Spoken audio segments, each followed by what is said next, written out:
What's up, everybody, and good evening.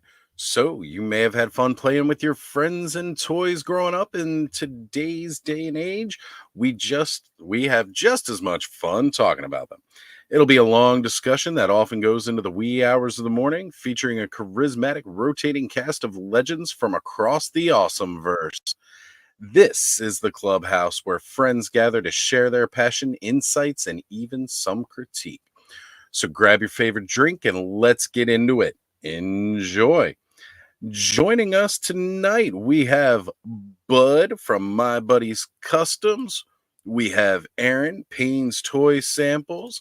Largo, all the way from the lair.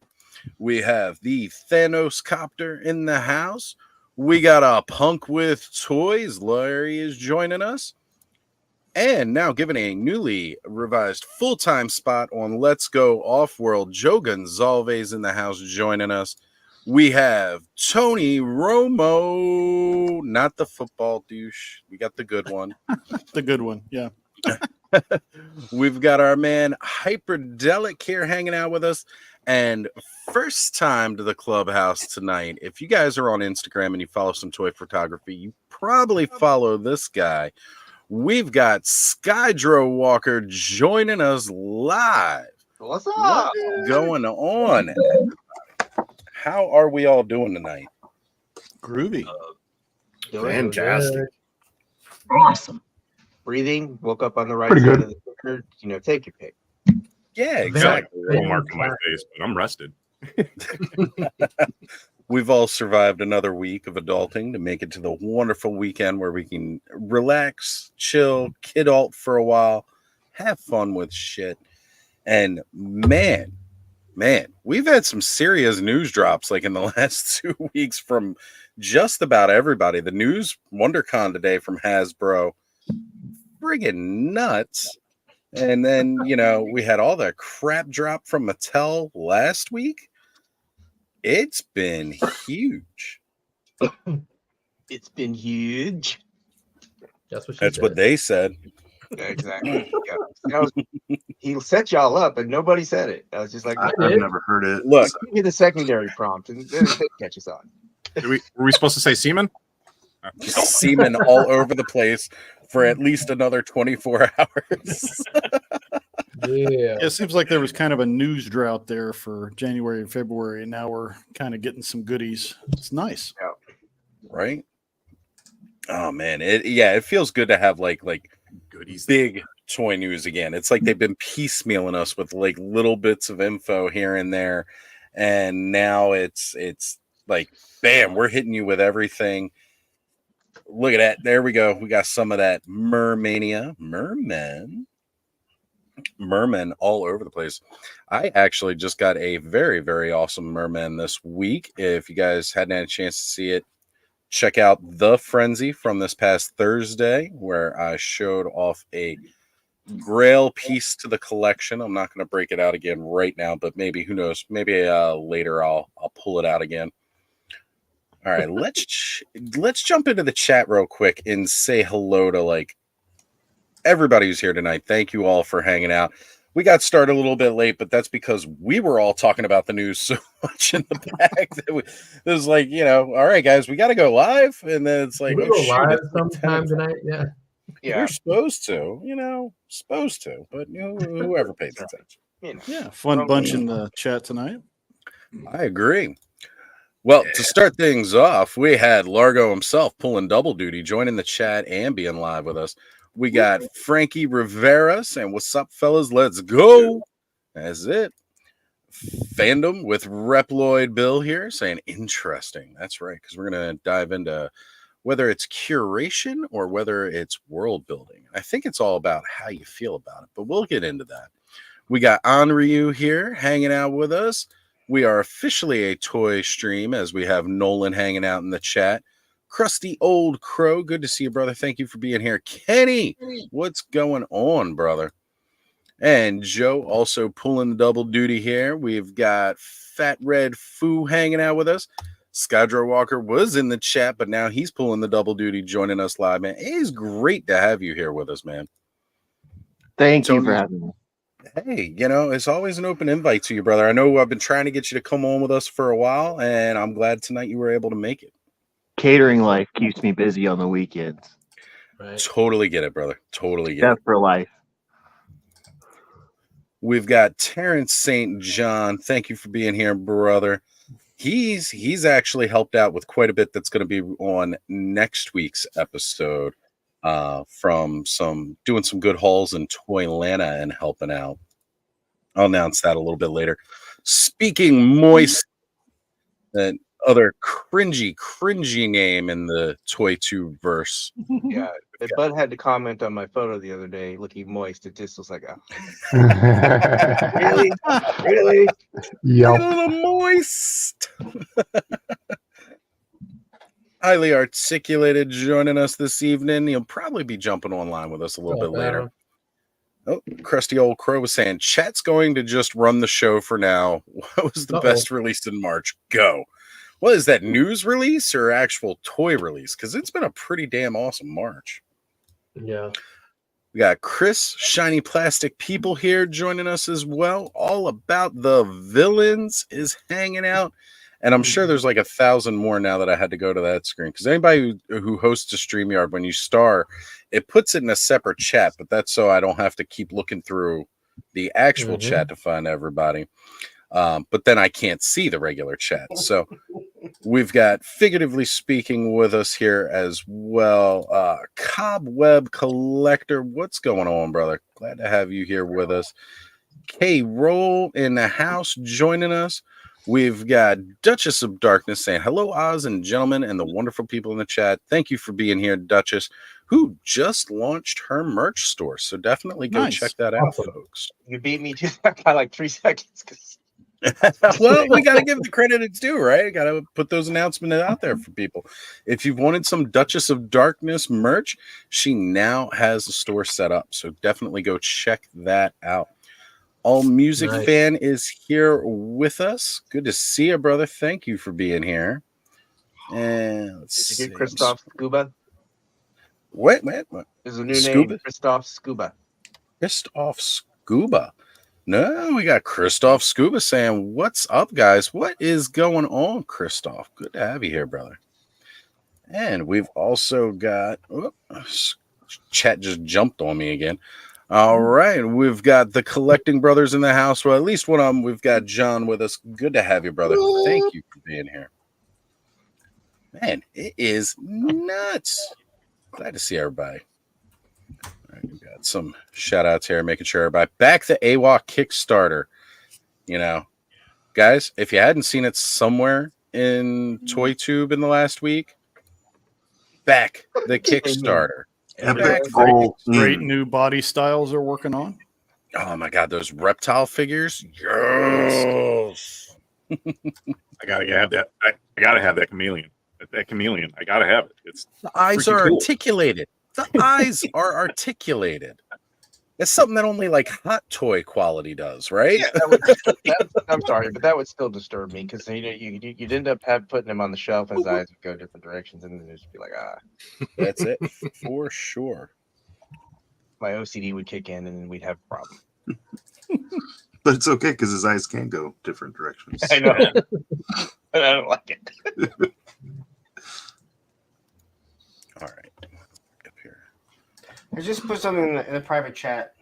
Yep, I just saw it pop up, and I'm getting it over here. So, all right, you know what? Let's just roll out the door here. Let's get it going. We're gonna talk about this real quick. Oh, those are better.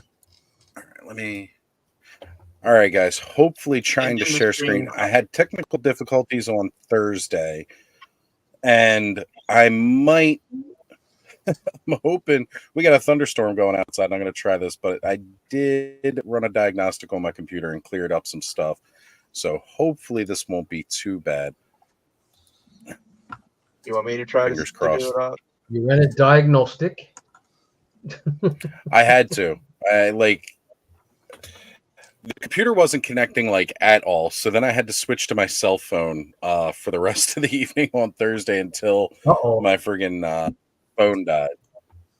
Yeah. All right, guys. So Who are you going Wow. to call? Hasbro announced today at WonderCon, we're getting 1/18 scale O-ring Ghostbusters. Nice.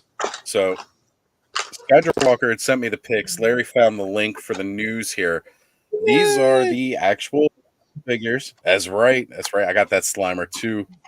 I love that. Oh man, The such a actual one good looks looking really Slimer. cool. I like the detail. Butt's weird though.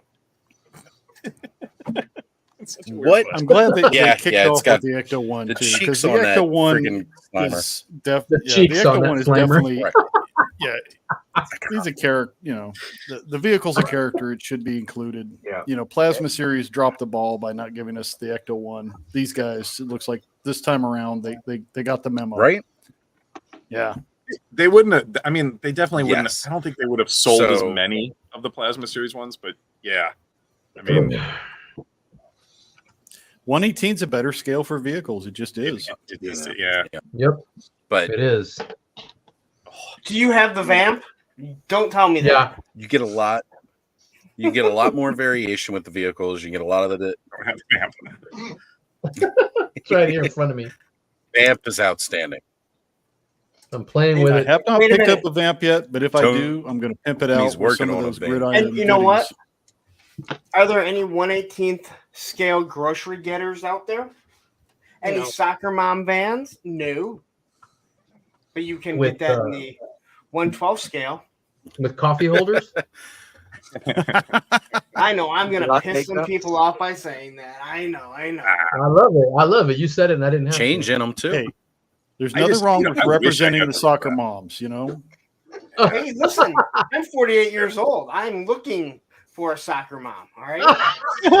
Well, then you got to buy the vehicle. And listen, if it's For that any mom. oversized, For anyone. listen, if it's that oversized, there's a lot of room in the back to do things. Whoa. Lawrence, Remember that junk Penny in or there? fish, I'm telling you, that kind of honesty, you will get some bangers. Okay, dude. Seriously. I'm telling you, if you're just honest on there, it'll be great. People will come out and be like, Bob, Dude, everyone was looking for some guy over 6 feet. Oh, that's cold. there's all kinds of people out there. You stop that. Stop that right now, Aaron. Aaron. Be positive. You know, I got to start stuff. I know. I so want these. These are so, and I just started doing like stop motion photography with the exact scale of figure. I'm like, Nice. whoa. Those are some badass looking O-ring Ghostbusters. Yeah, they look good. They They look look good. good. They look better with their thumbs snapped and their Right? crackers. Like these things. They are kinda neat. Don't be crusty, Lawrence. Mm, We need them to Price be like point's even Skeleton better figs, at man. we're gonna have $45. some Asking Lawrence to not be crusty. It's like asking the sun not to rise every morning. Crusty I'm just Lawrence. telling you. There's a Damn never it, Crusty come. Larry. Guys, it's Ghostbusters, man. I know. I don't mind Ghostbusters. Skydro. What was that you were saying, brother? The price is even better Yeah. Mhm. at $45 for all Yeah. 4 of them. I I'm thought pretty it sure that was That's 2 not of bad. those little rubber troopers from GI Joe that we got. It was. Yeah. Again, kicking the balls. Kicking the balls, bent over dry. You get all Bothered the you Bent to- over dry. Jesus. Hope springs eternal, Lawrence. Hopefully, if Oh, this no, that's does okay. well, That's okay. GI Joe They will said get their due. Super 7 will give you O-rings. Thank Rubbery. you. Well, yeah. Super 7 will give you O-rings at $30 for one. Is Super 7 doing like they're doing the cartoon? Yeah. Yeah. 'Cause Joes? they're better than the reaction figure, so That's fair. You know, it's a lot like how Let's be it's a honest. lot like how the movie theater sacrificed a working winch on the Ecto one for light on this popcorn bucket. So you know, it was a big gamble. It was a big gamble, not including a winch, because I know that's what everybody wants is that winch. Yeah. They went with the light. That's right. I do like a winch, but more The in the fact that- Renaissance fair style. A win. A win. Preferably in Victorian The clothing. fact just the simple fact though that they gave lights to the popcorn bucket was a huge thing though. Oh, I'm huge. Considering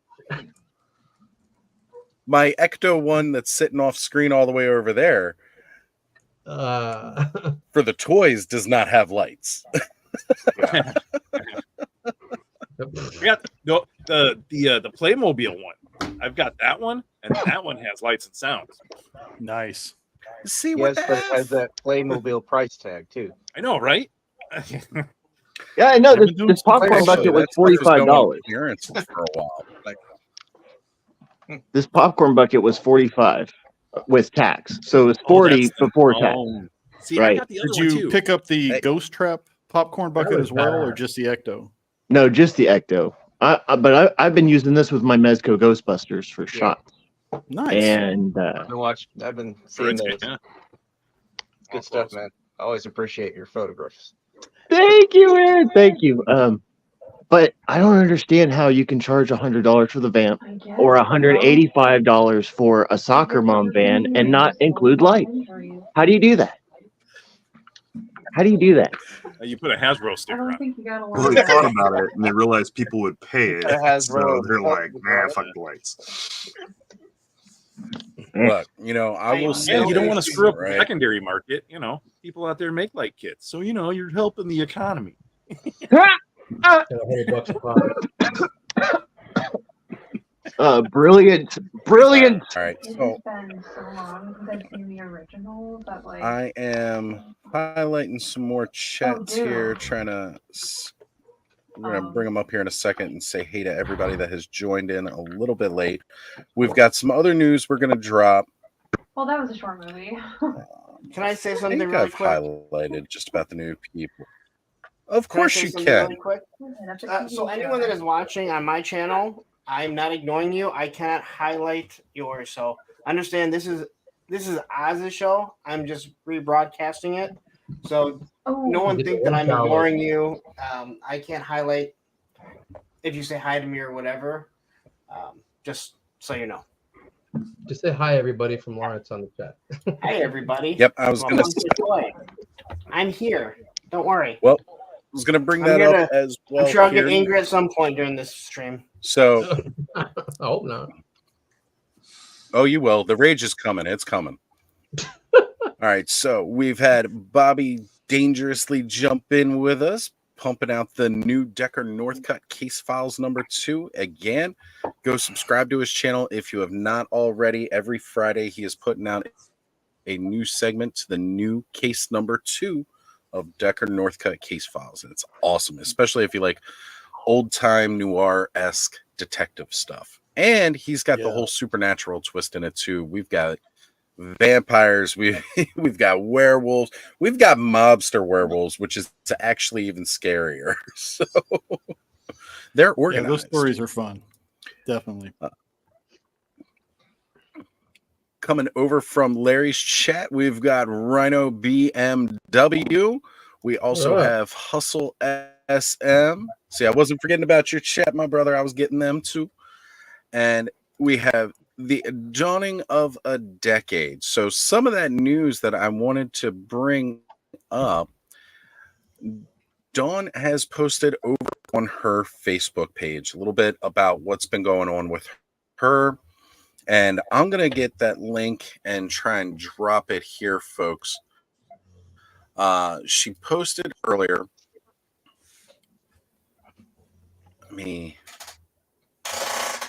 Actually, I guess maybe I should ask her while it's here. We want to spread the word out, though. Over on Dawn's Facebook, she has posted a link that you can follow right now. She's been having some issues with the health and finally been approved for being put on a donor list. Awesome. And since she has been approved to go onto the donor list on her Facebook page, which I just dropped the link to her Facebook. If you guys want to go check that out, read the post, and there's a phone number there you can call, other links as well. trying to help out. We are sourcing for a donor. So anybody who can try to help out, please go get the information from her Facebook, and let's try to see if we can broadcast this far and wide. Like, the community that surrounds the Frenzied has always been about trying to help each other out. We do random acts of kindness where we all will pull together and try to get some really cool things for a lot of people. And this is one of those things where this is not something of monetary value we're looking to try and do. This is where we are actually just really trying to do some genuine good. And if there's any way that you can assist, even if it's just, again, trying to get the link and broadcasting it out to try and cast this net as far and wide as we can, we're looking for a donor, folks. And that's a big ask. I'm not eloquent enough to speak exactly as to what could happen here, but the good news is it's not like, they need a whole organ. They just need a part of it.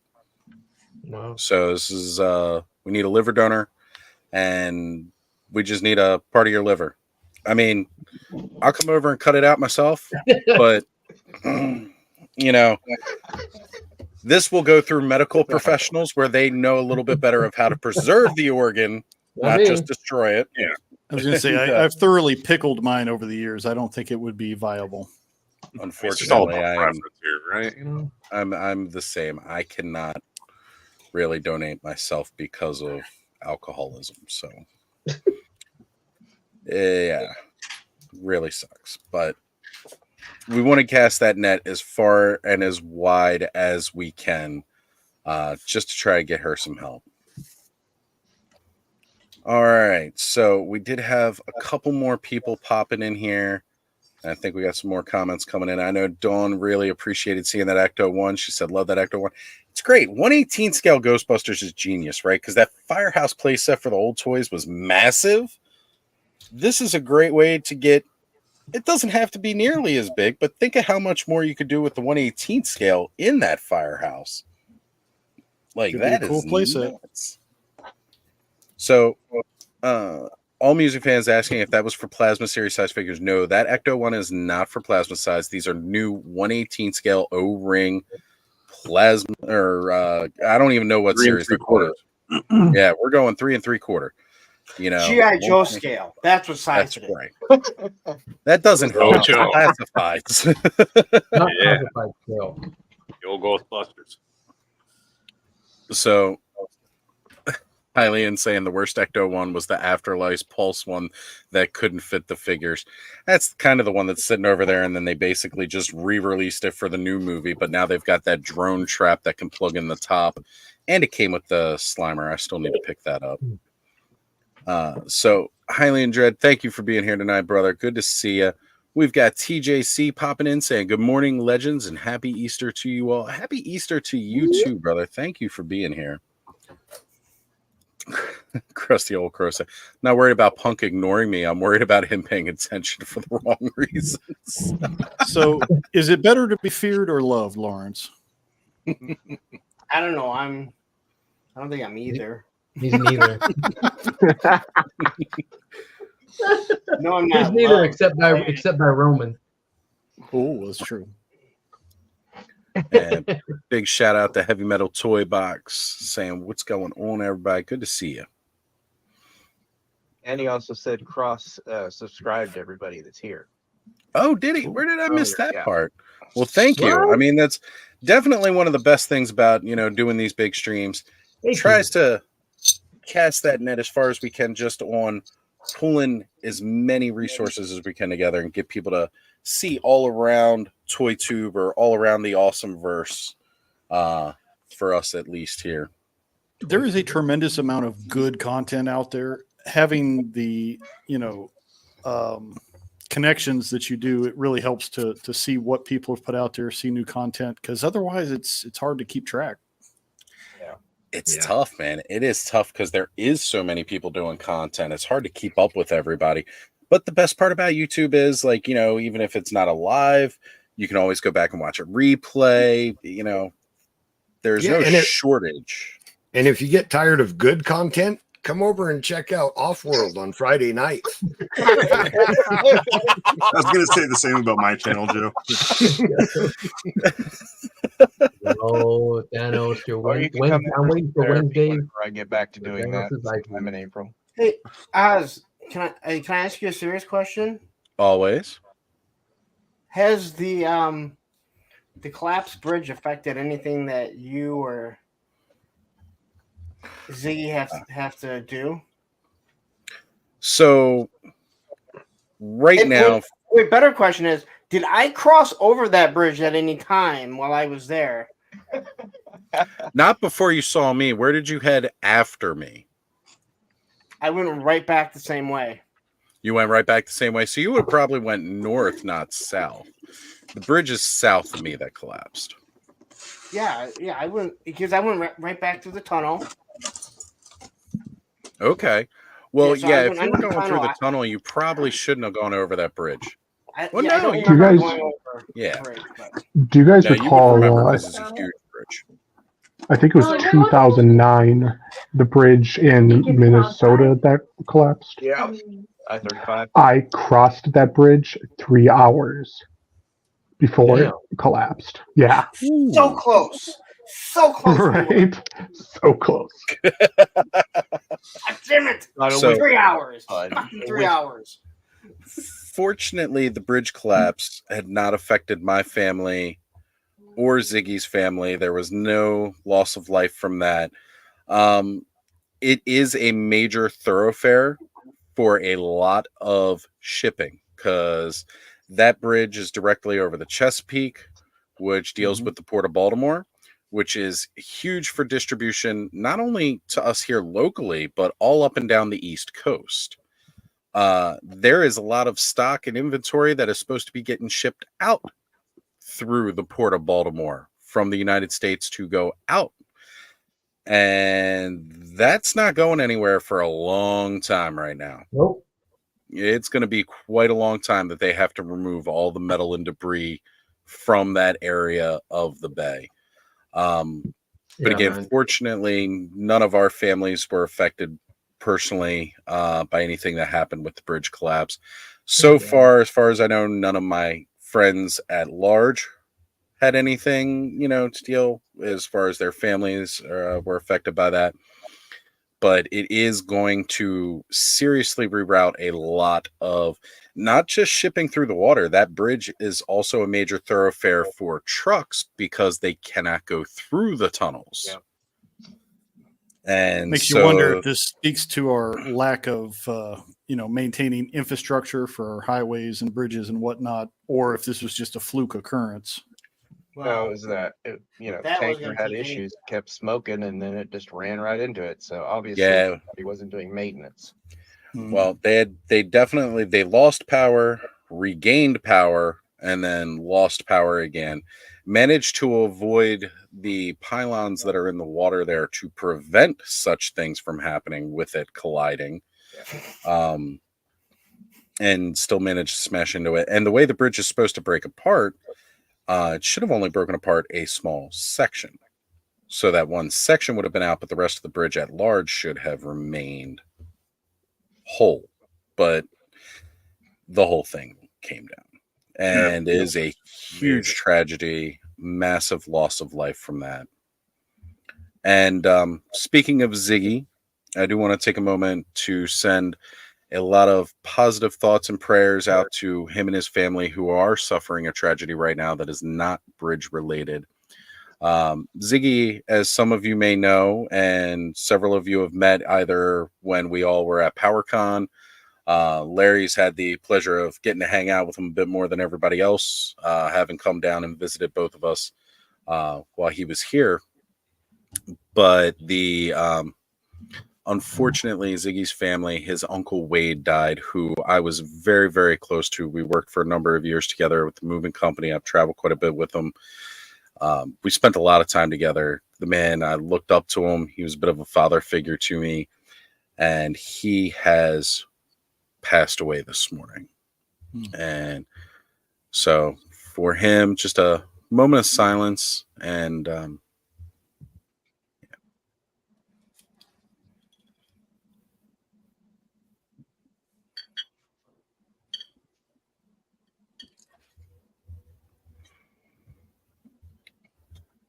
So I will say though, as a toy channel, this is also depressing in the way that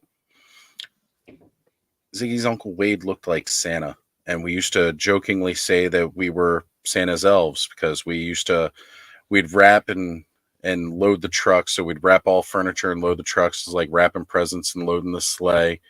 He used to check the inventory list. So we were always joking about, guys better be good. Santa's checking the list. He's checking it twice.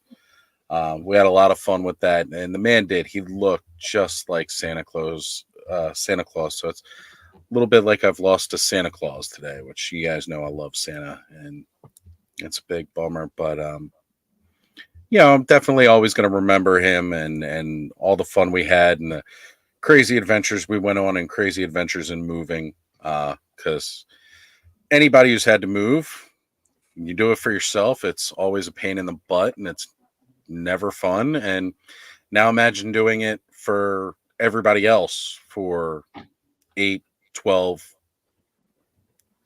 sometimes 24 to 48 hours for other people every single day of your life. And that kind of stress every day of moving somebody else's stuff. Never fun. Being told from a guy how he got this antique French headboard that spent all this money on it and everything like that. And as we moved it and we lifted it, there was a sticker on the bottom that said made in Taiwan. Those those favorite stories ever. Like either he was trying to blow up with his stuff for us, or somebody fooled him and he never looked. Yeah. Looking for an insurance claim. Yeah, exactly. So that screams. Appreciate it, everybody, for all of you sending your condolences and positive vibes towards Ziggy and his family. And I jokingly will say, because of my name, like often, that I am the man behind the curtain, but there are a couple people here that are more so behind the curtain than that. Ziggy is normally not on camera with me ever, but he is always a big part of Ostradamus Toys and the Adventures. If it wasn't for him, I wouldn't have probably got back into collecting as hard as I have. And he's always the driver for all the toy hunts and all the crazy adventures we go on. So he's a big part of the channel, even though he is not always seen on the channel.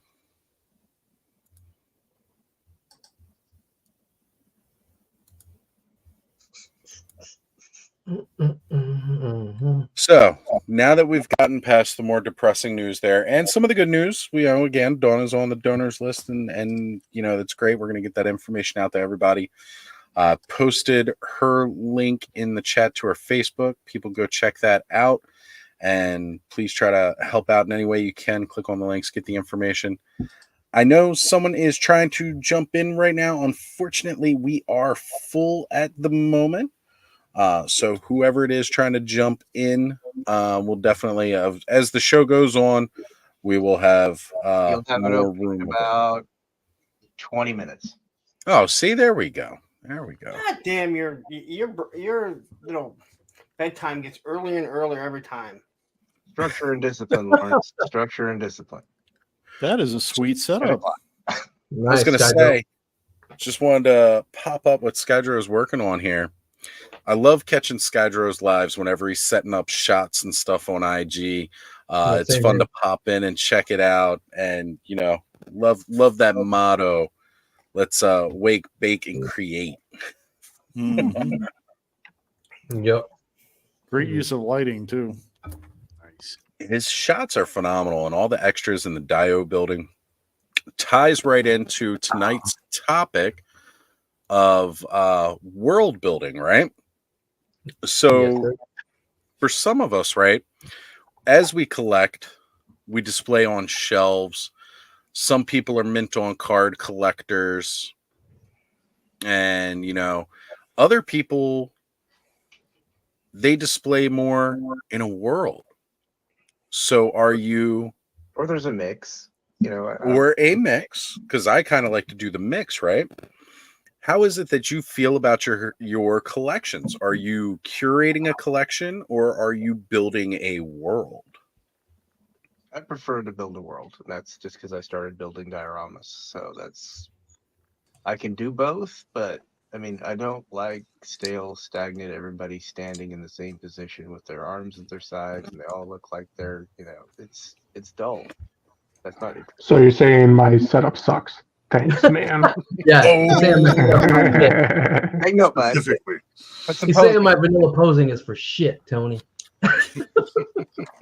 Tony, you don't do vanilla posing. I've seen. There's some that you are, but there's overall. I don't think either of you guys' stuff is vanilla. I wouldn't call it vanilla because the amount of work that the custom work that you guys put in your shelves that you guys are making, you guys are doing more of a work of art that you like. To me, it's like a museum quality piece in a way because you guys are building art with your customs, right? To me, that that's how I look at it, right?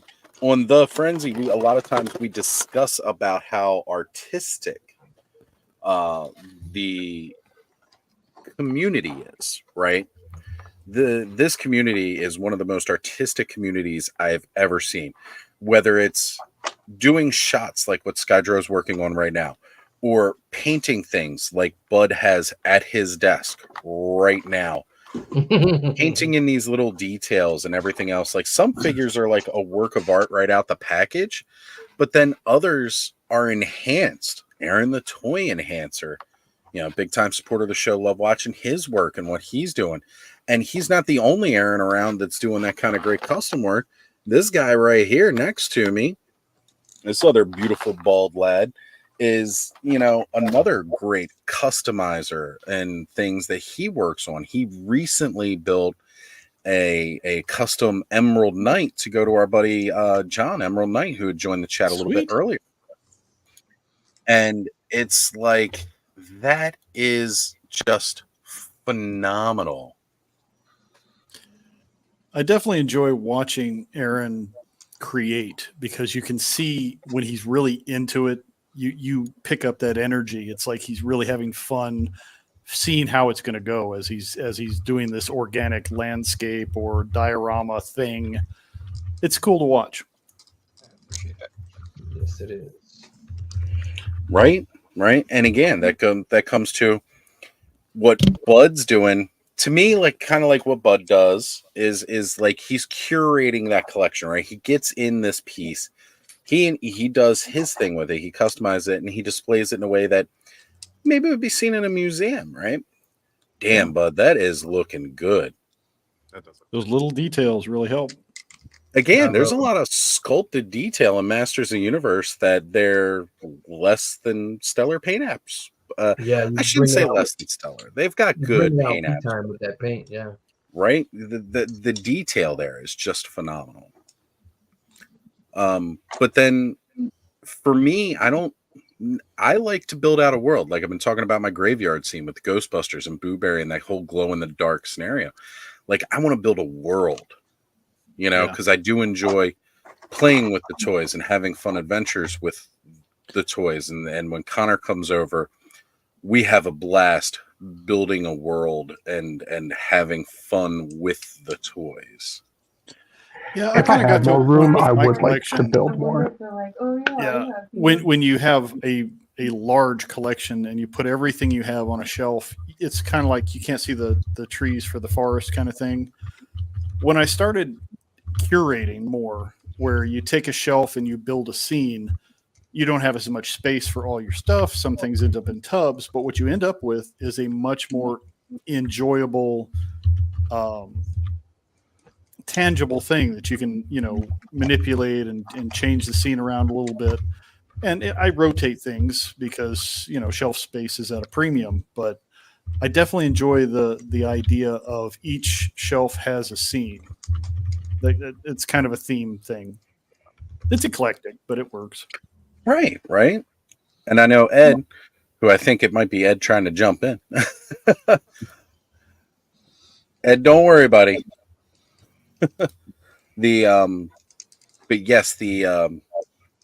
Ed loves to build a scene, right? Like he's got that cabin and he's like building that scene in his shots and everything. And again, there's all kinds of different ways to really do and enjoy it. But oftentimes I feel like in our own ways we are building our own museums and curating a collection, because I know when you go to some museums they have dioramas built for their displays too. There's so many third-party options and different things you can use to enhance a collection now. You can create your own story and add in characters that may not have been part of the official mythos, but they fit. Yeah. Well, Right. even just even beyond that, even just doing simple things like going to a dollar store and picking up, whatever, you can find good stuff at, Oh cheap yeah, prices to make a scene. especially like have fake to build it. foliage and stuff. Yeah, one of my main shelves is just dollar store finds made a like little jungle. I'm in boring in real life, if not just the My wife internet. picked me up a bathtub So- today. It's like big enough for a 6-inch figure. I was like, ooh, the possibilities. Was that a hint? You hear that, Thanos? Was that a hint, Hyperdelic, that you need a I'm bath? still on the lookout for a good bed. What'd you say, Larry? Was that a hint from your wife that you need a bath? Hey, I found this No, bathtub if for you. anything, she complains that I spend too much time in there. She's like, oh, Mr. Pretty. Where are you going with that torpedo and eels? Where you going with those eels in Storm Shadow? Yeah, I'm thinking a bathtub and some bubbles will give us plenty of fodder for Thanos Copters Thursdays. It'll be nice. Wednesdays. Hump day. Wednesday. I mean, that's a crazy. Just make a thirsty Thursday, Thanos. It'll be all right. Yeah. Ooh, Wednesdays are the horny ones, and Thirsty Thursdays, everybody's drinking. Well, when you put that title up there, Oz, the curating a collection of world building, I started thinking, it's like, damn, I think I'm curating a collection because they're all on the acrylic stands. There is not jam packed in there, but Joe is certainly taking over, and the JLA and the Avengers, Marvel Legends, and DCUC and Data Toys are fighting for their own spot. But like I was talking to Larry, and there's no room for the world building and dioramas unless I redo them. You know what I mean? But now they're all in there, so I can stare at them. I lit it up really well, and I only have like 3 detops full of stuff, so. It's just I sometimes I'll sit down and just stare at them when they're lit up, and just stare at them and stare at them and stare at them. Okay, what else can I do? But then Dude, it's like, I do the same thing, man. Literally. Yeah, I got the shelf all lit up, and I've got the what you call it, the his tank is coming. I got the Ram cycles. But getting vehicles is world building. You know what I mean? You're putting the figures in there to drive, to shoot, to do whatever. It's like, well, so I'm curating a world and building a collection. That brings up a good point, Tony. Do you build a centerpiece and then build around it, like a vehicle or a particular figure or a diorama piece? For now, I wanted just for the 3 detops I have at my side. I wanted them to be a background piece for like lives and stuff, and sometimes you get lazy and then you just see my room back behind me. But sometimes I'll get the other table, put the laptop there so everybody can see. I just didn't do it tonight. It's not really a centerpiece. It's just I'm really into G.I. Joe now, and I had to make, since I got more. I only had we only had Fei Long and Ryu for Jada, right? But now more is coming out. So now it's like, oh man, I got 1, 2, 3, 4, 5, 6 of them. That's good to make.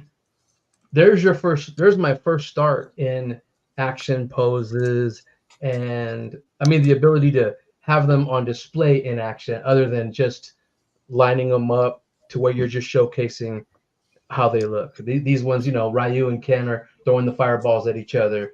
Fei Long's in a Bruce Lee pose. You got, Chun-Li doing her kicks at Dalsum, and then M. Bison just standing there with the glowing fist. And, they're coming there. Jada Toys is bringing them. So the wrestling figures convertible they did makes good for if you want to do the scene where they're smashing the car from Street Fighters. Yeah. That'd be awesome. Yeah. And with them, the backgrounds look like the arcade game. So maybe we'll get that. I in do a like the way 2-pack that they or something. package those too. Real quick. Those look really cool. I can imagine like Guile and DJ in a 2-pack. I hope they don't do that, but with the car in the middle getting crushed, you know what I mean? Something like that. I mean, Jada yeah, has been right now- pleasantly surprising. They've always done great with metal vehicles, but when they started to figures, it was like, can they really pull this off? I got their Universal he's got that Monsters. Mega Man. I was really Mega happy. Yeah, even Mega Man, oh my sweet. God, they're Universal Oh Monsters. yeah, I love these Mega Man figs. Like they're super So cool. cool. They are knocking it out of the park with those things. I missed out on the Cheshire Cheetah. The Cheshire Cheetah is awesome. yeah. Even the cereal mascots are cool.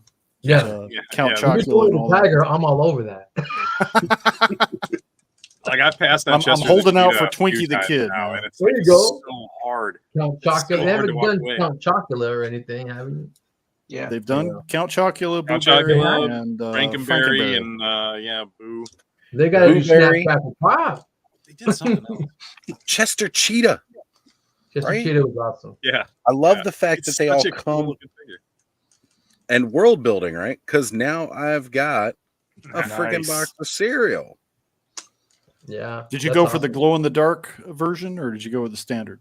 Oh, I went glow in the dark. Come on now. We Hell all know yeah. better than that. These eyes here. It's got to glow, baby. It's got to glow. See, He's- if he was a customizer, he would have bought the regular, If gone to the store, it- got the It neutral was glow-in-the-dark $20. thing, discount What off. am I?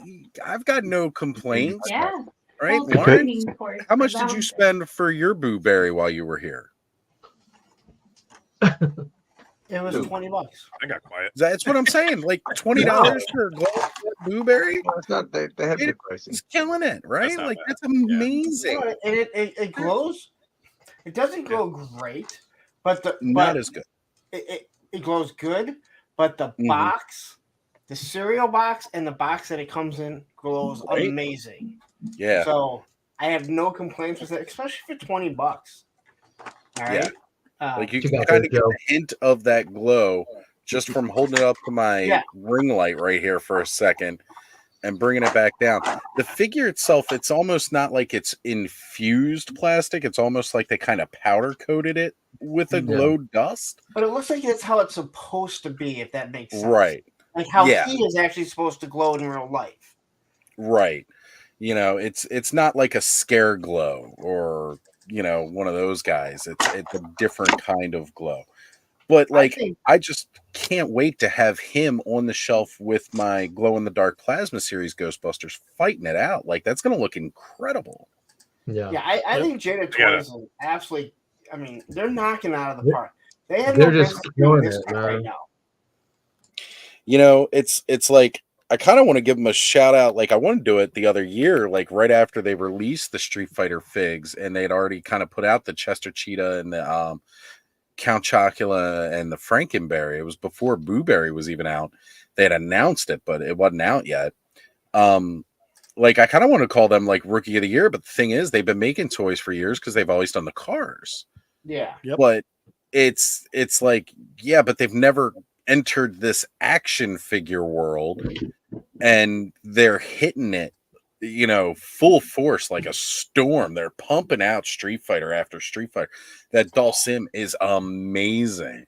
I've Yeah. seen It's some so great much Their fun. shots, articulation too. is sweet. It's like And I don't they've- even have his long limbs on yet. I'm just these things. This dude is awesome. And then his earrings are metal, and then Nice. I mean, they're They they're get quality insane. toys. This is so cool. It's like ripped right from the game, dude. Yeah, that It's was right. insane. So, Joe, got did those I get? I'm swapping the bracers out for my half jack. I think I'm going to take these other ones, spikes, and throw it on there. Is that right? Like pop off the other one, and then You just put the wrist yeah, on? just pop off the hand and it'll slide right off. And the other Got one it. slide. Okay, just want to make sure. Apply heat first. Let me.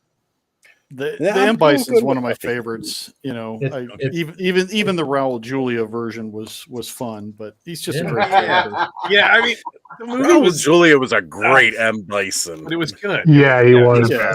It was That- good for what it was. Yeah. That movie gets a lot of crap. He chewed those lines in the best way. Oh yeah. Oh, definitely.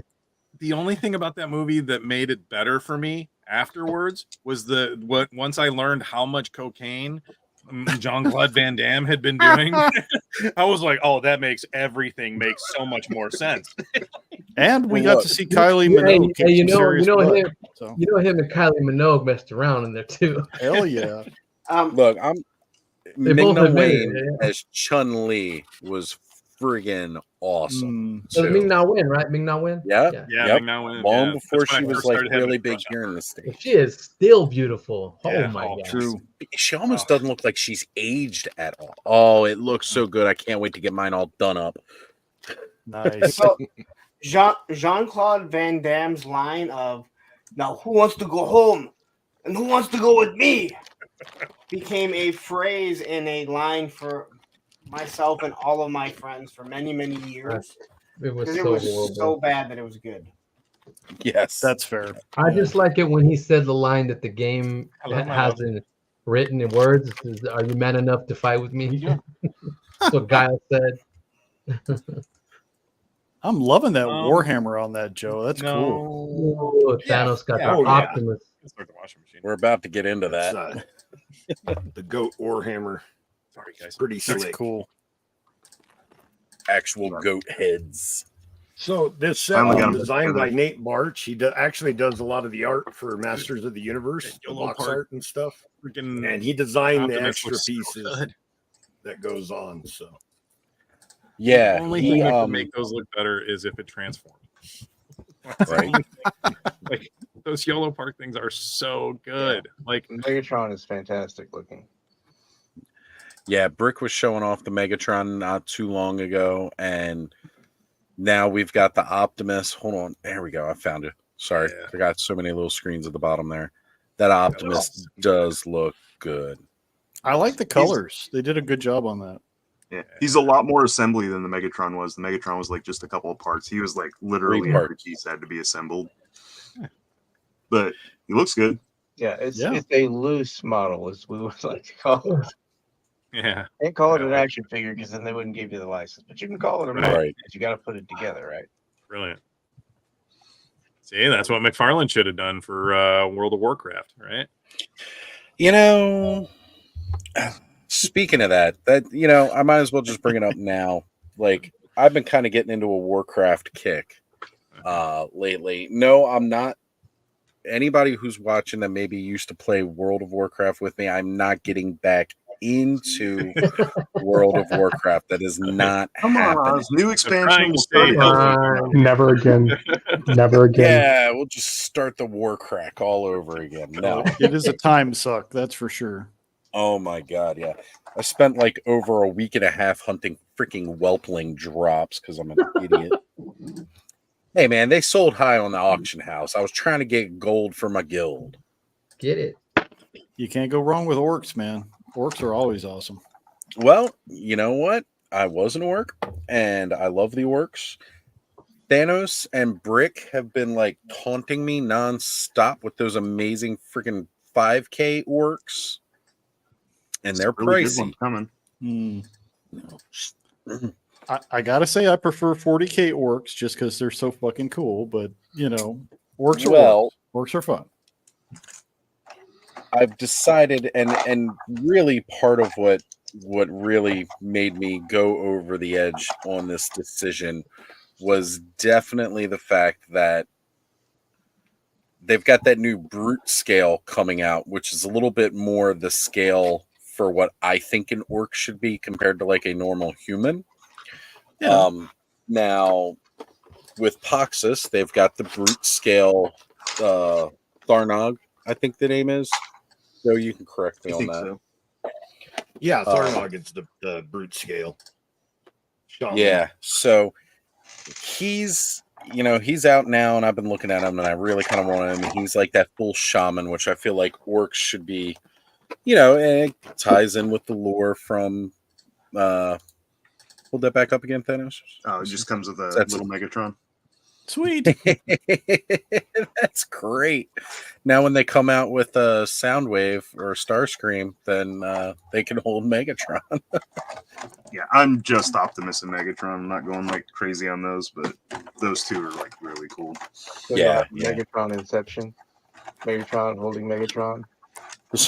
There you go. He's playing with himself. Exactly.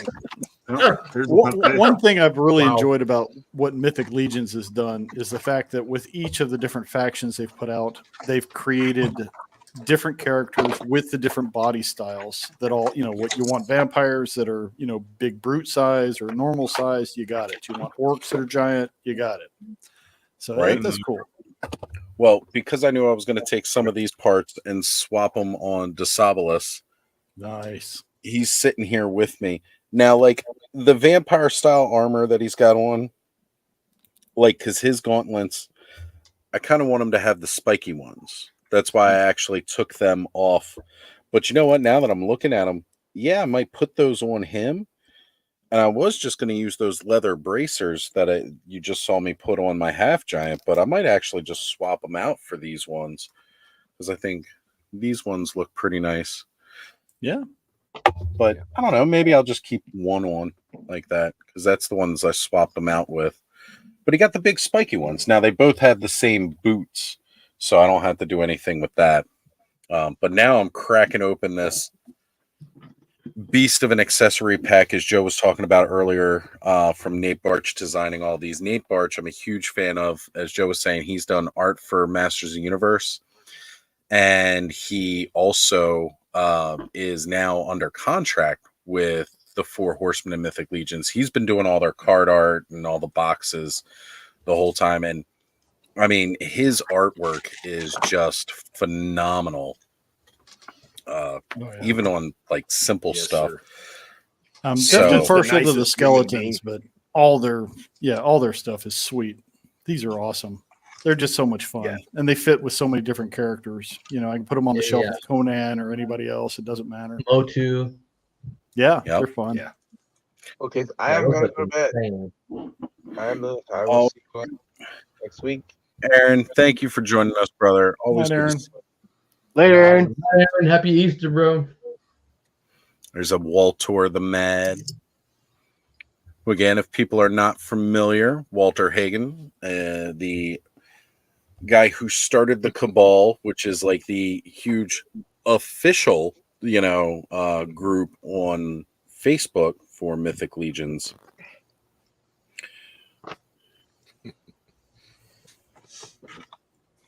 His banner's a little heavy for his hand, and the bottom part falls off all the damn time. It's kind of frustrating, but he looks cool when you set him up. Can I say something really quick? Yes. No. I didn't realize I was on mute. So I wanted to say to Payne before he left, I just want to say thank you for him coming on Thursday. That show is actually done really, really well. And people want to see him. So people don't watch that show to see me again. They tune in to see other people. So I think that show, I was actually telling Tony, I think the show is finally catching on to what it's supposed to do, which is introduce everyone to someone else in the community. Well, it's the false advertising, Lawrence. I mean, it's called Thursdays with a Friend. We all assumed you didn't have friends, so we were confused. Now we understand. It's the clickbait to log in. It's like, I really like the suggestion. Who gave the suggestion of what was it? Fridays with it was Random. Friday with an enemy. Get it right. Friday with a nemesis. That could be that fun. was Friday with a nemesis. Okay, sorry. Friday with a nemesis. So Saturday with the stranger. Oh wait. Just randomly invite. Look, we all know what happens when you invite strangers onto a live stream. Yeah. I'm still trying to get Wood Bunny to notice him. Every time she's like, "Does somebody?" I'm like, "This guy." Anytime I see myself get tagged, I'm like, "Oh, I know it's the Wood Bunny." Hey. And never once am I upset other than she doesn't. I don't know what Wood Bunny is. I don't know what you're talking about. So I want to say thank you to everyone that watched, who's been watching. Like I said, I think the show's finally doing well. And also, the guy sitting right there, Tony. In less than a month, he's hit 500 subscribers. Sweet. Nice. Man, see, that's why I got to get my short form content out because everybody else is blowing past me now. Thank you so much. I've been Congratulations. going for over half a Thank year, you and I so got much. 80. So I gotta say, Lawrence, your other show, the Friends with Benefits on your OnlyFans, that's really picking up steam. Well, you know what? There you go. It's I know, I Megatron's think awesome. it does help out, and thank you for being a member. All that foot Don't think I stuff. haven't Look, noticed your got name. Bud real excited. What did you do out there, buddy? Do it again. I can't. Wow. I Oh, didn't know Bud what was so excited. Is that a shield? God, show that again. Oh, That's where all the What Tony's stream are we running here? Look, you guys what's gotta happening with the pay extra for subscribers came this. from was Lawrence's OnlyFans.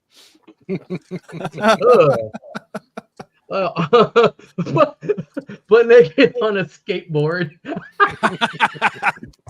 Hold on. Where's that comment? We gotta highlight that one. No, no, but thanks to Lawrence.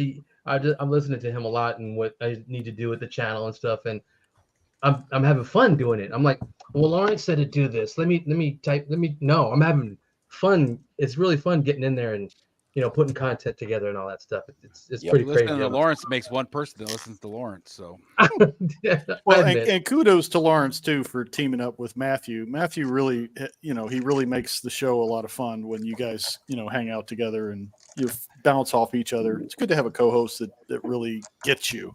Yeah, true. It's a true story. Thank you. Yeah. I mean, and Matthew's been. From the beginning. I mean, there's been other people, but from day one, he has helped. And listen, guys, and I know I've talked about people that want to do streams. Take constructive criticism. Listen. You don't have to do what somebody suggests, but listen to the reason why they're saying it. There may be something behind it that you go, okay, well, that makes sense. Or and something they just might have the credentials to back it up. or just maybe you have to tweak something that they're saying. But it might not just be them that is seeing it. Ed, did you lose a bet? Is that why you and Travis hooked up on Tuesdays, or? I was gonna ask that, but I thought he was cute, and I wanted to be like Lawrence and Tony, so I thought we could be successful. Listen, I still think Travesty Tuesday is a better name for your show. I don't know. I like toilet. I mean toilet. That's right. Yeah, but Toilet was something he named myself, him, Action Figs, Realm of Toys, and then Hella Dope Toys. Yeah. So I haven't given permission to use that. Well, I think he came up with it, so he has license to do that. I don't think anybody patented. Well, Brian Flynn came up with a lot of that Super 7 stuff. But he doesn't have permission to do shit anymore.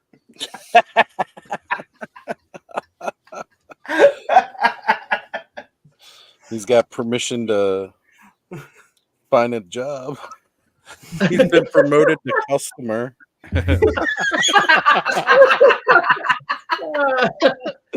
Well, he can buy all that. Now he can buy all that shit that no one wants. damn. You like it, right? Oh man. Oh, that's Just remember, hilarious. friends don't let friends buy Funko Pops. I'm just saying. Speaking of Hey, I agree speaking with of you. things nobody asked for, how about the name only reveal from Classified today? Don't get me started. I didn't watch any of it. You guys got to fill me in on that. I was at a toy show with. I was once a man, Cobra Commander. He's coming, baby. He's All that coming. fucking Cobra Law bullshit. There's Thanos's Funkos. Hey, Lawrence, You get a pass because they're Thundar, man. I was just gonna say you can't really complain when it's Thundar. That's right. Cannot knock Thundar. Lawrence, does your daughter Olivia, does she still mess with Funkos? Yes, yes. Get him. Gonna get him. I actually talked to the Funko Pop store, and I will be doing my walkthrough in 2 weeks for them and having a conversation with them. So, if you guys saw the Instagram, you kind of get an idea of what's going on. Mm-hmm. I think we talked about that. But Are we going to see a punk pop with his custom skateboard? No, It would only be I an don't- inch I and a don't half think so. big. You can't do popped. Well, it'd be life scale, wouldn't it? I Yeah, was Lawrence, joking. when you walk into a Funko store, what's it like seeing life size figures? Yeah, and It's- they it's like very they show it interesting. an awful lot. Lawrence, Love are them. you wearing platform shoes when you do the show with your son? Ouch. Wow. You guys are so You're mean. getting all the love tonight. Wait, hold on. Wait, I need to go check my subscriber count again. Hold on. Wait, hold on. Where am I at again? Let's Yeah, see. stand on Oh, all he their went shoulders, there. Larry. 4,078. Okay. I just wanted to check really quick. Well, you know, we The all still numbers know don't you had lie. to get the step stool out to see that high. No, I have the monitor tilted down. Got the little mirror. Bitch. Everybody I don't thinks know how that you got all Roman's those just his Russian dog, bots, but really but- he's his mount. Damn. We love you, Lawrence. This is how you know we love Lawrence, though, This is because true. we certainly would not razz him like this if we didn't. Well, Not to mention the will fact say he can that- dish it out as well as he takes Yes. it. So. He's probably an easy target in high school too. No. He's too short to be an easy target. That's what I mean. He's small. I'll tell you, I when will I was in say the army, this. the guys that were low to the ground were hard to hit, man. So Good Yeah. center of gravity. Hey, what you do in the army is your business. that's not what you said last night when you were bent over my pillow. Whoa. And then you woke up. With you on top, riding bitch. That's not what they meant by stop loss, Ed. That's a Oh. different thing. Damn. So the post that I shared today on Instagram, Matthew hit me up and he goes, "You can really see how short you are in this picture." There's no hiding it. Like there's no hiding how short I am. I mean, Oh, the one you no, we're just bullshitting with you. Yeah. oh no, there's no hiding it. Like it's No, you're in you're in the store and with Andrew and you're just a short guy, so what? I like I- Fat well- Red Foo's comment. He's like, Lawrence is scrappy. Yeah, he's a scrappy guy. Yeah, he is. it's We like Scrappy that. Doo cooler than Because he Scooby-Doo fits anyway. right in with the rest of us. Or like one of my exes used to say, fun sized. Just call Yes, yourself fun there you sized. go. It's what Punk's ex-wife said. You know, he's short and fast. You got to bring the ex-wives into it. No. We I don't was need to never do married. I was never married. Ex-girl, I'm just playing with you. Okay. I know it's okay, but I just like to clear that up. Never married. That's right. Had Lawrence Matt- wasn't dumb as half of us. That's all. Exactly. Exactly. Hey, what? So for the shoulder pauldrons, can Yes, he sir. actually wear that harness and the pauldrons? Yeah, I can't yeah, seem it's to on have- there. Well, I was gonna say, like, I It can't does. seem to get. Oh, I can't get it in the hole. Oh, okay. It's the other strap. Put 'em- Got it. yeah. You might have to heat it up. Okay. Relax. Oh, Buy him dinner yeah. first. I gotta get the other Yeah, strap. take on off the first. harness. Take off the harness that he came with and put the strap from the Noble Barch. I've got so many of these giants And- now. I got the two dragons. I got a And be Rakavor. forewarned I've got- that shield will not want to stay on its handle. I've actually been tempted to just glue it on there because it falls off constantly. I was gonna say, like, I already know that peg is not big enough to support the extra weight with those tusks on there. Yeah. To say, I haven't Yeah. seen all the accessories. Is there an alternate head for the giant or half giant? Yes. I mean, So that's the Sweet. shield, and you got to put That looks those good. tusks on it. They're a separate piece. You have this head with the accessory set that has the beard. and the Which antlers are awesome. Yeah. Well, the antlers were also extra because it comes with. Let's see, we got the. I'll pop them out here. It's the larger, not so large really when it comes to the giant, but it's into scale. So, like a steer or a bullhorn comes with two of those that you could swap out and put on either side, but they just. Let me play with myself a little bit here and get myself biggie. Whoa. Oh, where do I send the money? Osley fans. OnlyFans. Those are cool. That's kind of Yeah. like the ones they had on some of the demon figures. Right. Like these are more like, again, it's supposed to be like a steer horn. But I think the base of these would be too big to fit in the regular helmet, but Joe can confirm that for me. No, they're universal. Oh, you mean on the cool. 6-inch So they will- figures? Yeah, They're- like on they're the too smaller big. figs. Yeah, they're too big up for the 6-inch figures, but like the Right. Ogre Legion builder, it'll fit in there.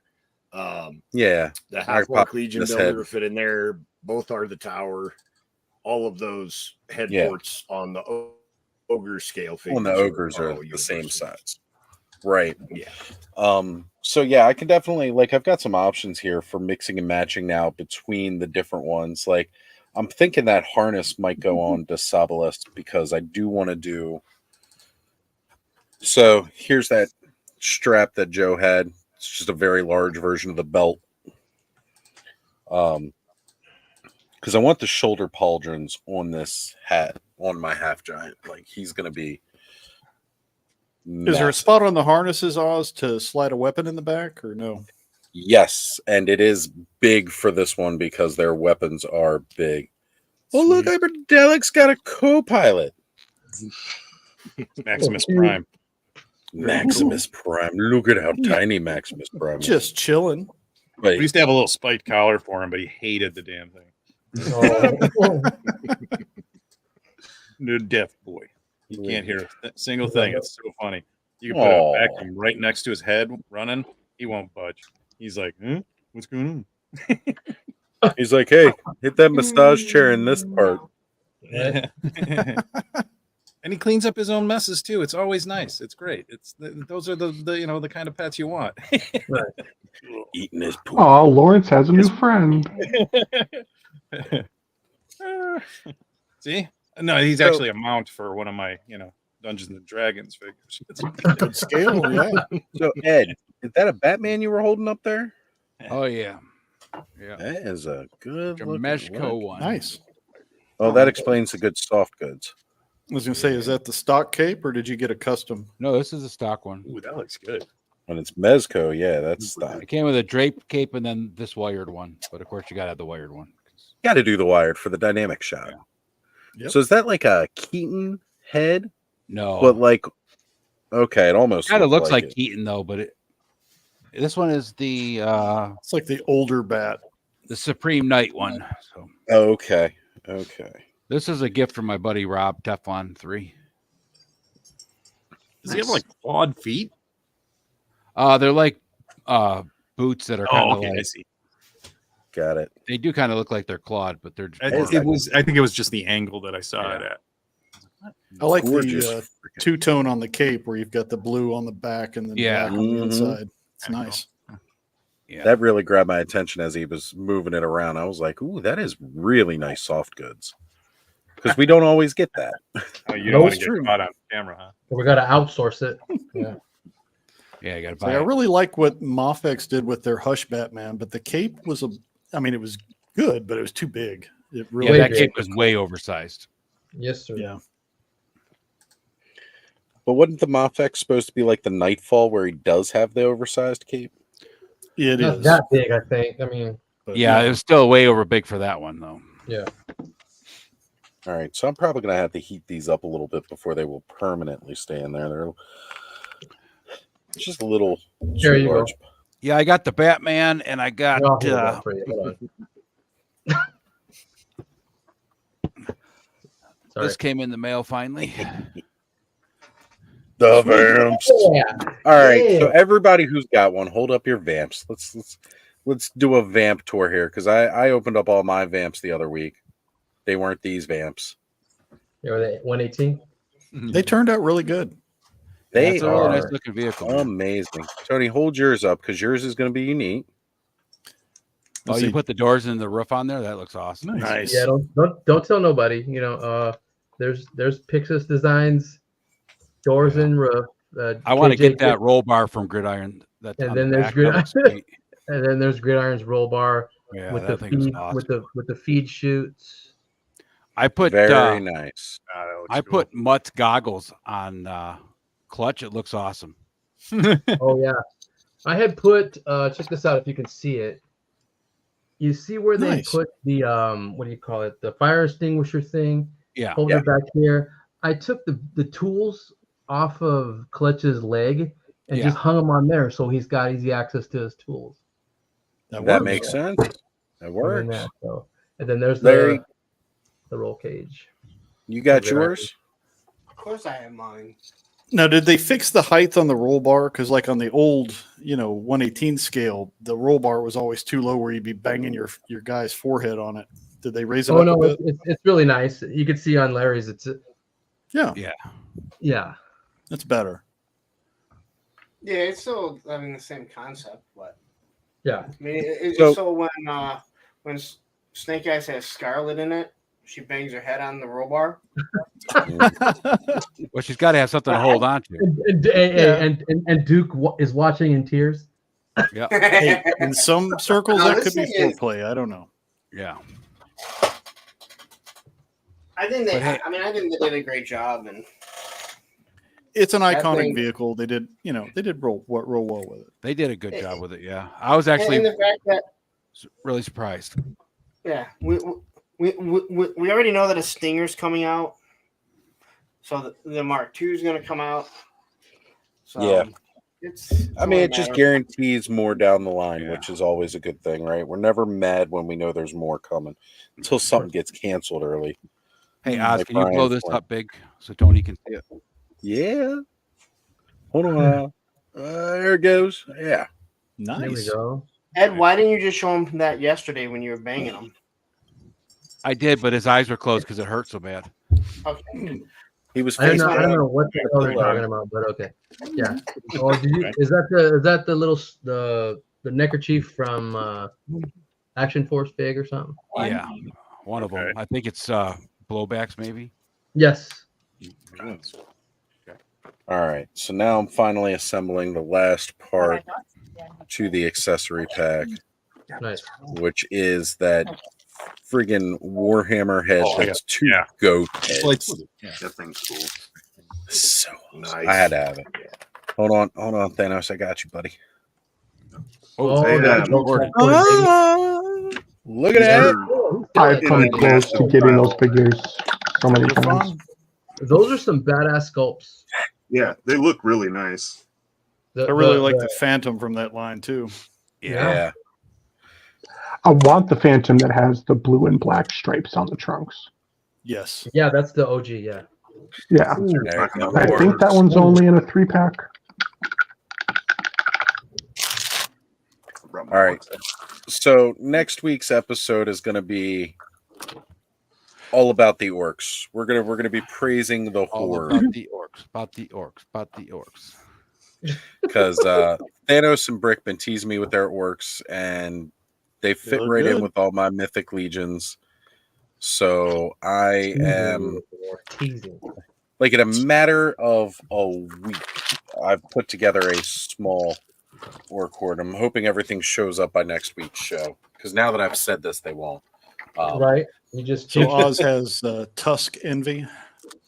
A Yeah, I've little got a bit. couple of these like paid for waiting for release, but this is what I got so far. These three, So good. and I looking. dig them quite a bit. I like them Right. a lot better than the Mythic. That one Legion looks really Rewards. awesome. Yeah, I like the long their hair on that. I like their gifts. You know, because Oh, you know what? I have another one too, but he's over there somewhere. yeah. So I've got Thurnog coming. I've got I reached out to Joe because I know Joe normally has extras, so I was seeing what he had. He's got a Legion builder on the way to me. I got the War of the Aether Blade deluxe Legion builder off of BBTS. And I was bidding on an auction yesterday for the Coliseum orc. Unfortunately, I was out with some friends last night actually doing physical socializing, which I really try to avoid at most costs. But these were my old GameStop people, and we get together about once a month, and I really enjoy hanging out with all of them. Nice. So we were out at we went to this place called Game On Bar and Grill. It was definitely more bar. It was pretty neat though. A lot of old arcade cabinets and such. Sweet. Love it. It's good with the light. Mama. Yeah, you can't go wrong with that hammer. The hammer's It's insane.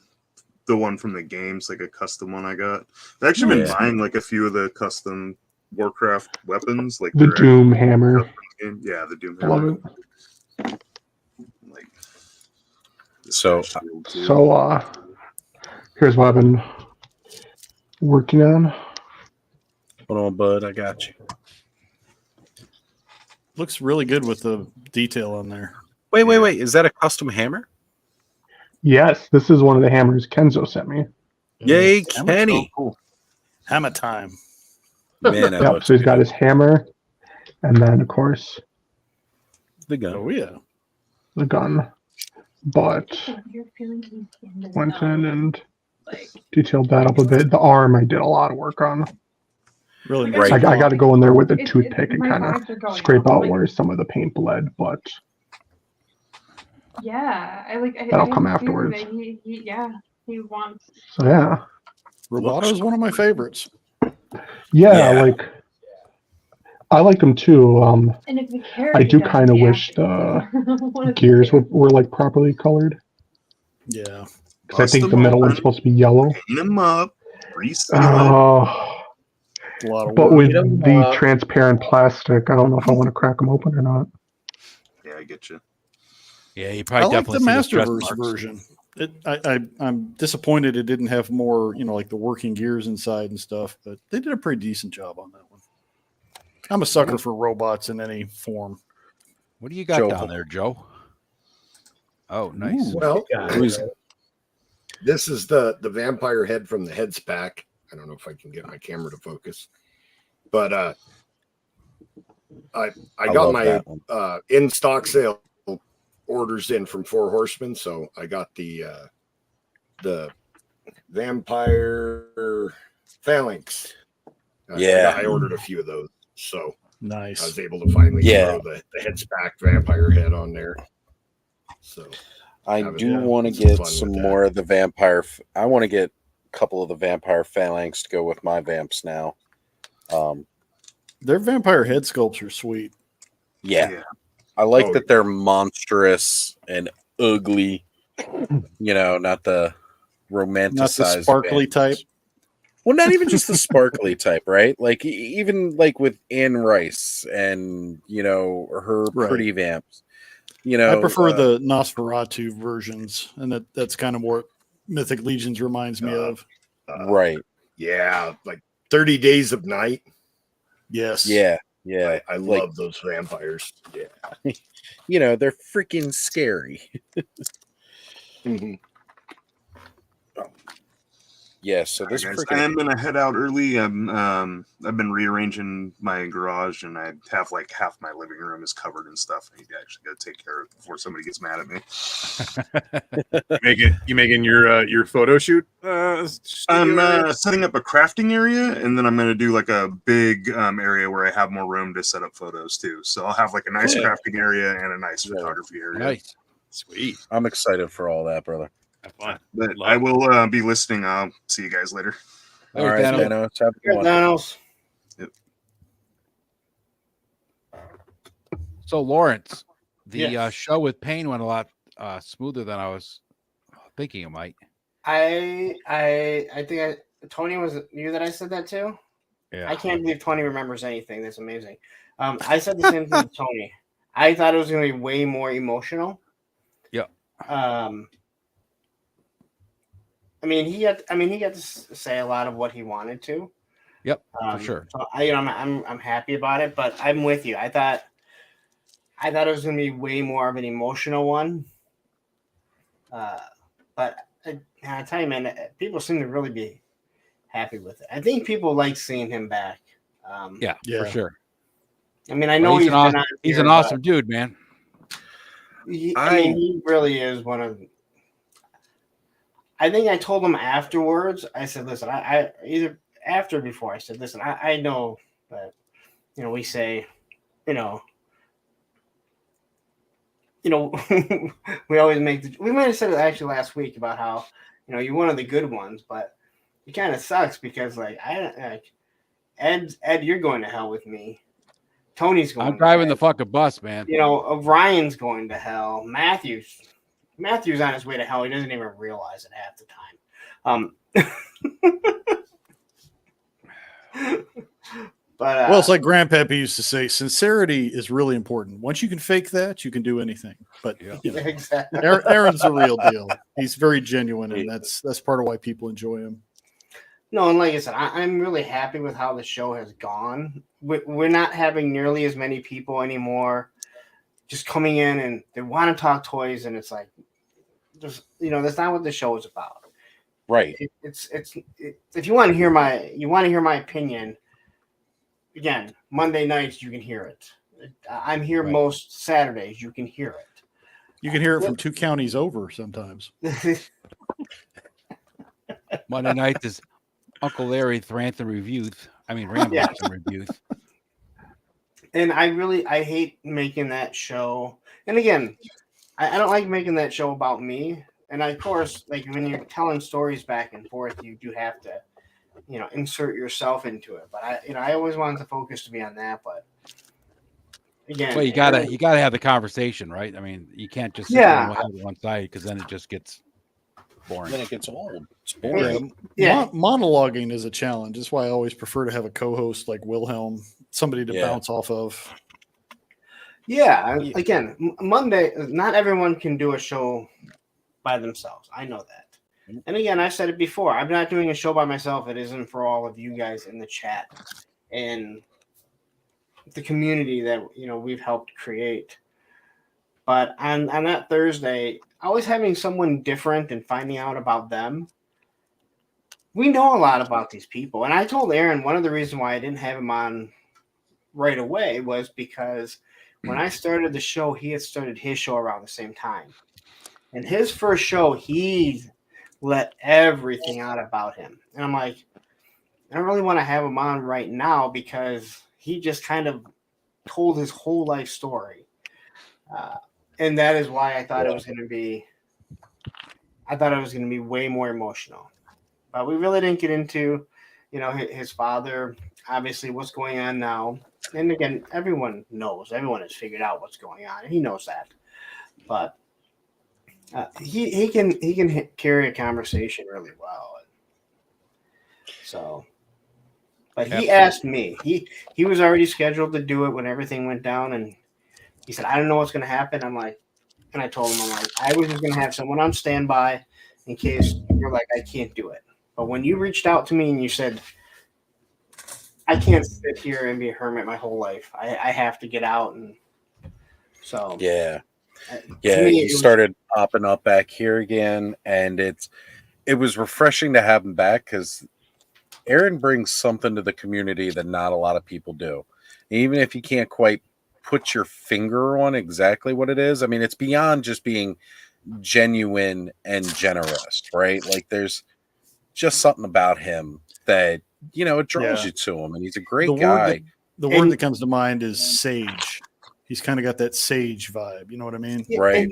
And not everyone sees it because I said, like, when my car, when Ohio fucked my car up, he sent me some money. Like, he messaged me and he was like, hey, what's your PayPal? I'm like, no, I don't. Like he was gonna figure it out. So he sent me something. I don't tell people how much it is because it's no one's business. Right. But then he's not sitting there like in the chat like, well, I sent you some money. So just so you know, like he's not telling you. He doesn't need the recognition. He doesn't need people to know. So all these things that we see that a lot of other people don't, that aren't in the back, you know, he has done so much for this community. Yeah. Like people just can't even grasp the full scope of it. Like he's done more than just about anybody I know. Oh, for sure. And 100%. He's always willing, like even when he doesn't have, you know, he gives whatever little he does have. Yeah. He is so selfless. It's amazing. And I think the worst part about what he's going through, I mean, for a lot of us, it's like financially, like a lot of times, like I'm, you know, something happens with my car, people send me super chats. He sent me, you know, like, hey, this is gonna help you. Like, yep. The money isn't what's gonna help him, right? You know, it's time. It's you know, we've all been through it. We've all been through it. So none of that's, you know, none of that is gonna, you know, help. And I think it makes us all feel like I wish I could just send him some money, do something, but that's not what's going to, you know, help him. And I think it just makes it harder. Where again, like if something bad happened to me, a lot of people are gonna be like, "You're an asshole anyway. You're a fucking douchebag. You deserve it. I ain't gonna fucking help you." And I don't expect anyone to. Now, God forbid something happened to Roman. I'm like, Roman needs this. Man, the super chat. Everybody be all over that for Yeah. Roman. We all love Roman. Well, we don't want your noble speed to go down, super Lawrence. That's right. I didn't say I threw it. nobody would. I'm just a lot of people would be like, "You're an asshole. You deserve everything you're getting." And I'd be like, "Yeah, you're probably right." One thing I do appreciate is the fact that many of us have touched on men's mental health issues. You know, Aaron gets it. He's very poignant when he addresses things like that with his shows that he does. Ed gets it. You know, you guys understand how it's something we don't always talk about, but when we do, it's valuable, and I think people appreciate it. Yep, it's true. Yeah, and Yeah. he's just one of the good guys. Yeah. Again, we have such a huge. Yeah, you know, we do talk about in the idea of toy company sales how small the collecting community is. But when you look at us as a whole, as a community, I mean, we stretch globally. You know, last weekend I was watching. You guys probably seen him in the chat. Rai Ken. You know, he's got a channel, and he was doing Gunpla Sundays with his boys, where he's just building a couple of Gundam models with his kids. I tuned in right away because it's like first thing in the morning, which is like 7 p.m. where he is. It was like late at night, or you know, for the kids and stuff. And he was just building some Gunpla with his boys and hanging out. So I jumped on to say, That's hey. awesome. It was great. It was great just to see. I hung out with Stu from Universal Toy Collector. We were doing a charity drive, and so many people were 24 very hours? generous. Yeah, it was awesome. Amazing. A lot of It's definitely people contributed for a great children's charity, and so you know, people care. You just got to give them an opportunity. And it's great too, because again, like even here tonight, right? Our boy Skydra, he's an IG guy mostly, right? Like that's where he posts all of his photos and everything like that, the behind the scenes stuff. That's where he goes live. But he's jumping over and he's doing YouTube with us tonight and hanging out, right? Like I've jumped over and done lives with him on IG, and I'm normally a YouTube guy. You know, it's great to see the communities come together, and you know, all of us kind of share this bond, this love of toys. Hold that up again, bud. There's another one of the pieces that This is where I'm going to be painting next. That's awesome. That's the from Revelations, right? Yep. Sweet. God, that looks good.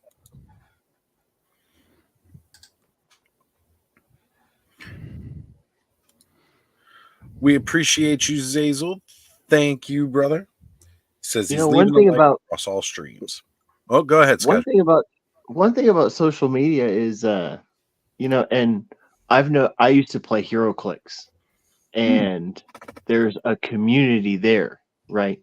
But they're as close as it is to toys don't come into that community. Like HeroClix don't come into this community. So it's social media has a way of keeping everyone very segregated. As much as we try and share it with the world and get as many eyes as we can to see it, like my toy photography, for example, isn't like photography on Instagram. It's very niche, so it keeps it in its in its own room. Yeah, it Right. makes it difficult 100%. sometimes to connect with people. But on the other hand, like the group chat that Oz created is very helpful for being able to, see what everybody's working on. Right. That helped me to connect with, Realm of Toys 89, Francisco. I love his toy photography. I'm going to, do a collaboration with him later in the year. I wouldn't have hooked up with him if it hadn't been for, Oz making the community that he has. So that's cool. And trying to still grow it. Yeah. Skydro, you've got an open invite to that group chat if you do group chats, brother. It's, Toy Network. You guys, let me see if I can, I don't know if I can get it to show up on screen here, but Black Genghis KJ, he designed a really amazing logo for it. And you guys may have seen, I've been putting it on my thumbnails. It's currently on the background. And even in the intro, that little startup where it says Toy Network, it's just a community. What it is, it's for the content creators who are trying to build the community together and grow stronger and grow the audiences of everybody, for us to help each other out and continue to network with one another. And it can be a little heavy on the Motu content, which is not my go-to, but a little each heavy. their own. The understatement of the night. well, that is certainly why I try to keep getting more and more diverse people within that community. I only signed up for the Funko Pops that's in there, and I haven't seen Yeah, any yet. we got a large Funko Pop community in there called the Trash Can. Yep. Unless it's Thundar. Ooh, look at that. Well, Thundar gets a pass on everything because there's no other toys. That is that Vampire Phalanx with that sweet. That's the alternate head from the Father Christmas. Retailer Father Christmas. Yeah, that was one of the sweet. I don't know if you call them surprise or gift heads. That Right. was in there. So yeah. Well, It's kind of like a jousting helm. That looks cool. Yeah, Terrence is also, he had picked up at Toylanta an additional Valiant Knight for me. So he's got the round bucket head when you get him. But the silver bells that came with the first Father Christmas has that head in the silver, which is going to go on my second one, because Emerald Knight and I were talking about it even at one point. And just so everybody can see, I popped that sweet Toy Network up in the corner there. This is a Toy Network production. Awesome. And that's why I started putting it at the beginning of the credits. I'm trying to show people that Toy Network, we're a community that works together and, try to help each other out. Anybody who's in that Toy Network group chat is welcome to use it if they want to. It's kind of cool to have. I can send the file your way. So, Yeah, I was going to Gaz is say, in the chat. Nice to see we you. had Zazel and Gaz both jump in. The other clubhouse of Toy Tube with these two gentlemen. And beyond as well. Go figure. Adam has also been doing regular content with them on the weekly. So that's always good to see those guys popping in. We appreciate you being here. And we've actually got space at the moment. If anybody wants to join us this evening, you're welcome to. I've always enjoyed Zazel's Sergeant Slaughter content, but the clubhouse is more of a inclusive format, and they're doing some cool stuff over there.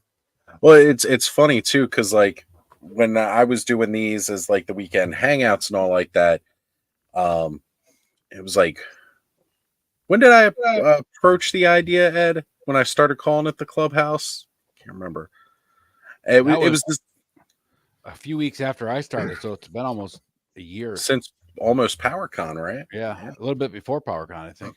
Yeah, we it was it was starting to be this show where we were having again, a lot of same people on every week, and I was like, it's becoming a familiar thing, kind of like Pee-wee's Playhouse or something like that. So I was like, I'm just waiting for the Honeycomb Hideout, and I'm there. Somebody makes Honeycomb that happen. Hideout. There we There's go. the Dakota rings. There we go. You're ready for tomorrow.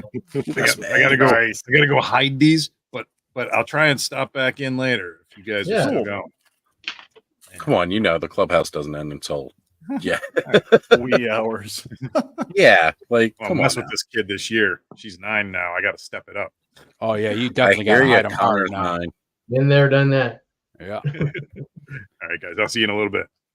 Wish me luck. Take care. We'll see you soon, Hyper. Did you? I hope he counted those eggs before he hides them, so he knows how many he's got to find. Well, at least he's not using real eggs, because that's always tough when you Yeah. find them, like, in June. Yeah. Oof. What's that smell I hope coming you from put underneath money the at each couch? other. Right? Usually you find them with a lawnmower. It's like, it's not pretty. Yeah, and then it sprays everywhere and it just stinks even worse. There's chocolate everywhere. Oh. All right, guys. I am going to go grab a refresh on my coffee. I will join on the infinite nothingness. Okay.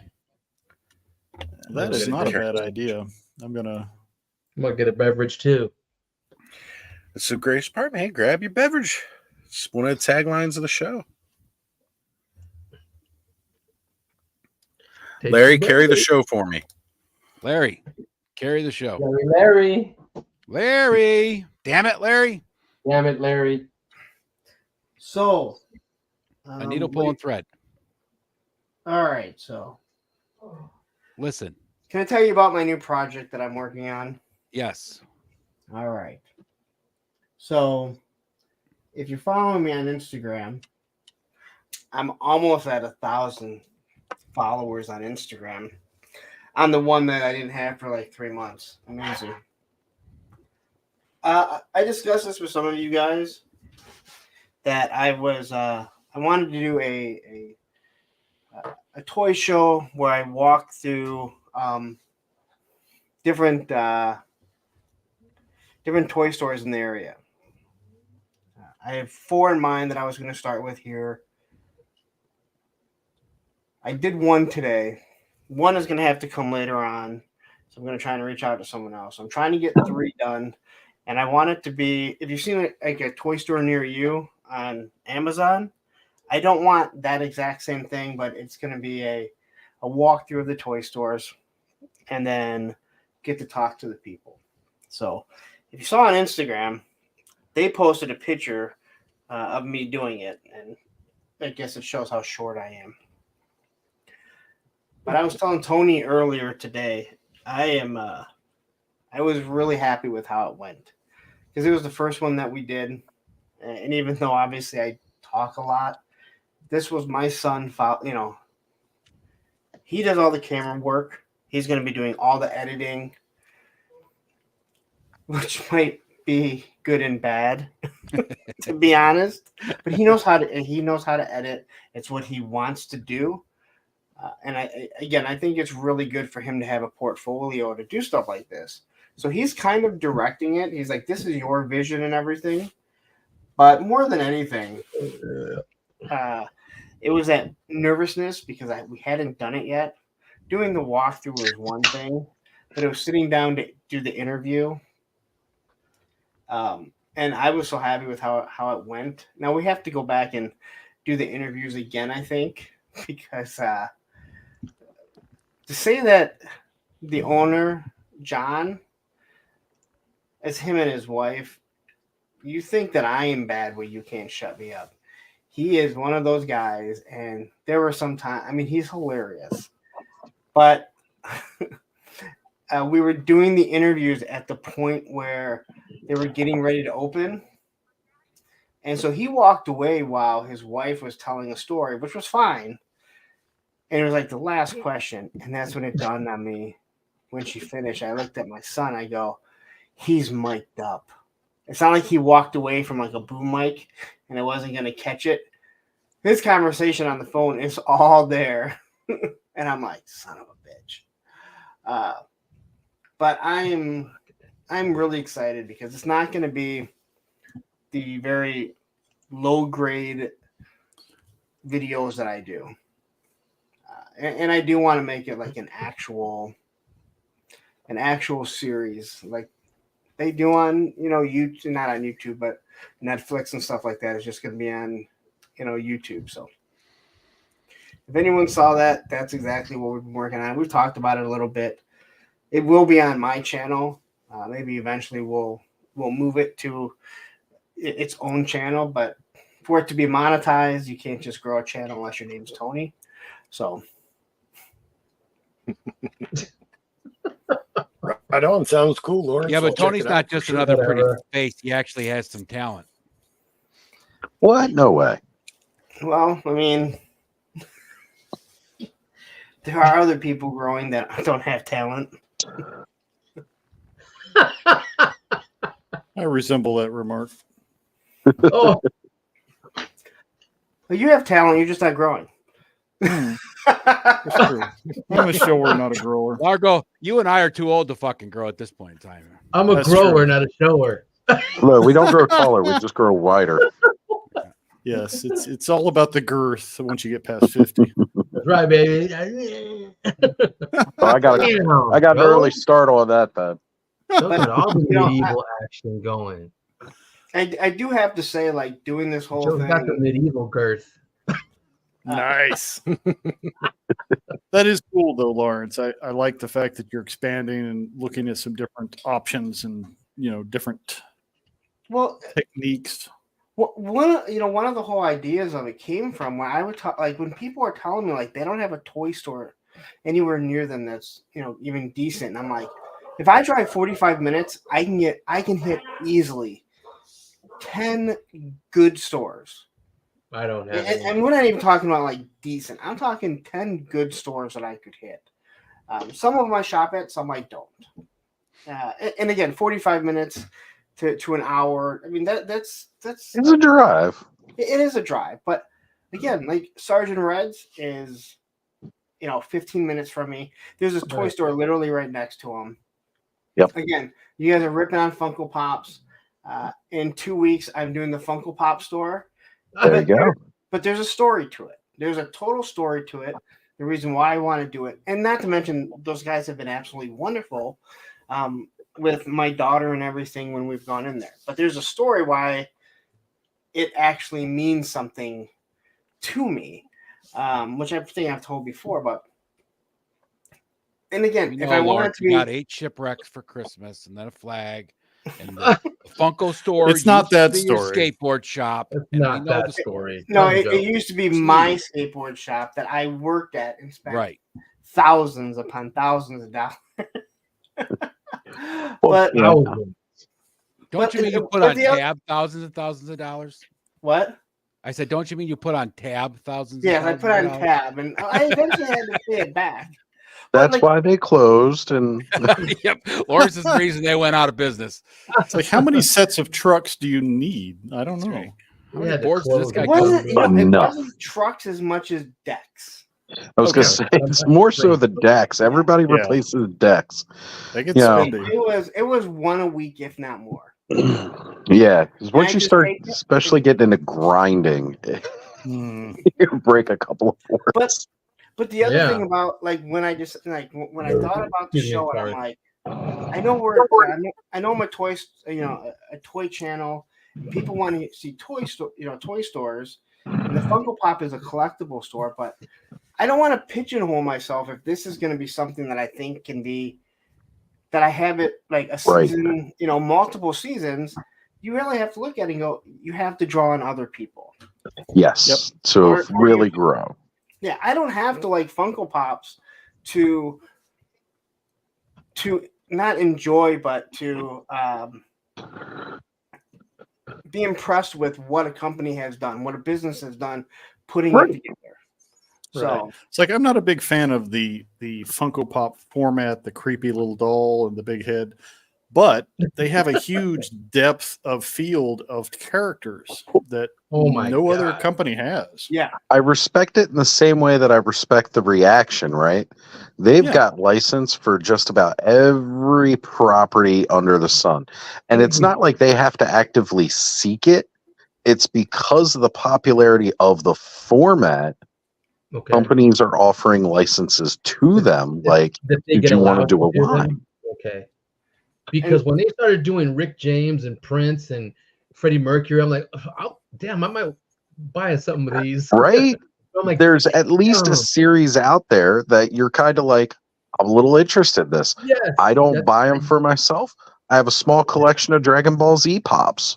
I have Halo Master Chief and Cortana pop. I have a Venom and Carnage pop. And both the Venom and Carnage ones were exclusives. Venom was Walgreens exclusive, and the Carnage was a Hot Topic exclusive. Hey, Cobb. Jacob. Caught me vaping. Yeah, whatever. I'm out here smoking. Vaping Yeah, I'll try not to on camera. See, Skydra showing off. We got King Bugs. I remember that. That was awesome. I love all the Bugs Bunny. You know, like there's literally a pop out there that anybody can admire or enjoy in some way, shape, or form. Got it. I gotta say, I not a almost huge pulled the fan. trigger when they did like the Hostess mascots. They did Twinkie the Kid and Yep. Fruit Pie the Magician. I'm like, no, I can't. Right? I almost did with the rock stars. I was like, oh my goodness, what is this? Yeah, I got me too. He-Man. And then they Razor go and they become expensive as hell. Like, oh shit. They do. Cases Right? and stuff. I'm like, what? I'm sorry, I didn't mean to interrupt you, Cop. Oh no, I was just talking to myself. I got He-Man and Razor Ramon. Oh, He-Man was gifted me the Razor Ramon.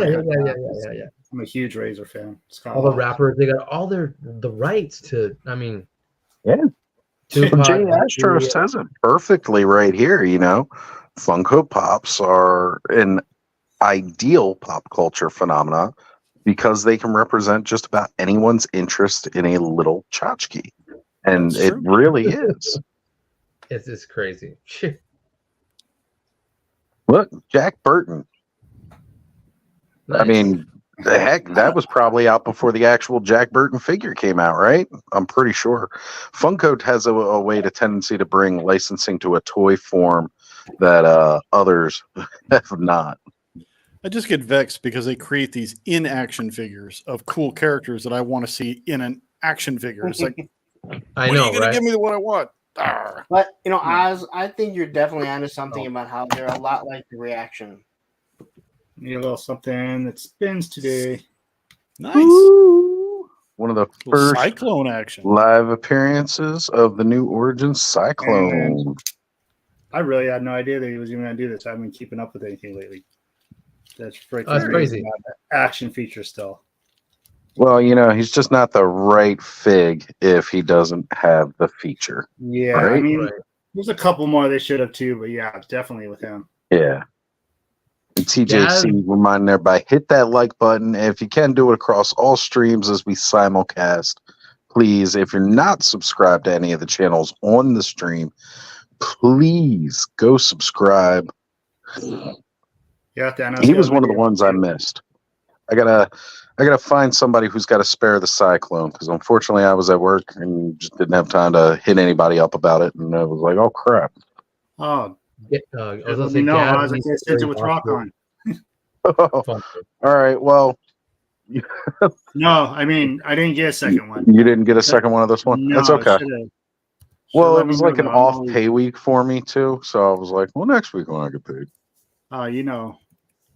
No rush on that either. Whenever, just let me Yeah. know. Well, I figure somebody around's got to have an extra, so I'll Yeah. hold one down. Again, the greatest part about Toy Network, we got a lot of really amazing fans. Friends from all across, and I say friends, FRENZ.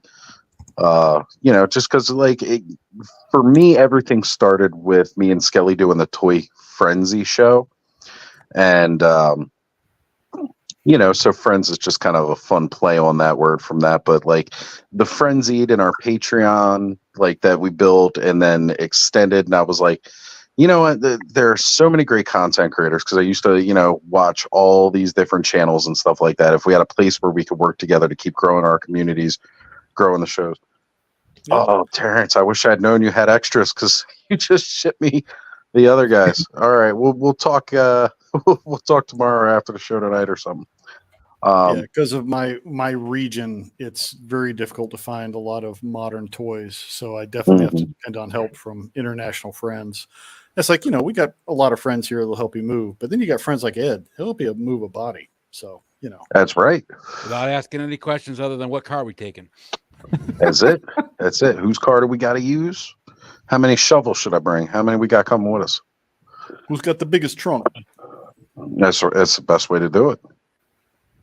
Just send them down. As long as we avoid driving through Ohio, we don't want a car to break down Ugh. going through Ohio with a body in there. That's right. Especially now with Michigan plates. That's just painting the target. Oh yeah. I think Lawrence is actually allergic to Ohio at this point. I've been there. I think Ohio knows Lawrence hates him. That's why everything happens to Lawrence when he gets It's karma. Ohio. It's karma.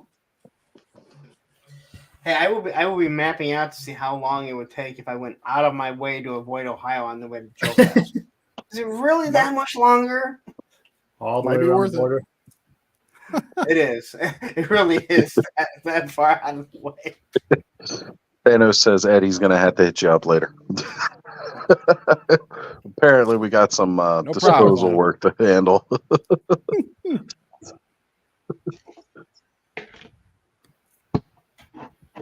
People disappear every day in this world. Yeah, I picked True. up that Every Doink the day. Clown too. That Doink. Oh, Superstars Doink. Oh, Yeah, I that fucking face hate on it. clowns. Maybe I shouldn't have made you bigger. That face fucking on him clowns. was perfect, man. Yeah, Perfect. exactly. I'm gonna I had to get him just to make pictures. just to and- fuck with me on stream. That's it. Yep, pretty much. Oh,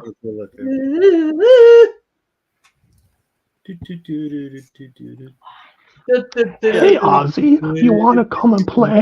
Mm. So, hey, that song stuck in my head since I got him.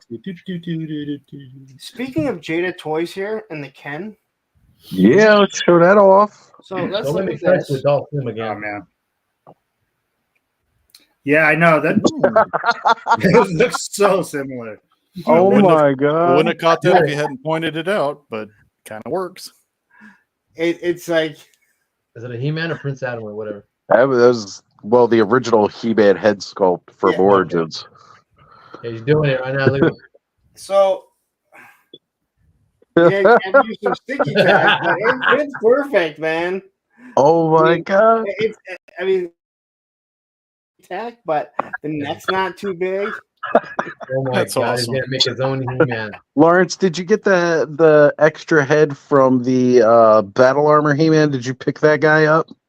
Yeah, I yes. Put that extra like surprised shock head that just reminds me of Dolph Lundgren. I'd have to find it. I'd have to find it. Oh, if you can't find it right now tonight, definitely get us some That pictures. shock head. We- makes some good I will, pictures. we I need will to see try that and on find it for Instagram. Monday stream. Oh, There you that'll go. be great. Oh, I can't wait. That's gonna be great. It's okay. There's always a replay. We had some deep topic discussion. I got freaked out by a clown a couple minutes ago. And now we're realizing the similarities between Mattel and Jack's or Jada Toys Ken head sculpts. Well, it really popped out when I was doing my thumbnail for Monday's show, and I went through my bin rather than try and pop off a bunch of heads. That's why someone had asked me like about I didn't put Falcon. Well, Falcon's downstairs in the display. Like I didn't want to Right. because I had enough heads that obviously it wasn't going to fit. And when I pulled this thing out, I went, "Holy shit!" It looks So- almost the exact same. That's When crazy. that He-Man came out, I saw people making Ken Ken customs figures. just with that head. Well, especially with like the Prince Adam Yeah. vest. Like you could Yeah, trim up I've them, seen that you know, too. the shred the sleeves up a little bit. It would look well, no, because Ken's had more regular sleeves. Ryu had the more ripped look. Ragged, yeah. Yeah. Got to say, with that thumbnail, Lawrence, it's obvious you give great head. I appreciate it. Wow. But like Look, every we other all Monday love- night, he won't get to it till 11:59. It'll be over by midnight. So. Oh, Right? Terrence says it best. Never enough head, right? that's right. That goes both ways, folks.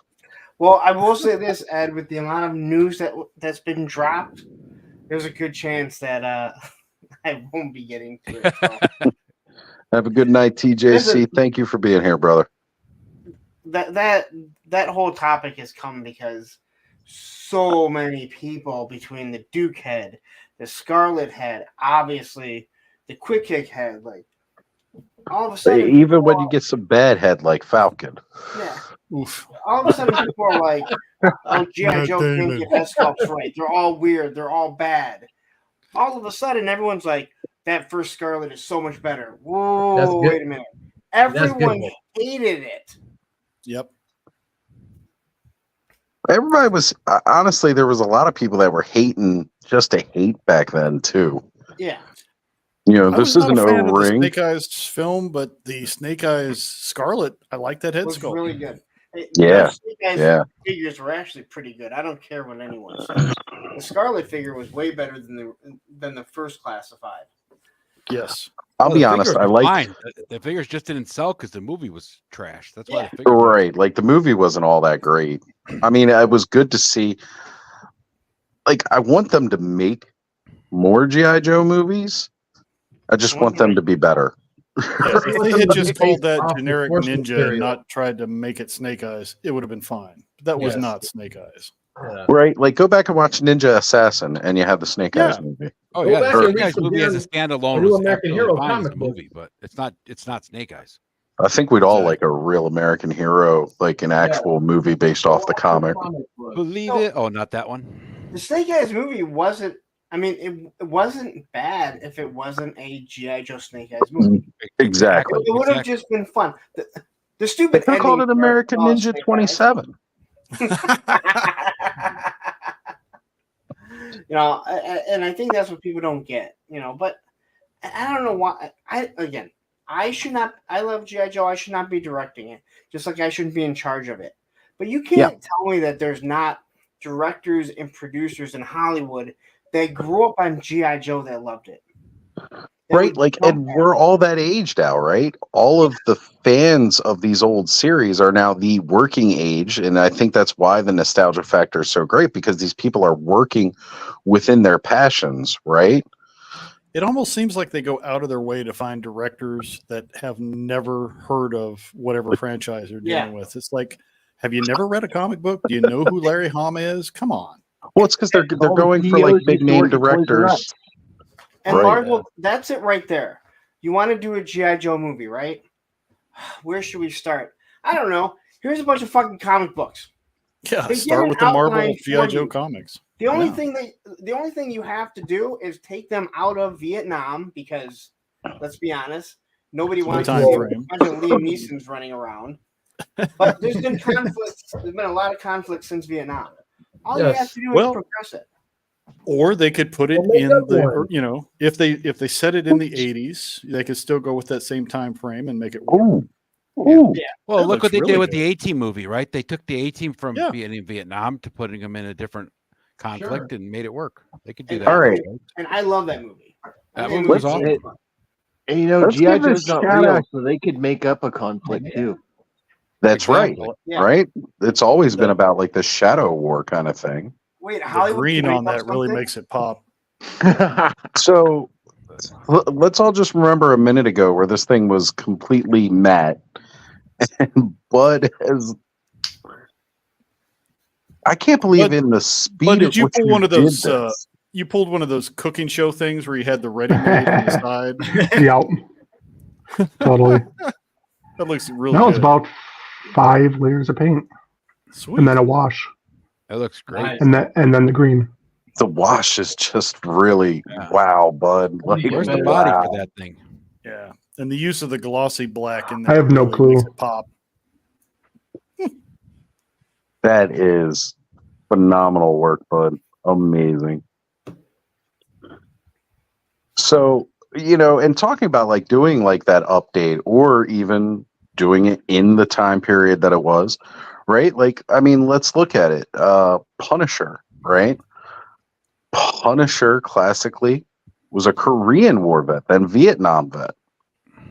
And then now he's, you know, Iraq, Afghanistan vet in the latest media. And it works, right? Like it just works. There's never not going to be a conflict going on somewhere.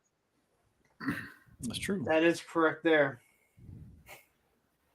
You know, They as can much make as one up for the movie's sake, they can just make one up too. I mean, exactly, it's all fictional, right? You can just create some fiction. Yeah. I mean, the Shadow Make War is one always kind of the best thing updated, anyway. but then keep I'm it not close to highlighting the you. source material. There That's you all go. we want. I see something creepy. F you, Cobb. I'm not doing it. He looks bad. Clowns are bad enough. Now you've got a cyborg clown. You've gone too far. FAH-Q. He looks fucking crazy. It's all fun I'm and having games fun until you with try to them. pack them in the clown car. That's right. That's right. That's one of the scariest things about them. I don't have any idea how they can pack 50 or 60 of them in them little clown cars. This might be more up your alley. I got that Dragul from your sister. Whoever is trying to join in, hold on a second here. Let me see if I can. Hey, Oz, I actually have to call it a night. So, all right, brother. Hey, Oz and company, it has been a pleasure, and I will definitely be back. Thank you all for being so welcoming. You guys are awesome. Yeah. Oh It's man, fun you're watching you paint. And Oz, thank you for inviting me. Always, yeah, brother. brother. Anytime, Yeah. please come join us again anytime you can. You know, because again, I always like waking up my mornings and checking out the Wake Bake Create and Mhm. getting the day started right, man. I'm trying to Let's focus go. mine, like, buddy. You guys have a great night, and I'll talk to y'all later. It won't All right, focus. All right, Take it brother. It won't Find him at focus. Skydro Walker on IG. Go check him Nice. out. That's a great head sculpt right there. It's That's a Zanzibar. great head, Tony. Yeah, Looks good. you got to do you got to do Zanzibar now so you can be Hasbro. Yeah, I need to. Well, they And then don't this know one, what's coming out. this one is my Snake He-Man head Nice. Ooh. that I got from Kenzo. So I'm painting this next along with a Yeah. pair of kind of Yeah. scaly feet. Nice, I nice. gotta find a Zanzibar. All right, What? here we go. Who we have jumping back in? Hyperdelic. All right, Epidemic madness. getting them back on Blueberry. stage here. Hey, there we go. Oh, All blueberry. right. I got the thing, closed down. So that way. Hold on here. We got Joe working on some stuff. Let's see. Nice. Ooh. That's some crazy cool detailed stuff, dude. Mm-hmm. Oh, and then you got to flex with the PowerCon Oh, exclusive. I want Makes that me so want- bad. That makes me want like darkness from Legend. Yes, yes. That's exactly Yeah, what I that's think of what- every time I look at him. Yeah, what's neat is the head sculpt was originally a demon, a red demon, Mm-hmm. and then just Oh. repainting it made it look completely different. Awesome. I will send you some pictures, Tony. Oh, Especially man. since you brought up darkness, because Dude, Tim Curry.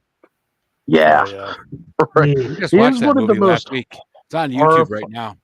Is it? Oh man, Is I'm it gonna be really? watching that after we go off live tonight because I haven't Yeah, seen it in bro. years. I'm waiting to watch that. I'm gonna tell that. Punk. Hey, Punk on Films legend.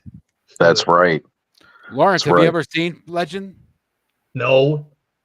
It is one of the few Tom Cruise movies that I love, Yeah. and that is a He's- very he's short young. list. Yeah, it's And, Hey, no Mia short Sarah. terms.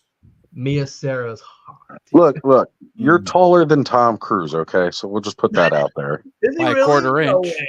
No, I'm No, not. he's not. No, he's not. All right, so Ken's taller than Tom Cruise. Joe, look. Oh, Joe's got some more of the darkness. That's the original Nice. demon. That is killer too. But what he did with it is awesome. Oh, That's yeah. the original demon. Okay. I want the I I want the fire one that has like a fire horse. Arethyr. Arethyr is the god of war. Or yeah, there are 4 horsemen of What line war. is that, Joe? Sorry, what's that? What line is that? That's Mythic Legions. That's Mythic Legions. Okay. Yeah. Come Joe, on, let's have Tony. the cloven Kind of the hoof same, type or are they feet different on them. kind of- Yes, Yeah. sir. Nice. Yep. So, for those of you who don't know, I do the Legions class live streams. We haven't done one in a couple of months. part of that is because I am actually revamping how I'm doing that. I still plan to do live streams with the rest of the guys, but I talked with Brick a while ago about breaking down and doing like shorts and stuff for it. We've got just this past week, I finally started to script. I will be doing the first episode very, very soon of Legion's Class, where I'm going to go in depth on the lore in a short video. Because the live streams, we have a lot of fun when we do them. We love talking about them, but that's the problem because we like talking about them so much. We go off on all these tangents, and I've gotten some feedback from people where it's a little hard to follow because of that. So changing up the gears, kind of like what Larry was saying earlier, we're going to redo the format to properly grow the channel a little bit more. And these are going to be like 10 to 15 minute episodes discussing lore, legends, and everything from the Four Horsemen. 4 mythic legions, and then eventually it will go into cosmic legions as well. We're going to start the basis with the mythic legions. I think that's a cool idea, Oz, because many people may not realize with mythic legions, not only do you have just cool figures, there is a storyline that the Four Horsemen created. And it's purposely vague in a lot of ways too, because they want you to build the world yourself, kind of thing. Like everybody's got their own kind of versions of the armies and troops. As I said, I'm going to have an entire orcs are normally with Arethyr, right? And his whole, faction, like he has the orcs. But they did like Fury Clan orcs, which were red. And again, this is very similar to like Warcraft lore too. So like for me, my Fury Clan orcs, or if I get into some of those are going to be Arethyr's Legion. Nice. But the green ones are going to be their more like own shamanistic tribe. And words and by like the Queen of the Orcs or anything like that, because I was looking at a lot of orc figures this week and their prices. When you go backwards in Mythic Legions, you are paying a pretty penny. Like even that Colosseum orc figure that I was looking to try and get, that one is pricey. He's like $200. How are you feeling about some of these new dwarves that are going to be coming? You getting stoked about that? Yes. And I'm not even like a big dwarf kind of guy. But the new 2-pack that they got coming out with the Rising Suns wave. Oh man, so freaking good. And like it's funny now because like with the price that they are, right? Like again, most of these like single character figures that are coming out are like $37 and stuff. They are it's like that's the cheap price that you get from the store horsemen when they're on sale. Like when you buy them from like a retailer, they're a little bit more expensive. However, sometimes you can get it cheaper from a retailer with shipping than you can from the store horsemen themselves, depending on where you're getting it shipped to. Yeah, too. I have them all, and I really like Mythic Legions, the old figures too. But if you're gonna compare the new stuff to the old stuff, the new stuff is just so much better. I mean, right? Like there's a lot of shared pieces. Yeah, like that Colosseum work is cool. I like it, but when you get that game figure pack, it blows away the Colosseum work in every way. Like everything, right? And well, the Colosseum work, the only reason I was really interested in that auction was because the starting bid when I first looked it up was like $15. So again, you're talking about a figure that normally goes for like $150 to $200 was like a starting auction at $15-16 when I looked at it, and there was like 2 days left. Well, I was like, well, I get paid in 2 days. Let me check back in. I looked back in. It was only like the max bid at the time was like $35. I put my max bid at $45. A couple hours later, of course, I got outbid. The thing finally sold at $56. Wow. Which again is almost about retail price of a new fig. So like it wasn't out of the realm of what I was willing to spend for that particular figure. The deluxe Legion Builder one for the War of the Aether Blade, that figure that's still available at retail is $85. But they're also giving you almost enough parts to build 2 whole figures out of it. Right. Plus, if you're able to go to some of the toy shows and cons, you can pick up some sweet deals there too. Yeah, tickets just went on sale for Legion's Con. So I was about to say, if you want Joe, go ahead. Well, Joe's the official Legals. If you want to get the, Mythic Legions, Cosmic Legions figure Obscura, that's the place to do it. They'll have con exclusive figures. This will be my first year being able to go, so I'm really looking forward to that and to get to meet everyone there. But it's the place to get Legions. It's close to the studio, so they'll be bringing a lot of older figures and things like that. You might even have a shot maybe at that Coliseum work if you're there, Oz. If you get to go. It's true story. Well, that's the plan. And those guys come full force. They bring truckloads of really cool stuff, so everybody has a good chance of picking up something sweet. Yep. And you get to see a lot of the custom work that goes on within the community for Legions, which when it comes to custom figures, Tony, you're one of the greats. Oh, yeah. And if you were into Mythic Legions, I'd love to see what you could do. And Bud would be amazing as well with the customization. The only problem is these figures I'm are scared to paint them. Yeah, they're expensive. That's why you got to get some of these Legion builders, and we'll try to do that for you because those are the ones that come with the less paint apps for the customizers. Right. Yeah. Man, your sister's got all kinds of mythics up on IG right now. I was gonna say, I'm checking Carol. all the pictures out, man. Carol has said she had the Lord of Darkness. She does. She has an older Lord of Darkness figure because my sister, one of the reasons I'm such a huge fan of Legend is because of my sister. That was like one of her favorite movies, and she used to watch it a lot, and then I watched it. Oh, and me and my sister watched it a lot. She knows it's on YouTube. yeah, it's so good. Cannot wait to actually sit down and really watch that. Does she have it on her IG?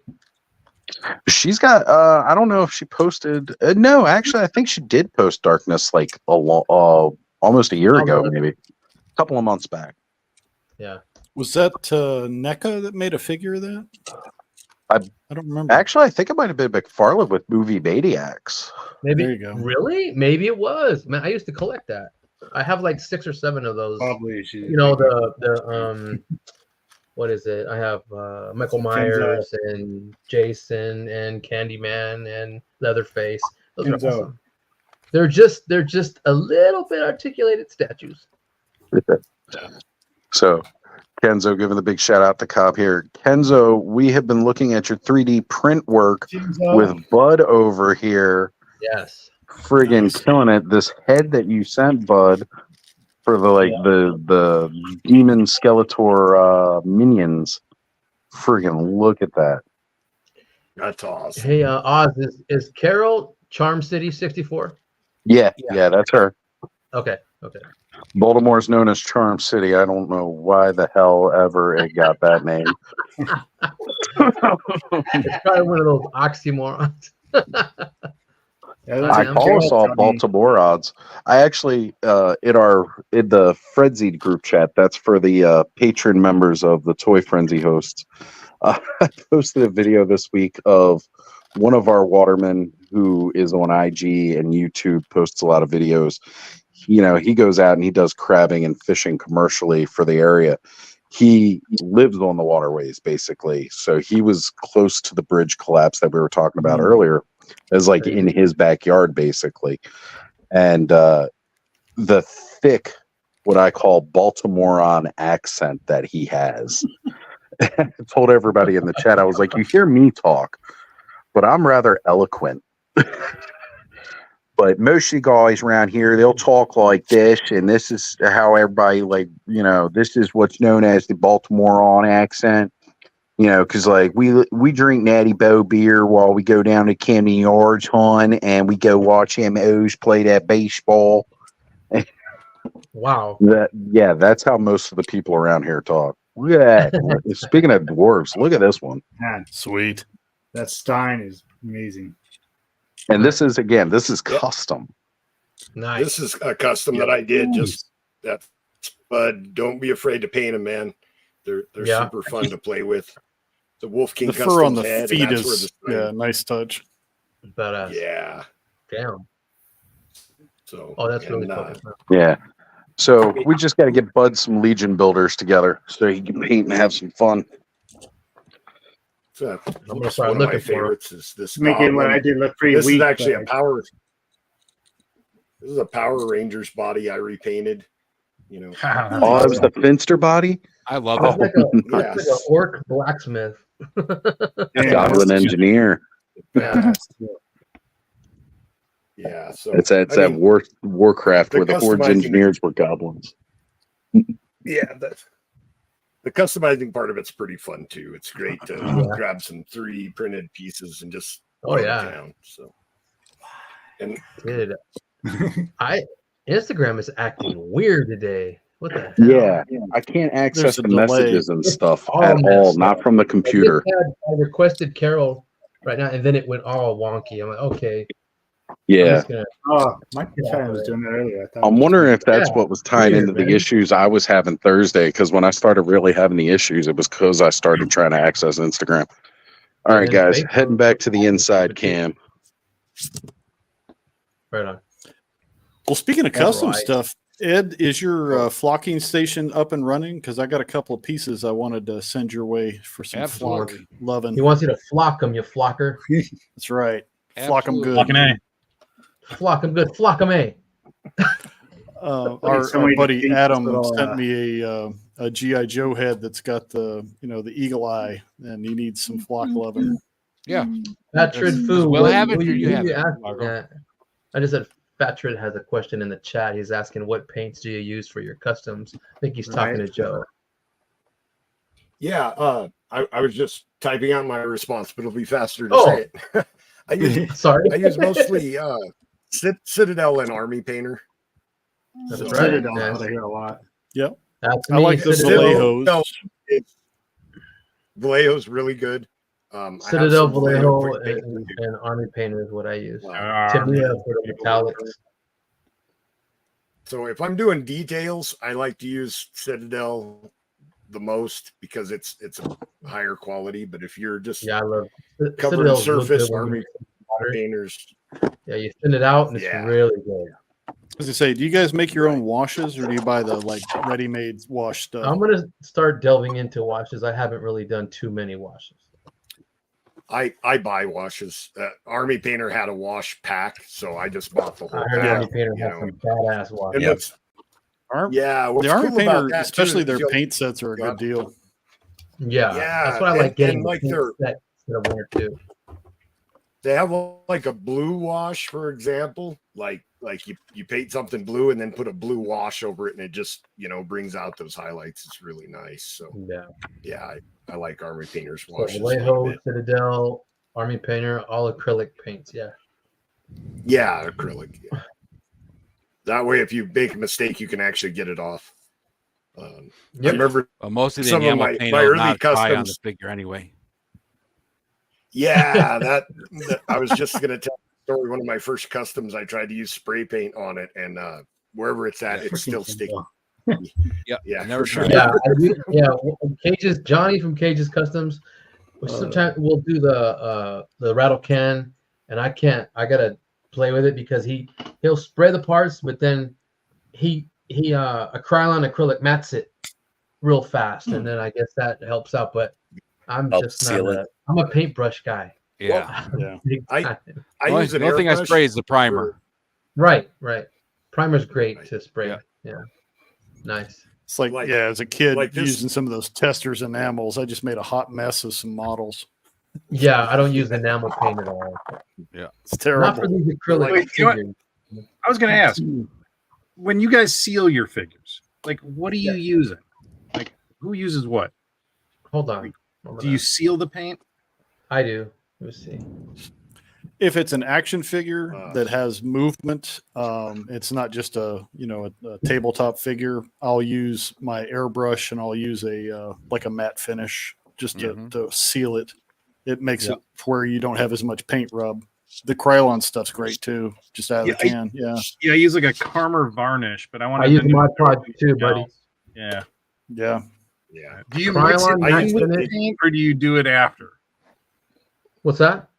Do you do post or do you mix it in with the paint? Oh, I do it after I'm done painting everything. Okay. I'll go outside and spray in a good distance, spray it all over. Even I used to get like, in Marvel Legends, Spidey was really glossy. I'm like, he doesn't have a wet costume. I'd spray this all over those glossy ass Marvel Legends and it'd make them look really dry and like they're supposed to. And it's just the coating that the factory puts on to protect the paint. It's just freaking glossy. So, but this knocks it down. And so does Mod Podge. But Mod Podge can leave a nice little shine to it a little bit. Yeah. Well, and Mod Podge isn't waterproof either, right? Right. I don't know. I think it's water soluble. If you're going to do customizing, one thing I've noticed with some guys that are new to it, it's like, don't skip the wash. You got to wash the figure, get off all that factory stuff before you start painting. What I've recently done, the oils from I your will feet.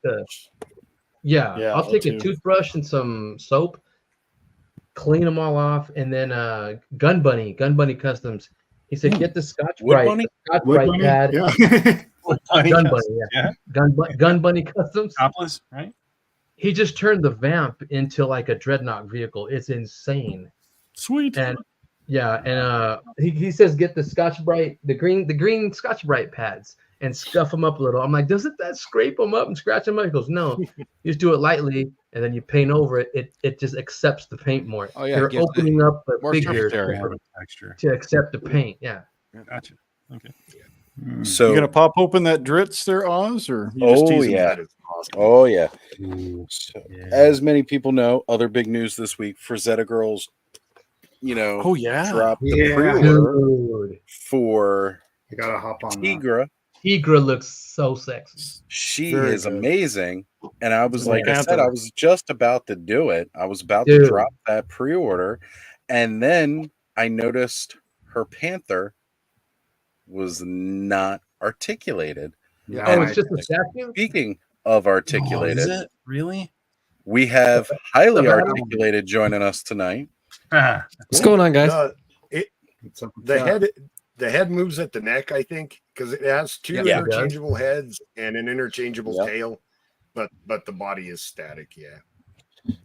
Yeah. I was a little distracted by the voluptuousness of the female figure. I didn't notice the articulation on the Panther. Well, me too. I'm guilty of that. It's the same price as the Darkhold figure. Oh, is she? Yes, she is. She doesn't come with as many accessories, but she comes with that Panther. So I mean, like that. It's.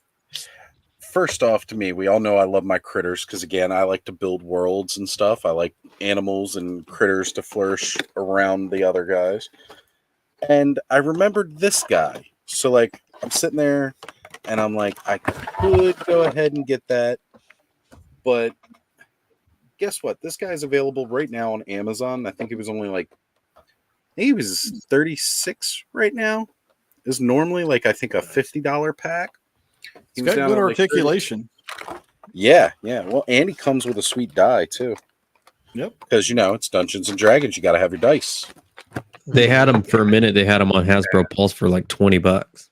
Oh, right. And it was and they were this doing version. their clearance. Yeah. Not because they've got a version out there too that's standard. Yeah. There's a new. What do they call them? The Golden Archive collection or whatever. Yeah, which is another Hasbro movie fumble. figures like, plus him. That's it. That's all they've done. No, wait. This I think this is in there too. Oh, wait, this is from the movie too. But I was going to say between Forgotten Realms and Dragonlance, it's a gamble. There's so many figures they could do. It's like, do you guys just not like money? Come on. I know, right. They don't see Go ahead, a Joe. A buddy of mine just got me. You guys can't see the bumper sticker back here, but it says I played D&D before it was cool. Look, it was never not cool.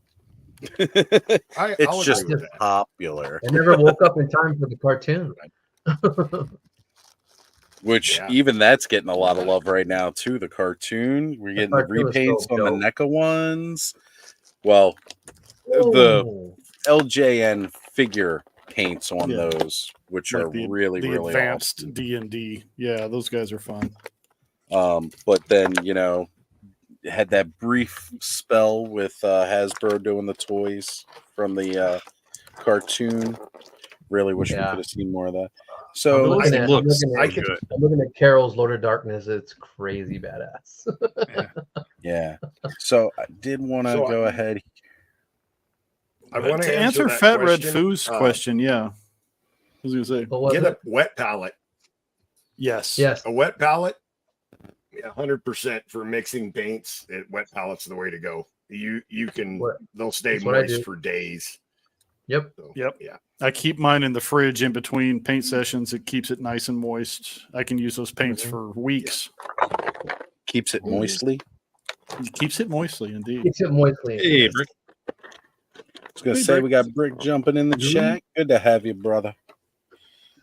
He was out. Him and Bud and no, it's just you and Brick today. I think you guys both went to go see the sweet new Godzilla XCOM. Oh yeah, I definitely left my house for that.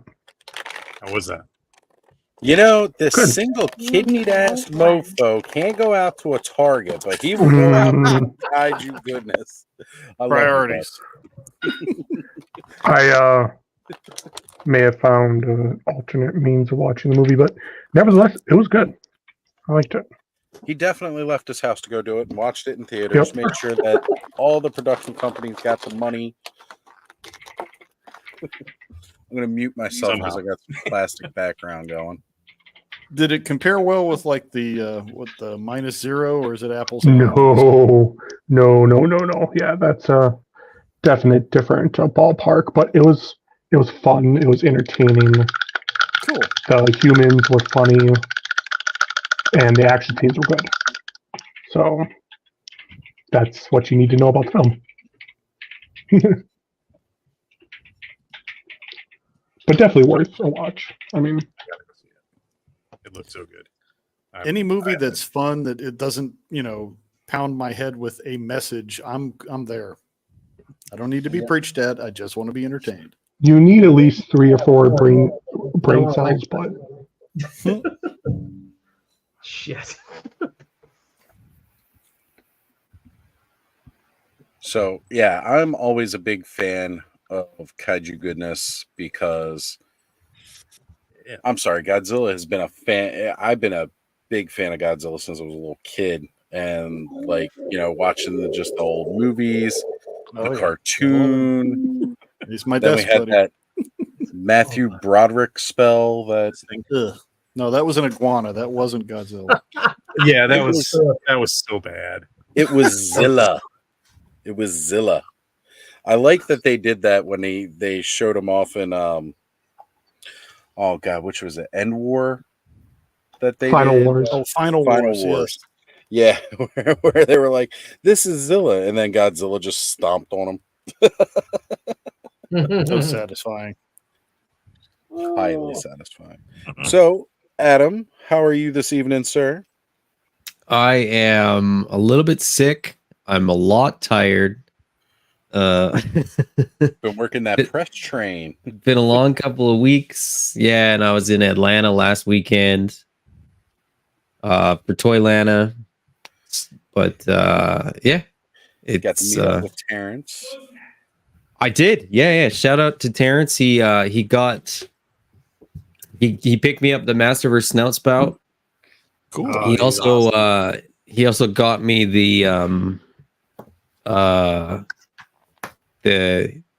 so they won't ship the soft goods to Canada, the Mattel Creation soft goods, like the t-shirts. So he got me the t-shirt that has Eternia. It says Home of the Moat Monster on it.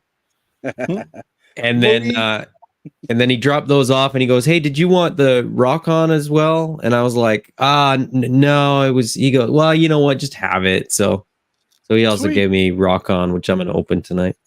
Yeah. Terrence is just one of the absolute best within this community.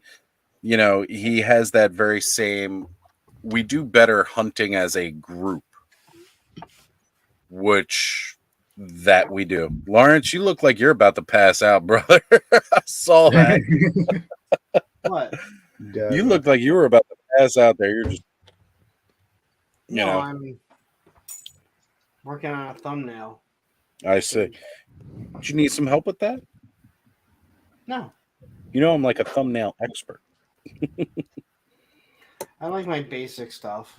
You know, shows Yeah. how simple I am. Right? Instead of this fanciness of me having you rip through the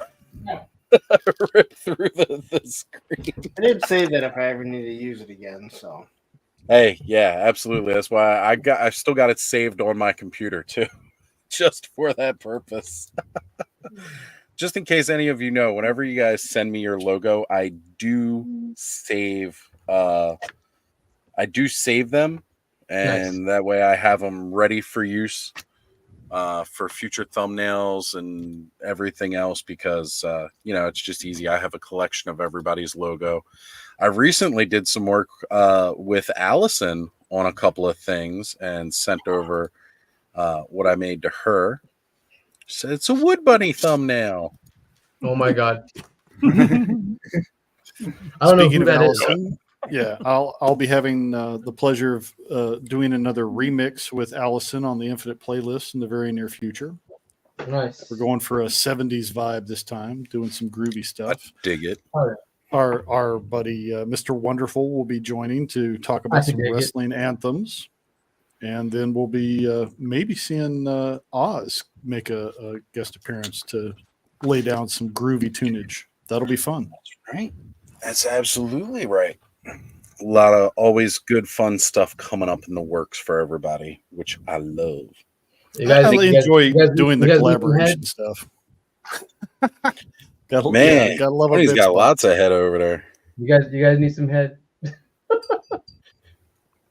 So I gotta say, I'm so happy I bought this figure because I'm loving the articulation on this panther. So now I feel like I could probably get the Tigra. There you go. I get a static That'll panther, work. but it's got Yeah, that's pretty similar too. good articulation through here. The head That'll work better. comes up and down, articulated jaw. Like this is on par with what we've seen from their animals from G.I. Joe. Mm, We know the main thing that I collect classified for is the animals mostly. You're getting it's not as good. Grab the timber and then compare them side by side. They're not as good. Okay. It's good. It's good. It's better than a lot of stuff, but it's I will say joints are a little stiff in some areas. yeah. What's the panther from? That is from Forgotten Realms, Dungeons and Dragons, Drizzt. Oh, that's from the. Yeah. Okay. I am not trying Guinevere? to pronounce. Thank you, because I can't. Guinevere. Yeah. Guinevere? Guinevere See, is the panther. Yeah. Yeah. Okay.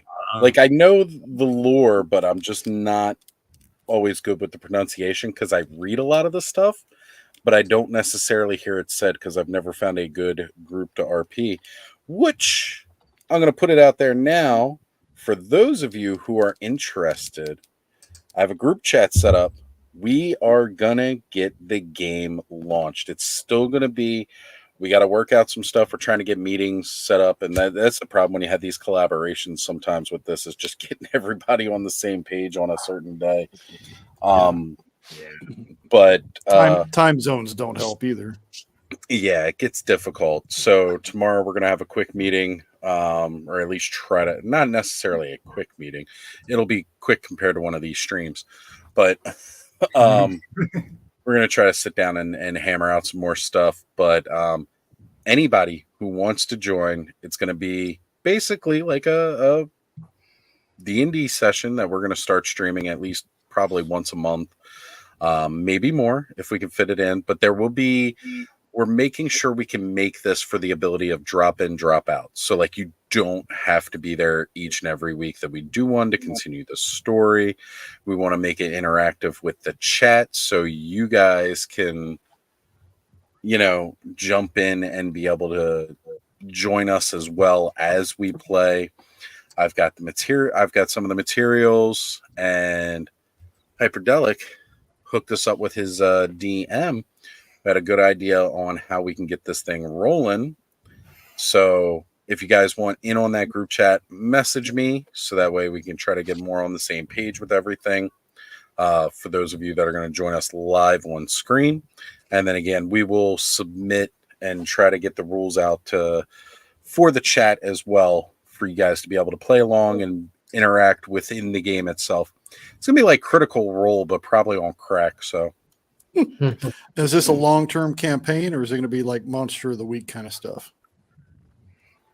We haven't fully discussed that out yet. I mean, ideally, we'd try to do something like a much more longer campaign to keep it going, to really build a narrative and a story with it. But there's no reason we couldn't do like Monster of the Week or something like that. But I think it'd be a lot more fun to do the longer campaigns.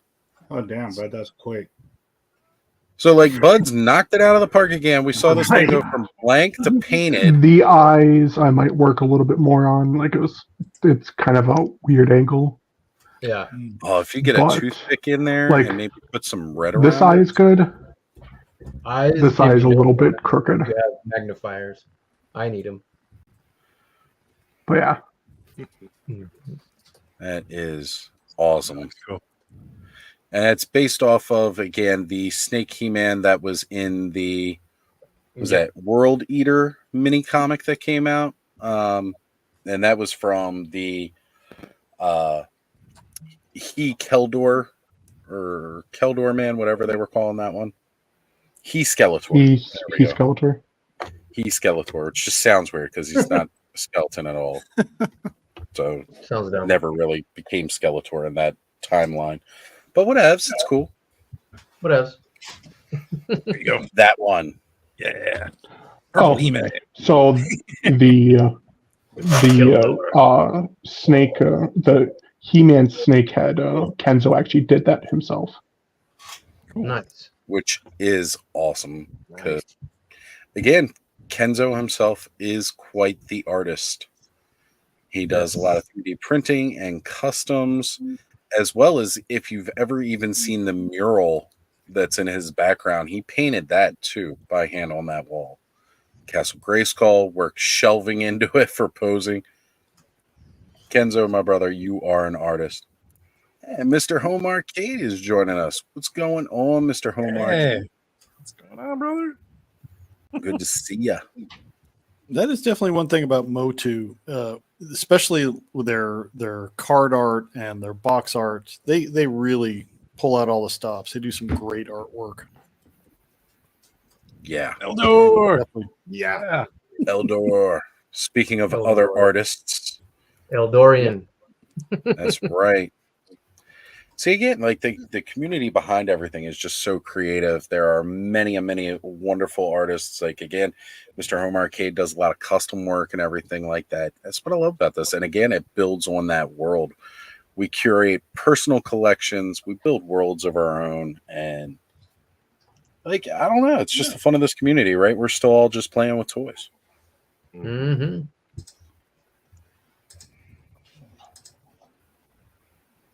And now it goes deadly quiet. Leave me with Mama. I'm trying to catch up with that. Check it out. Yeah. I know. It's like, when I'm trying to open figures, the only problem is I don't have any room for any other partners for my regulars on the show on Saturdays to help me manage chat. This is just like I want to plug this figure. Oh, Joe. Sorry. I just the Lee J figure, like if any, it's available right now, retailer exclusive. So other than the shoulder pauldrons I put from a different figure and the dagger, everything else is included with the figure. Wow. So you can make two completely different figures just from the parts that are included. So it comes with the black arms and legs and the armored arms and legs. And I use the black arms and legs, the spare on a blue Hagnon. When it glows, it looks like you can't see him. So it looks like the arms and stuff are floating. Yeah, just a ton of fun here. So I wanted to give just a plug for the Lee J figure because I was so it was a cool figure, but getting it in hand blew me away. So if anybody's looking for, just to try a Mythic Legions figure, this is a really fun one to play with for sure. Yeah, and that's a great body buck too. The base off of. It really is. So I was thinking about getting one of the Lee J figures. I mean, personally, just to have it in the collection because now I need to get a couple more knights to kind of flesh out the rest of the world. But also getting it because it's got that spare orc head, and the orc head that it comes with, that skin tone works with the barbarian Legion builders. So I can have a more, different skin toned orc. Yeah, I've already got the bio wise, it's a half orc, so right, half orc, just kind of like the half angel, half orc from Xenothon, because I've got that orc head, and I got Bryophytus too. So there's another element to the shaman. Yeah, there's some good crossover with Cosmic Legions too. A lot of those head sculpts from Mythic work really good on the Cosmic too. It's sweet. Yeah, big time. Yeah. Well, because like even our good friend Jesse Just Shelvit, like he's incorporated Cosmic Legions, like one of their ships crash landed in Mythos, and now so one of the characters from that is now running around with his Legions figures because they crash landed. They can't get off because there's no technology to repair the ship, which was a really cool idea. I love it. Goes back to your world building. Yeah. Yep. Yeah. I mean, I'm not much customizing, but I did throw on you got that Lord Dragul, and I wanted to have that kind of like from Masterverse. I took that off of him. Thought he'd look better if he had a little the hood behind him. Yeah, that looks dope.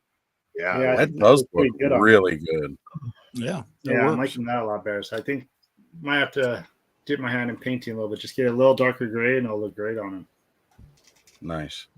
Yeah. So, Adam, how you like the rock? How's the view from your side? I like him more. I like him more than Jitsu. Oh man. You know what? That's that's completely fair. But it there's no I can't figure it out. But I don't think there's any way to have it not have huge gaps and seams and It wasn't. I was kind of thinking it would be more like a Rock Lord, but it really isn't. It's just a really clumsy. He's not even disguised as a rock. You'd be like, why is that guy hunched over in the corner over there?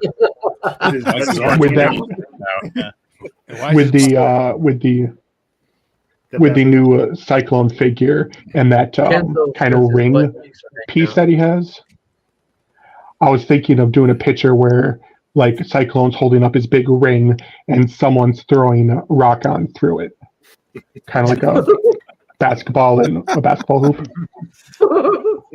Why not? Right? One of my half giants could toss him through there.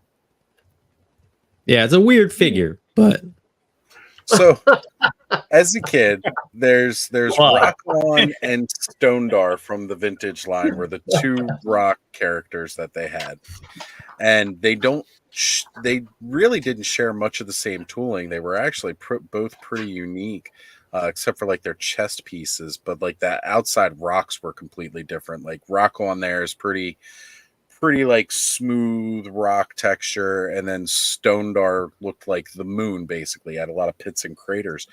But the way they were tooled, the exterior pieces were pretty seamless when you folded them up. Yeah.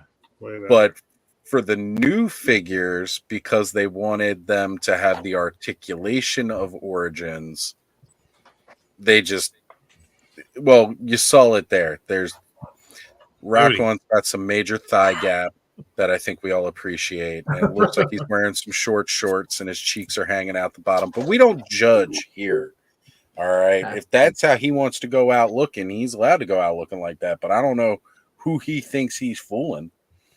Come on, Mattel. One job. That was one job. You had to turn a figure into a rock. That's the other thing I said too. Because, like, as a kid, I used to love this figure, and as I got older, I realized his one true function was that he transformed into a rock. And then he's got his little blaster, like, plugs in. Yeah. Well, it was storage. This little thing spins? Like, what's... belly button ring. It's still spinning.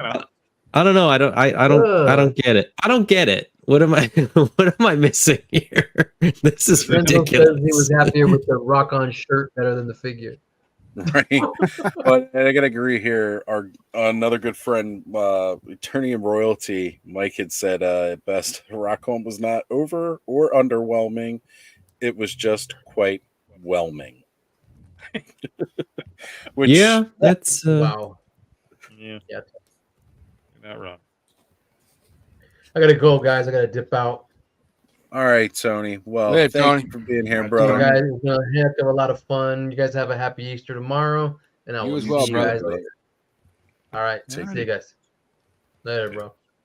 Good night. It's high concept, as Brick said, which is good. I don't know about that. It's a See, poor that man's person was rock high lord when they- is what it is. Well, and Thanos says it best here too. He goes, "The vintage ones make appearances as rocks frequently in his photos," and that's how good they are. You don't even tell they're there in his photos because they look like rocks. They're seamless. The new one, not so much. I don't know how to get like he could. You could plug his little sort of laser gun kaleidoscope thing, whatever it is, into his chest, but I don't. Can you get it in his hand? Just the way it's designed, it's like The original one could go in the hand and it could go into the character's chest. The chest was strictly to put it so that it was hidden when he was folded up. Of course, as a I get it. 5-year-old, I get didn't notice that. But oh yeah, you can. You just have to you gotta twist his arm all up. And okay, okay. Well, being the idiotic kid that I was, my dad would always yell at me because I'd be playing I had Stone Dar, not Rock On, so a Stone Dar had to go take a pee over in the corner or something like that, and he's like, and then he plugs it in like this, and he's like, wee, and my dad's like, you idiot, knock it off, grandmother's over here, or something like he's got to go those for you anymore, and that's why I never got Rock On when I was a kid. So at Toylanta, I also got these guys. Their origin versions. Yes. These are awesome. And if you have the alternate head sculpt for that leech with you there, that is a Corn Boy sculpt from Four Horsemen. I like that. Cool. Leech. That's Yeah, I good, just too. picked up That's extra really leech. I found them at Ross. Yeah, that's the one that I go with. Yeah, these were loose but complete on a table at Toylanta for $10 a piece. And I thought I'm definitely gonna get those. Yeah. Well, I mean, they were some of the ones that went on like that really low clearance at like Ross and stuff. So people probably got them for like $2 to $3, turned around, sold them at con. I'm for fine $10. with that. I think they're like $40 in Canada, Canadian, so like $30 basically. Right. But Which, yeah, that's about accurate for like a deluxe. It's like, 25, 30. But yeah, I mean, it's still great for you guys. It wasn't like when they turned around and sold the Kenner Classics Ghostbusters at Maryland Toy Expo here, and I will continue to gripe about this because it was such bullshit. I couldn't get them for like that real cheap $4 price they were at, Ollie's. Couldn't find them all. And come around, go to Maryland Toy Expo last year, and they got tables and tables. Everybody's got them everywhere, and they're all selling them for like $40 or $50. Mind you, again, it's like that's a huge markup to well over what the retail price was. That is actually really cool that you did that with Snout Spout, Bud. Hold that up again. If you can hear me, Bud. There he is. So what I like what Bud did here is he took some of the extra armor stuff from Vicron. So like you've got the wrist bracers here, but then you also in his hand a second ago had the battering ram from Vicron, which makes again insane sense considering he's like the firefighter of Eternia, and sometimes they got to break into your house. Yep. And they will use that. That is actually a really, really great idea, Bud. Thank you. I think I might have to add that to him because I don't plan on using that with the other Vicron. So, What's up, Kenny? What's going on, everybody? And for anybody, sorry, Kenzo, to steal your No. thunder as you come on. No, For anybody I that was got the wondering, I thunder. also got an Atlanta spoon when I was in Atlanta. All right. Do I need to find you a Baltimore spoon for when we meet up at Joe Fest or Legion's Con? Sure, if you want All right. to. Do you have like I one of will- those shadow boxes with the spoons across it, or? You know what? I haven't found one that sort of fits in the space that I have, so I'm gonna make one. So I will have one. And as soon as it's up, I'll let everybody know. I'll send a picture so that everybody can see. Right now, my spoons are in like sort of semi-storage state. They're in a box just all together. But nice. Oh, Kenzo. I don't know if you saw it, but Oh yeah. Oh, I love Look at it. the work he did on that. Dude, it's great, man. And then I should send you the other one so you could have one with the red eyes Yeah. and one with the green eyes. and then this one turned out okay. I'm still going to do a little bit of work on it, but No, it looks good. It looks good. That was a fun one to do. Like it was. I might do the eyes red. Go ahead. Go ahead. Oh, I was just gonna say I might do the eyes red or like an orange. I would say keep them yellow like that, but if you can get like a fine point, like either needle or a pin tip or the toothpick in there, try to outline it with like a touch of red and then keep the middle yellow. I mean, like, let's Oh, be real. nice. It wasn't like That's cool. Those Right? are cool. You did good. Yeah, on the He-Man, it was just the standard. It wasn't. I didn't obviously make the head, but when I got it, I threw it on mesh mixer, and I made all the scales, and I changed the eyes, and I tried to, I made it look like the comic, like that. That was Right. That was a fun one. The accuracy of it.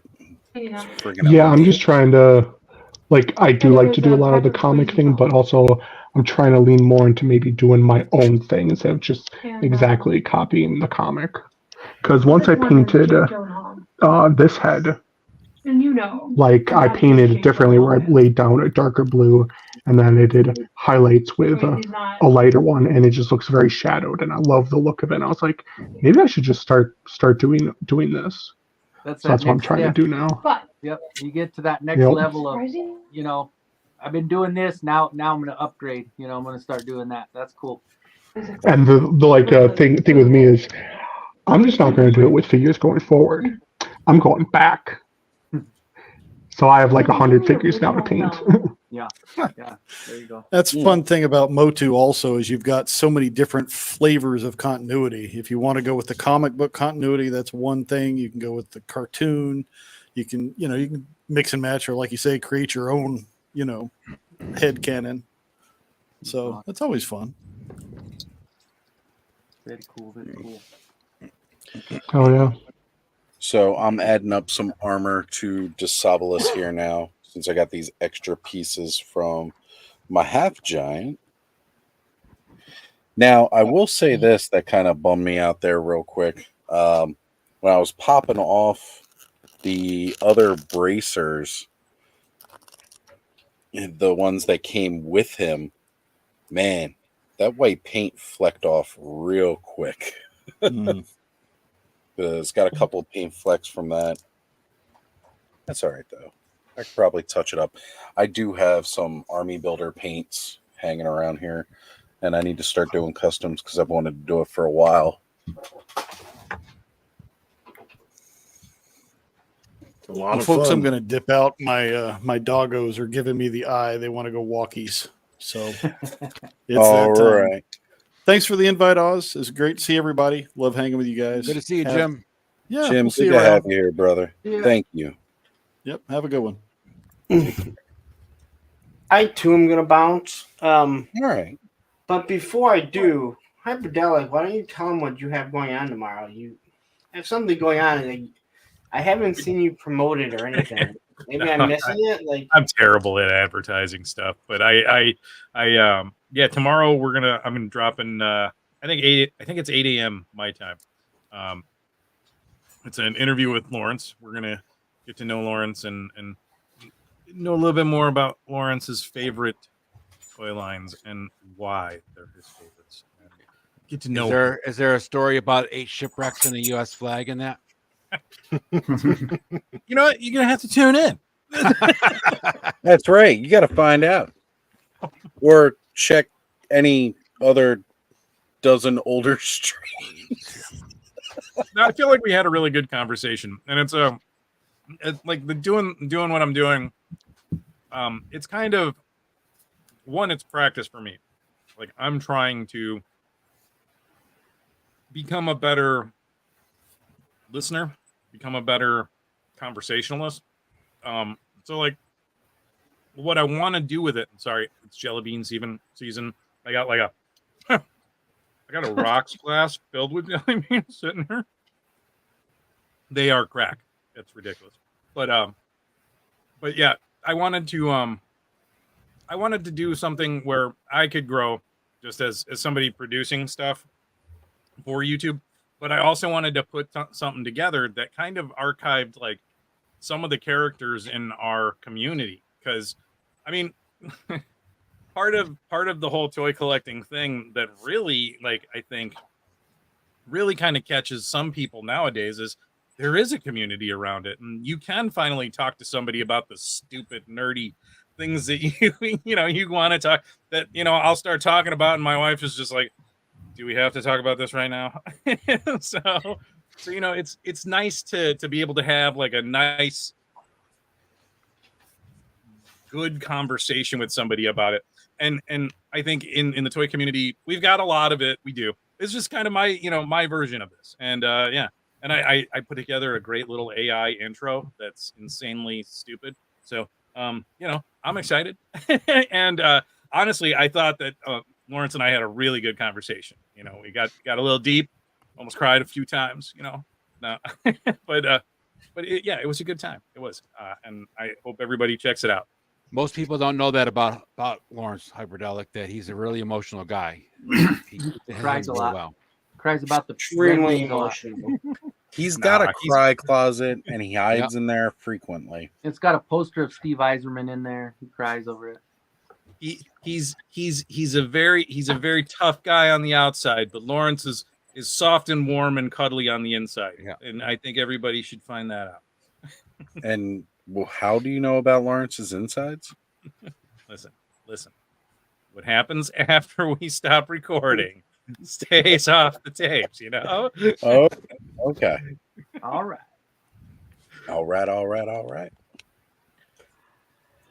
But I'm going to take off. Thank you very much. Once again, I got to get up and go to the gym tomorrow. Lots of super kicks at Joe Fest, so I need to get some stretching in, get those legs worked out again. Right. When you do a super kick, are you kicking something really as high as your leg goes, or you'll be surprised. Reality, he's going to the gym working on his squats so that he can jump up high enough to see over the tables. There's a good chance on that one. Be hanging from the chin up. Well, we didn't get this on video, but when me and Lawrence were at PowerCon, I had to lift him up so he could see the Thundercats layer. Up on your shoulder. Yep, just like this. So carry around like lucky. We all know one of the things that I'm doing with DeSabilis is that I have the Varg, who's going to be with him, very Master Blaster style from Mad Max, very Sabretooth and Wild Child style from Age of Apocalypse. That's going to be me and Lawrence at Joe Fest. I'll just walk around with him on my back. I'm fine with that. No, Lawrence is That's like, fine. damn, that's That's nice, good. man. Carry me ass around. I don't care. Matter of fact, give me that little netting that Chewbacca had to carry. C-3PO.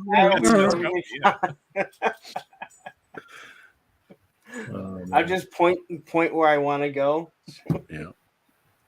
All right, guys, I'm out of here. Thank you very much. Hey, Lawrence. Let me know if Bye, I get Lawrence. any. We'll see you around. Let me know if you get any super chats from my stream since it's still streaming. So. Okay. We'll definitely let you Hey, know. Lawrence.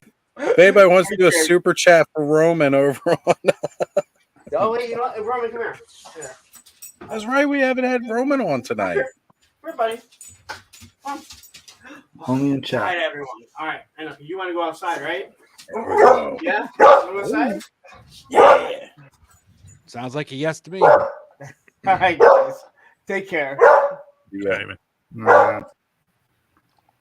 So, Joe, are you heading out, or are you just waving bye to Lawrence?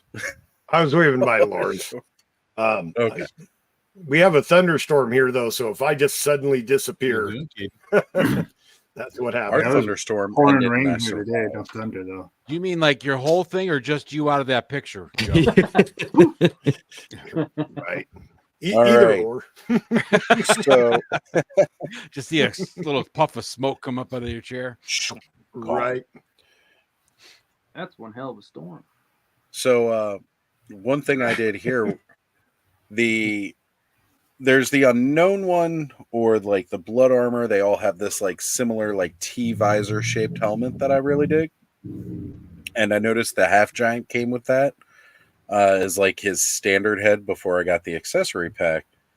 And since I'm kind of lumping my unknown one in with the vampires at this point, and I have the Vorgus Vermilius blood armor too, I'm thinking, I don't know. I mean, maybe this is my Desalis with that kind of armored helmet now in giant scale form. Did switch up and give him the spiky pauldron, or the bracers that were on the half giant, and gave him the half giant harness too. I don't know. I kind of like the other head a lot though too. So just easy, lazy boy swap and pops. Oh, yeah. This is definitely his It shield. looks great, though. Yeah, yeah. They look good together. They do. Oh, man.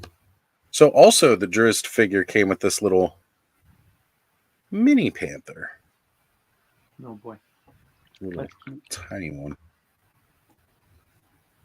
But now I no longer have Panther envy because I have an articulated panther. Everybody with their Tigra figures will be jealous of my panther.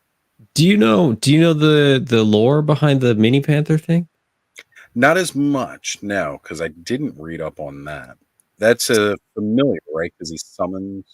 Yeah, I think the mini panther is like it summons the panther. Right. Like It's becomes called a figurine of wondrous power. Oh, is it? Okay, I thought it was something different. Hey Joe, did you play D&D before it was cool? I did. Joe was into D&D before Satanic Panic. Right? Well, actually, when I first got invited to play, I thought that was going to be a part of it, but it turns out that you don't have to worship the devil if you don't want to. So, Were you that was a good disappointed, learning Joe? experience for me. You have a choice. How many people were I don't know sacrificed about during a game, Joe? disappointed, but yeah, it's just my Did you feel expectations had to be misled? reset. Right, I was. Growing up in the '80s, I had a whole different. You're like, man, the I news thought I was told me gonna this get was to going to be be like- way different. Yeah, What's all the Tom black Hanks- there was cloaks that and the Tom blood Hanks rituals? movie. What the hell? Yeah, there was none of that. There was more Cheetos than blood. It was really disappointing. Liar. How many people got up and left the quest as soon as they realized there was no actual sacrifice? Like, I'm out of here. If there was a Google review for it, it would be like far fewer virgin sacrifices than I expected. Plenty of virgins, though. no That part is sacrifice. accurate. The only wrong path traveled down was the path of diabetic blood sugar levels. Like that's about it. Only thing people killed was a bag of Doritos. When I first entered in, I thought I was going to smell incense and sulfur, and instead it was just BO and stale pizza. Yeah, Mountain Dew. Oz, it sounds like you've been there before. Don't lie. I have. That was personal experience I was talking about. You know, I'd never, and you know, I'd never been involved in any of that, but I once went to pick up some paint. I went to get some of the Citadel paint at the comic shop. You know, they had stuff like that, and there was a bunch of noise downstairs, and I was like, what's going on down there? She's like, oh, it's our league. And I went down there, and I told Wraith Mesa's story, and I was like, went down there, table to table, all the way across. It was a money league for Warhammer. It was like the craziest shit I'd ever seen. And the same thing, I walked in, I was like, what is that smell? But you know, it was like, dude, it was huge. It was pretty cool. Now I'm also picturing like the fighting dens.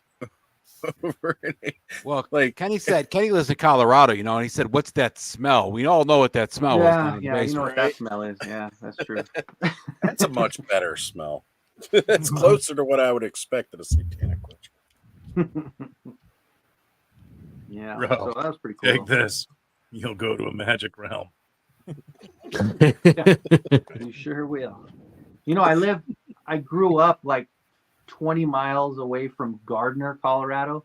And if you don't know anything about that and you check that out, like they actually have like a hippie days or a hippie fest on 420, like every 4 years or something like that. And it's like one of the largest gatherings in the United States. And this town probably has, I don't know, maybe 400 people. And it just, there's an area where everybody just gathers there once every, I don't know if it's every 4 years. I don't know. If Is it's that the like Rainbow Fest thing? What's that? Is that Rainbow Fest thing? I'm not sure exactly the name of it, but I do know they used to call it Hippie Fest or Hippie something. Yeah. But I mean, everybody and that, yeah, and there's a lot of legal drugs. Well, legal now, but you know, and illegal drugs that go on. But and that's right down the road from where I'm at now. Fun. But I don't partake. I got, you know, I'm on a pain contract with my doctor, so I can't do any of it because then I'll get kicked out. He prescribed you pain? I'm on a pain contract. He gives me shit that probably is a lot worse for me, you know, the narcotics. And he says, well, you can't smoke weed or, you know, you can't do any other drugs, just the drugs I give you that are probably shutting down your body more than weed would anyway. That's a very effective drug dealer. Yeah. Oh yeah. He don't want you shopping I around. just signed my life away. Yep. So, scaling wise, Driz to the Valiant Knight, slightly shorter, which I'm okay with that because I can think of him, although he's painted up more like a dark elf. Then I'd prefer him be like a wood elf, maybe. Yeah, they're small. It's definitely a Marvel kind of 6-inch scaled figure. Yeah, I actually have 2 of those. Oh, the the Driz, better with the Marvel Legends than Mythic. Yeah, which makes sense because it's a Hasbro. Yeah. You know, it's their system, their buck. Adam, what did you think about the 3.75 Ghostbusters? I know you're not normally a 3.75 collector. I am not a 3.75 collector for the most part. I am not an O-ring collector for the most part. I don't have the same affinity for Ghostbusters as a lot of people that I know do. It's one of those, I know that it's happening. Actually, I should say I knew that it was going to happen 2.5 years ago. It's been in the works for a long time, believe it or not. And I don't know. I mean, it's cool. I mean, I guess it's great for O-ring collectors. It's great for Ghostbusters fans. It's great for, you know, people that I think wanted that 30 years ago and never got it. The fact that they're doing an Ecto 1 to go along with it, I think is a bonus too. So I think it's cool. I mean, I'm glad that they're doing it because it seems long overdue. Right. Yeah, I just hope they follow it up with like monsters and ghosts and the fire station. Sure. At 3.75, I don't see a reason why they couldn't justify doing that playset. Well, at 3.75 though, you also have the option of picking up the Playmobil stuff. That's true. Maybe they because could just it's almost perfect scale. Yeah, they could just re-release the Playmobil Ghostbusters house, which that Ghostbuster Firehouse I thought was way more satisfying than the original. It's probably better than anything Hasbro would make too. It's very Yeah. detailed. Yeah. There's lots You know, And You got- Playmobil is like ridiculously affordable compared to a lot of other brands. Like they seem to go out of their way to sort of make things that are toys. You know, like with a couple exceptions, like they did James Bond's Aston Martin, which was a little overpriced, but still really, really good and still reasonable. They did the DeLorean, which was very, very reasonable, and then sort of followed up with advent calendars to like fill out if you want Back to the Future 2, you want Back to the Future 3, you can get all these figures and all these things to like go along with it. Like they seem to do a better job than most at actually potentially giving collectors what they would want. The problem is it's Playmobil, and most people that I know aren't really looking at Playmobil as like the line that they want those IPs to be sort of or they don't look to Playmobil to sort of fulfill their need for those IPs, which is unfortunate because Playmobil's doing it anyway. I know. I mean, when they they made were the Mystery Machine and the 18 van both at the same Yep. time. Those things are awesome looking. I never picked them up because it was like you said, Playmobil was not my, not my But wheelhouse. like they fit though. That's the thing. Yeah. Like if you've got GI Joes, like you 3 3/4 or 4-inch, like it doesn't even really matter. A dry brush on those, and away you go. A black wash, whatever. They're phenomenal and they're well made, and the pricing is bang on. Yeah. Yep. Yep, there it is. They did it before anybody else had the guts to do it. That Look at is that. the Playmobil version, and it is. Does it have a winch though? I mean, come on. No, but you know what's cool is the top comes off, Mhm. and then you can actually like get in there and Leave it to the Germans to make things functional. I mean, I had Playmobil when I was a kid. I had a bunch of stuff. Yeah. And when I saw these, I was like, dude, yeah, heck yeah. My dad even was like, dude, I got to get that for him. Yeah. But Connor was their totally only ready. drawback are these figures. They're cool, but they're not, they're like big Lego, They're and it's not very they're a slight like one step upgrade from a Funko Pop, really, is what they are. So it's hard to really get into them as like an action figure collector, but they give you everything. Like the deco's all there, they're what are they, like 4 POA because both legs move at the same time kind of thing. Like, yeah, right. So they're kind of weird, but yeah, it's. I mean, they have so many IPs. I think Playmobil is one of those brands. Playmobil is a little bit like Lego, where I think like if you've got an IP, you want Playmobil or Lego to make your product because you'll get a ton of attention on your IP. Oh, especially in like Europe too. Like Playmobil. Oh is- yeah, absolutely. that's the thing. But yeah, I mean, So- these are crazy, like crazy detailed. They Yeah. really do. I mean, yeah, sure, it's Paint App, but it's printed on Paint App and it's really well done. Yeah. It's like, man, what? It's better than it should be. That's what I'm saying. It's like there's more detailed than there should be for a toy that kind of nobody cares about. And I know that that's not true. I know there's Playmobil collectors, and I know that they probably sell more than a lot of other brands, but yeah, they're so much better than they should be. Yeah. Their When Slimer's these pretty were good. out in store, that was right around the time that Toys R Us was closing up shop over here. And I almost went ahead and just bought all of it. Oh, the Ghostbuster stuff, or just Playmobil? Yeah, in for general? Playmobil. Oh, The all the Ghostbusters Playmobil. I was with Connor at I was there at Toys R Us, and we were looking at different things. The only reason I did not buy the Ghostbusters Playmobil stuff was because Connor was looking at a whole lot of other stuff. And I wanted him to have the experience of walking into a Toys R Us. He doesn't really remember it now, and I kind of figured he wouldn't. But at the time, like the joy on his face walking through a toy store and being told you can go pick out what you want. And he took it upon himself. I didn't tell him there was like any kind of limit on what he could buy. I just said, go out and pick out what you want. And as he was walking around, he would pick up one toy and he'd start carrying it around because he wanted it. But then as he would see more stuff, he would pick that up too and then kind of look at what he had in his hand.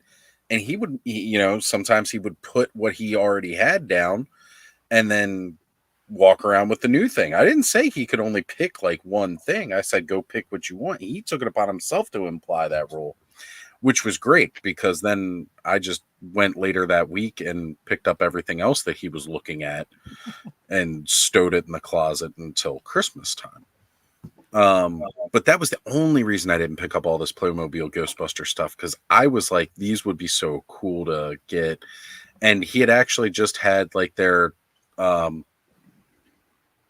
his great grandmother, my grandmother at the time, she was still alive. She had just bought him like the firehouse, like the regular firehouse fire department set. And my aunt picked him up the police, headquarters set. And we enjoyed playing with those and all like that. And he kind of liked it. But by that time, all the Playmobil stuff was gone from Toys R Us by then. Such a shame that I missed out on that, because now some of that stuff, again, it's still actually really reasonably priced for most of it. Like you can still find it at like regular retail price, not like super expensive pricing. And I might look into it a little bit more now that we got these, because you're right. Like it's slightly smaller than 3.75. It's almost perfect scale. They would look good together though. I think Playmobil works a little bit like Lego. Like they'll keep making something so long as it's selling, and then once sales kind of drop off, then they'll just retire it, kind of quietly retire it. But they announce like, we're not going to make this anymore as of this date. So you typically, have plenty of time to get it if you need it. Yeah, I'm trying to find. Here's a good. It's actually the Firehouse is on sale right now on Big Bad Toy Store. It's on Amazon too. Yeah, like $69.99 on Amazon, which is great because then you get it delivered. Ooh, they got Star Trek. So yeah, the Stay Puft and all the guys and accessories, just not Ecto One, been trying to sell the Playmobil. Oh, okay, interesting.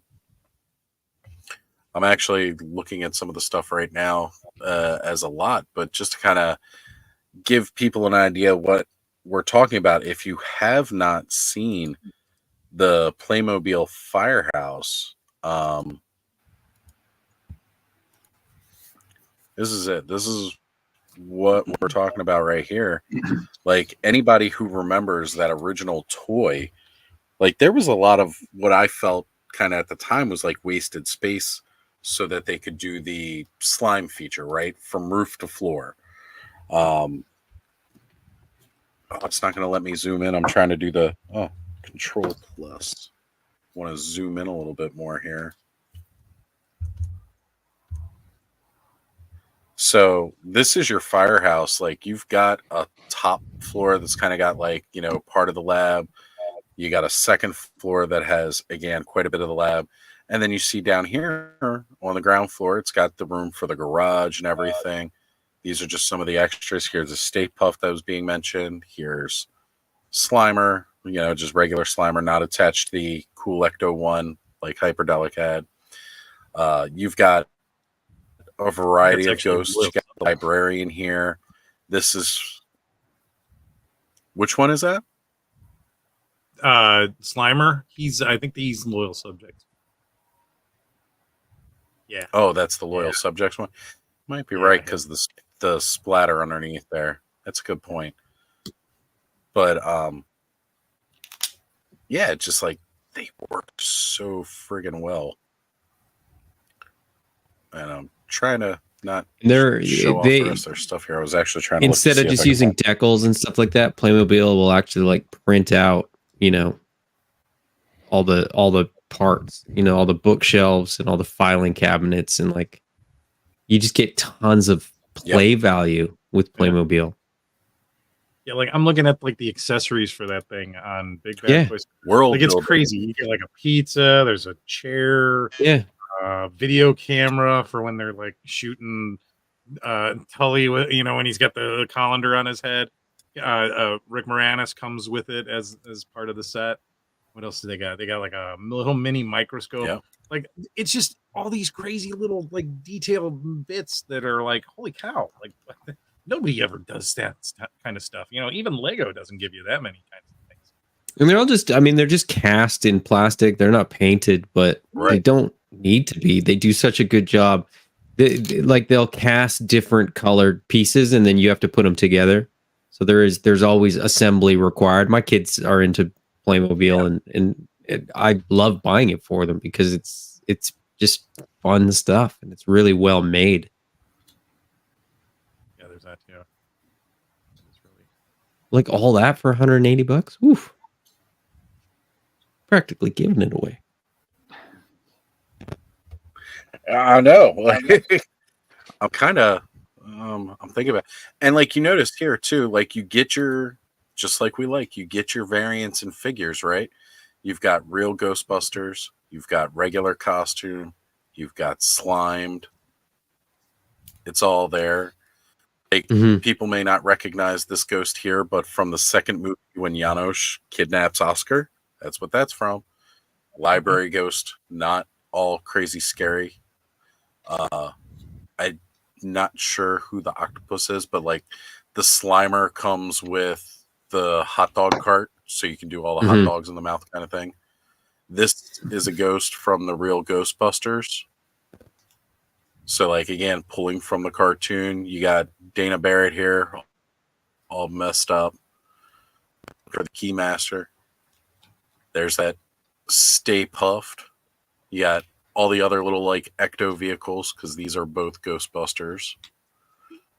The Terror Dogs, they're actually, you get two in a set. There's no other toy line that did both Terror Dogs in one set. Just Can you go back next to the Terror Dogs? Here's there? that Lewis Tully with the video camera. You want to see the real Ghostbusters? No. You go over a little bit. See that kind of pyramid thing? See how that's upside down? Yeah. Oh, yeah. So Playmobil has this weird thing where they do these little holograms, and that's what that is. So there's probably some like holographic ghost thing going on there. Like it's just a cool toy line. Look at all those packs. So yeah, folks. I know, so many. And they had blue, they had black, like you got the different colors depending on what you're looking at. And it's just fun toys. Toys. Like I said, I really wish Connor had shown more interest, because I definitely would have picked it up at the time had he. But he was looking at like all the cool Ben 10 stuff, so I don't blame him, because those are cool toys too. There was a guy. You guys don't know what Ben 10 at Toylanta, and every time I knew it was him every time, because I would overhear him having conversation with vendors as I was walking around, and every time I heard this guy being like, "You got any Ben 10 stuff?" And it was the same guy every time. I'd look over my shoulder and I was like, "Yeah, it's the same guy." And there was one guy at a table that was like, "Man, I've seen you like 4 times in 3 months, and I tell you every time, you bought all my Ben 10 stuff. You gotta stop asking me." It's not frequented in the adult collector market. It's not really going to pop up too much. I'm sorry to It say. was weird. You know, and it's a shame too, because those were really fun toys. I had a lot of fun playing with Connor and all the Ben 10 stuff. Oh, look, Joe Amato's joining us for the stream. Oh, sorry, that's the Kenzo head that I was looking down at the chat. Bud painted. Everybody looked like, wait. I was looking at the chat. I was like, where? Where's Joe? Where's Joe? He's another great customizer too. If you guys don't know Joe Amato, his customs. Honestly, he's the whole reason we got Duplicat. Copycat. I've had a lot of cool conversations with Joe. He's a very passionate guy. He is. Yes. Extremely That's passionate. definitely one way to put it. Passionate. Very, very, very passionate. But not in a bad way. Like, Joe is just one of the best. He's really, really great. Easy to talk to. Yeah. He's another short guy. I saw that too on some pictures. I was like, wow. All right. Not that Yeah, there's I'm almost anything like wrong with that. I mean, just saying. Hey, I'm just like almost a foot taller than him. Joe, if you're watching, I still love you, buddy. If anybody didn't I'm get that, that was dogging a Seinfeld reference that I threw out there. Missed it. We like Seinfeld references. Not that there's anything Hey wrong guys, with I think I'm gonna get out of here because I gotta be kind of, you know, coherent when my kids running around looking for things. You guys have a good one. Have a great holiday, everybody, too. Happy Have a Easter. great holiday. See you later, man. Happy Easter. All right. Good night. I'll have a dog. See you, man. So yeah, even Fat Red Foos mentioned about the fact that he heard the Playmobil works decent with the 118. Yeah, it does. Which, like, yeah, it's only like minusculely smaller. And War Chest Full of Toys says he's back. What's going on, brother? Glad you could be here. So go ahead. Go ahead. One more thing, I got it in Atlanta, but I just got it at Target because it was on sale. Was the vintage collection Sabine? But oh, nice. But I got it largely because it came with a Loth Cat. And I now just want a bunch of Loth Cats. I was hoping I could find a bunch on clearance for that same reason, Adam. You get me. Because the figure's really, really quite good. Oh, like the sculpt is good, the detail's good, and then you get the helmet and you're like, why is the helmet the same size as their torso? But I guess it's because it's so small. You couldn't really I don't know how you would got to be do it. slightly larger to fit over the head, you know. But I heard the vintage collection Bo-Katan does not have that same problem. So who Neither knows? did the Django Fett that I had that had all the armor pieces that came off back in the day. Yeah. But sometimes it's just how it works.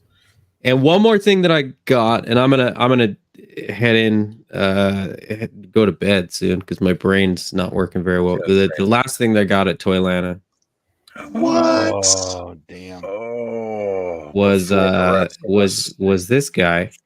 So this is the 3D printed version of Spectral Pale. This is in fact the Spectral Pale that if you go on the Kickstarter, this is the figure that is pictured on the picture for Spectral Pale.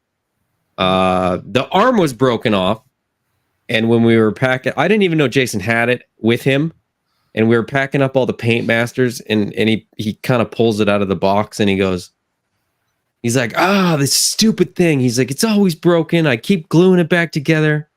He's like, can you take this? Can you get this out of here? He's like, I don't want to deal with this thing anymore. And I was like, I can definitely take that. I don't mind. I don't mind that the arm is broken at all. So at this point, I've got I've got turnaround shots. I've got a 3D printed sample. I've got a test shot of a head. I've got a pre-production figure. So now really all I need is a proper test shot and a paint master, and then I think I'll have just about every step of the process for an AWOC figure. So that's incredible, man. I'm so glad. And honestly, I can't think of anybody more deserving of having the promo Spectral Pale than yourself, as you have been campaigning so hard for that figure. Mm-hmm. That's just incredible. No, it's great. I know exactly where it's going to go. I just haven't put it away yet. I'm happy to have him on my desk for a little bit longer, I think. Yeah, well, we all got to have our desk toys, right? Like, I've still got, clearly some of the Legions. I did clear off like a couple of the vampires and stuff, but like, well, my desk AWOC figure though, I think I've shown this before, haven't I? Casual Ape. Yeah, which we all love, by the way. Here, hold it up again for the people who don't. Casual Ape. Just Casual Ape, right? He's got an adult beverage. He's relaxing. He's got his 90s shirt on. I don't know what I did. I had those shorts. I did a picture with some like denim printed shorts. Yeah. And I don't know where those have gone, but they're gonna have to make a comeback now that he's got that shirt. I think he well, had. You can't be really casual unless you're going no pants anyway. So I mean, that's right. That's true. That's a good point. That's a very good point. I mean, I'm just saying, like, pants are optional for the stream. Seriously, guys. I don't really you just have, gonna say like- you don't have any pants on? Actually, I am wearing pants, surprisingly. I was gonna say I don't have a desk figure. I have like a. You have a collage. desk? That's what I was gonna say. I have a desk under here. I've got Turtles, Motu, Doctor Who, a few Power Rangers.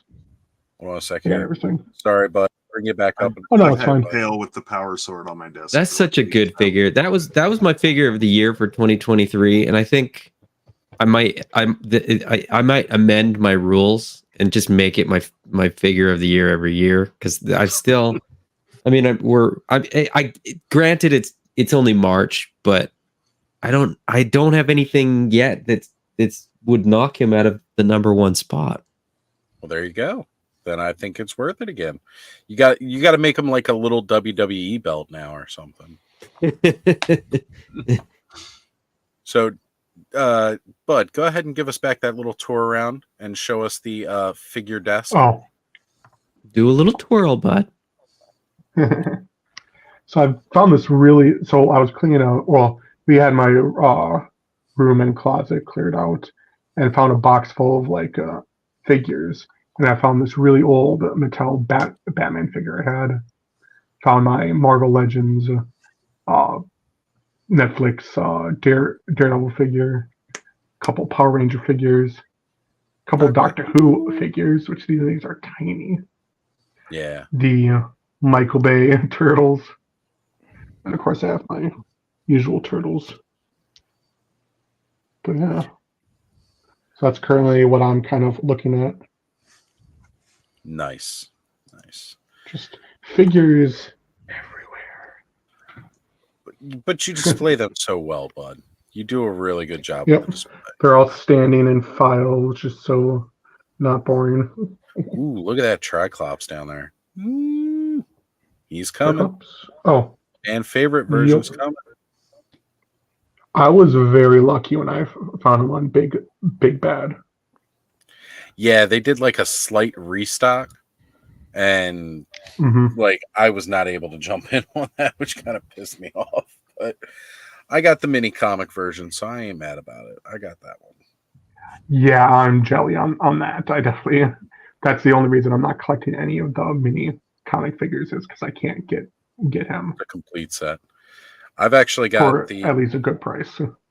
Yeah, the back of that, the card art where it's the Rise of Evil 2-pack with Cronus and Keldor, and then you see like 2000X Evelyn on there, you see Lords of Power Beastman and Merman, and it's like, holy crap, I've actually got every figure on the back of this card, which that's a hard card to complete because not everybody got that mini comic Triclops. I didn't. I missed them. So, who is the purple skull dude by Batman? I didn't either, Thanos, if that makes you feel any better. It's all right. Purple skull dude. I have 2 red skull dudes. Well, 3. Oh, yeah. Mask of the Red Death, I think. Oops. Hold on, turn off my screen. There we go. So I've got Mask of the Red Death, Daredevil. Well, he doesn't really have a skull face, but Vorgus Vermilion. Nice. the little wizard statue I also found. Very cool. I like that. Wizard. And then also really random small little figs. Like I found that little Koopa guy. Nice. One of the Koopa kids. A couple little small Funkos. I think that's Roy actually with the Koopa kid. Yeah, Roy. Mask of the Red Death looks badass. Definitely. Well, if you're interested in that particular figure, the retail exclusive version is up for pre-order. Go check out our boys over at Helidope Toys, and you can pre-order there. Or if you are one of our friends up north in Canada, highly recommend E-Collectibles. I'll never stop shouting out Mike because he helps all of our good Canadian friends. Because it's a pain in the butt to get these toys across the border, which is ridiculous. Or I have a loose one. Oh, that's you know what? That's right. Kenzo is looking to part ways with him, so you can find all of us on IG. Pretty sure everybody here has IG. Yeah, everybody here. MySpace. Oh. I can't even find my space anymore. hit Kenzo up on Friendster, and he'll help you out. Just email me at kenzo@aol.com. You can find me at I still got those discs, man. I got a Just good spin deal. up those discs and right. Load up all the minutes of free internet time. Welcome. So working at You KB got Toys mail. too, right? Right. You got that job at KB? KB, baby. Speaking of AOL discs, mine's about to run out. I've only got 6 minutes left on my internet, so I'm gonna call it a night. You need a Net Zero disc? I got one I can send you. Net Zero. I That's wish. blasphemy. No. I ain't gonna lie, I used to run around and do the neighborhood collection and grab as Oh, many hell yeah. free discs as I could. Beep, beep, beep, beep, beep, beep, beep. Oh, horrible.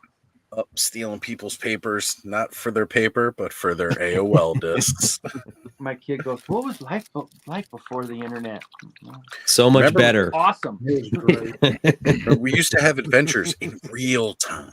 We had this thing called Outside. We used to have to clean ourselves off because we had dirt on our hands. My BMX You know- got so many miles. It was great. The graphics outside were really, really impressive, but some of the storylines were pretty lame. Sometimes. Super high def.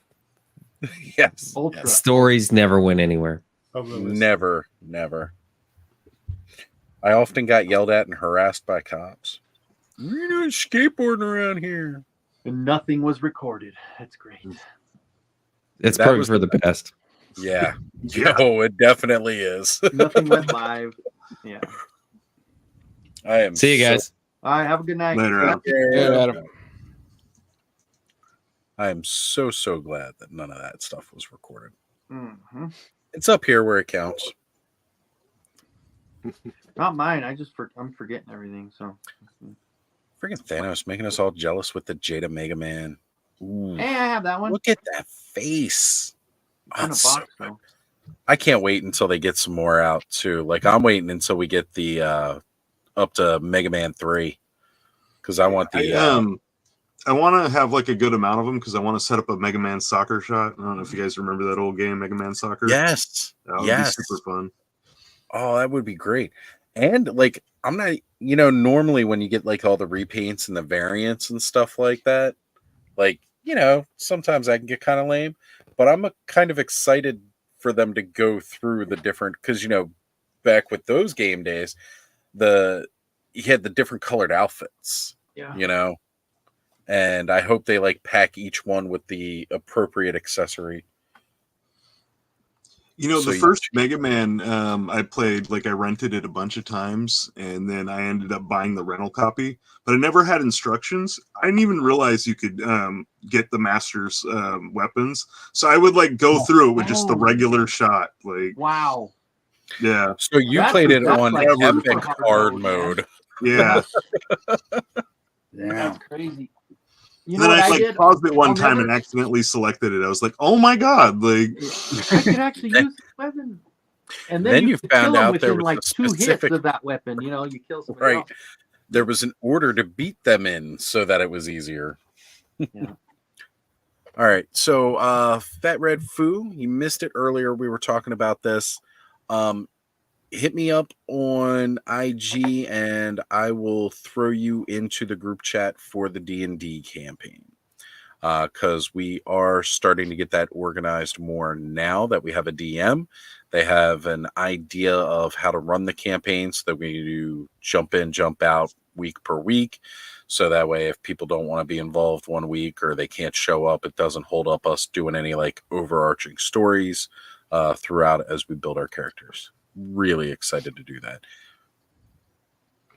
Is Johnny going to be the DM or do we find somebody else? The DM is going to be Hyperdelic's DM for a campaign that he's always running, because he actually has kind of thought out of a system already how to work things, because Hyperdelic had mentioned it to him. And honestly, his idea is really, really cool. So I'm excited for us to get working on it. Tomorrow we will be having a mini meeting via StreamYard that I will send invites to. But yeah, we're gonna get it going finally. We're finally getting the ball rolling. And Hyper's got some interesting ideas about how to do the map, and he was talking with Radnom about helping out with that. So again, we're getting more of us involved within the community. That's cool. Anything you need if you want to join? Never done D&D before? But that's perfect, honestly, because a lot of us were just going to be starting out and learning. I've never had a good run with an actual serious campaign before. So yeah, he sent me over the digital downloads of the books and stuff like that, and we'll do character sheets, everything else. We're going to get this thing up and going because I cannot wait to do this. Now's the time. 5th edition is so easy to learn. They have Hasbro, for all of its faults, they made it where it's so easy to play compared to the old school versions of the game. You can really just pick it up and play.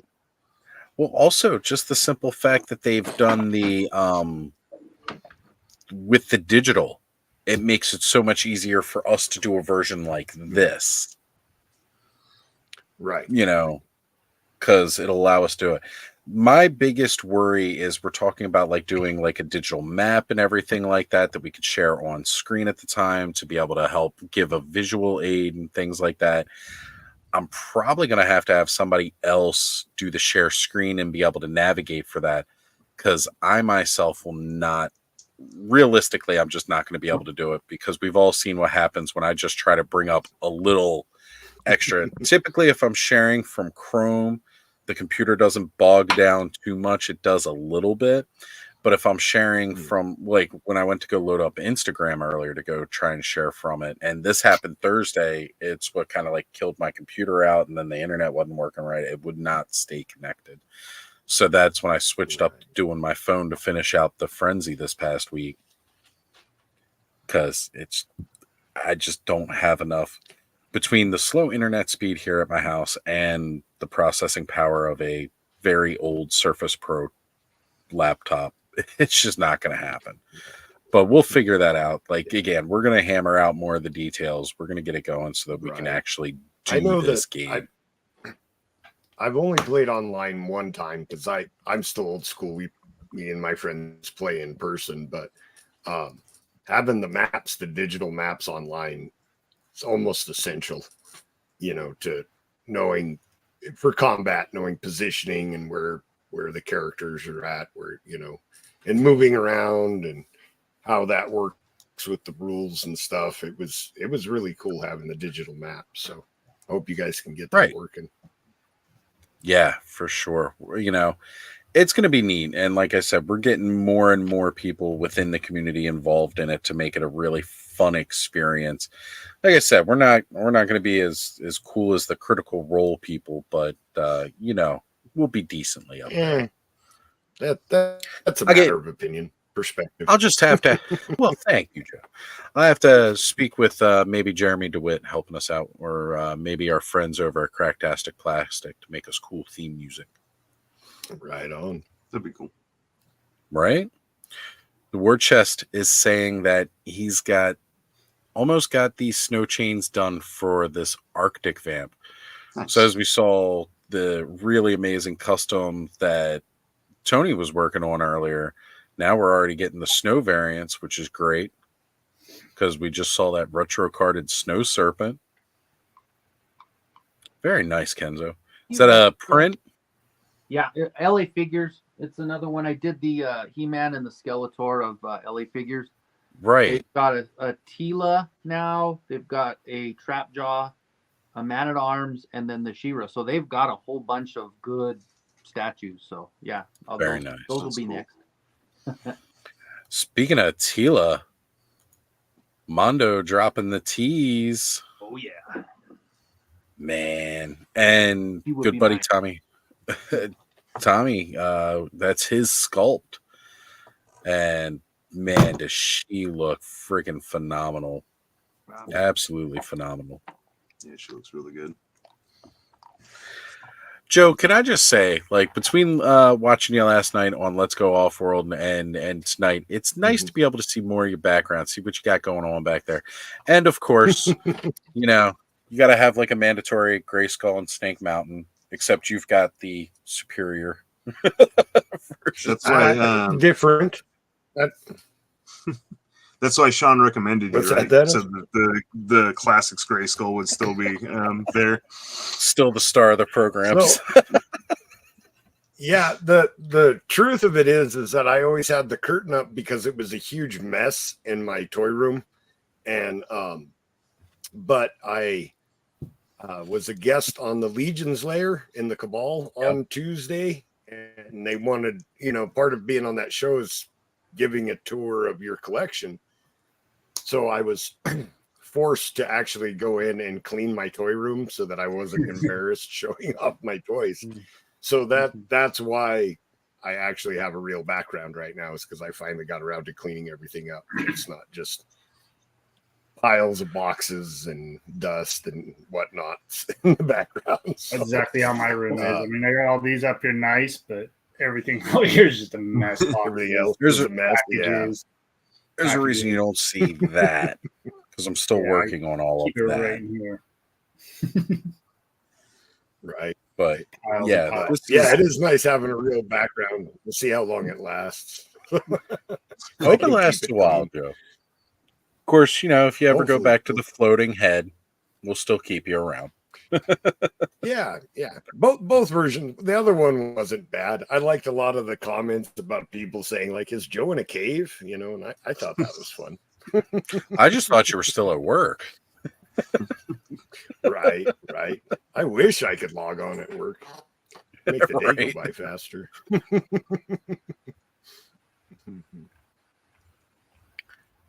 Man, it's really fun. So, and for those of you who don't know, Joe will be getting quite a bit of special credit for those new Legions class videos I'm going to be doing, because from the earlier waves before Trevor took over as full-time photographer for Four Horsemen, there is not a lot of pictures and stuff for some of those earlier figures and characters. And it's just a shame, because, like, even though the tooling gets better and everything like that as time has gone on, the earlier figures are just as gorgeous. And Joe, I appreciate you being able to help out with that, because Joe will be doing some pictures for us, because he is the one person I know who has 100% everything. That's impressive. Yeah. That's awesome. It is. Well, when you've been a fan as long It was as just right. Well, that's what it is. It wasn't really much of an accomplishment, just dumb luck. I was actually after my second divorce, I got back into collecting. I was looking for Seventh Kingdom figures. Then I found the Gothotropolis ones on eBay, and I was like, well, I need to get those. And it just happened to be that Mythic Legions, the first Kickstarter, had just people were getting the figures in hand and putting them up on eBay. And I'd been playing D&D for so long. I was like, hey, cool medieval action figures. Heck yeah. And I just started grabbing them, and they weren't very expensive at the time. So I just kind of like stumbled into the collection. And it's so funny because some of the rarest figures right now I used for customs back in the day, and painted some that are worth a lot of money right now, which is a shame. If I had any idea. Yeah, considering. Yeah, I tore apart like an atlas and used it for a custom, just totally repainted the whole body, the arms and legs pink, to make like this pig guy custom and stuff. But that was before I was even in the Cabal, so I didn't know that people like really wanted those figures. Yeah. So it's going to be D&D, like Ostradamus Toys Clubhouse. It's not going to be like anything you've ever seen before. Right. Hey, Vox Machina and Lotus War is based off of D&D also, so those are very close to what. Well, it's because of Jesse. I've had to watch all Vox Machina. What's up? Hey, bud? I was just saying, I think I'm gonna hop off here. All right, brother. Well, thank you for But hanging I out will- with us tonight. Yeah, it was fun. Got some heads bud. painted. Happy Easter. Later, man. Thanks.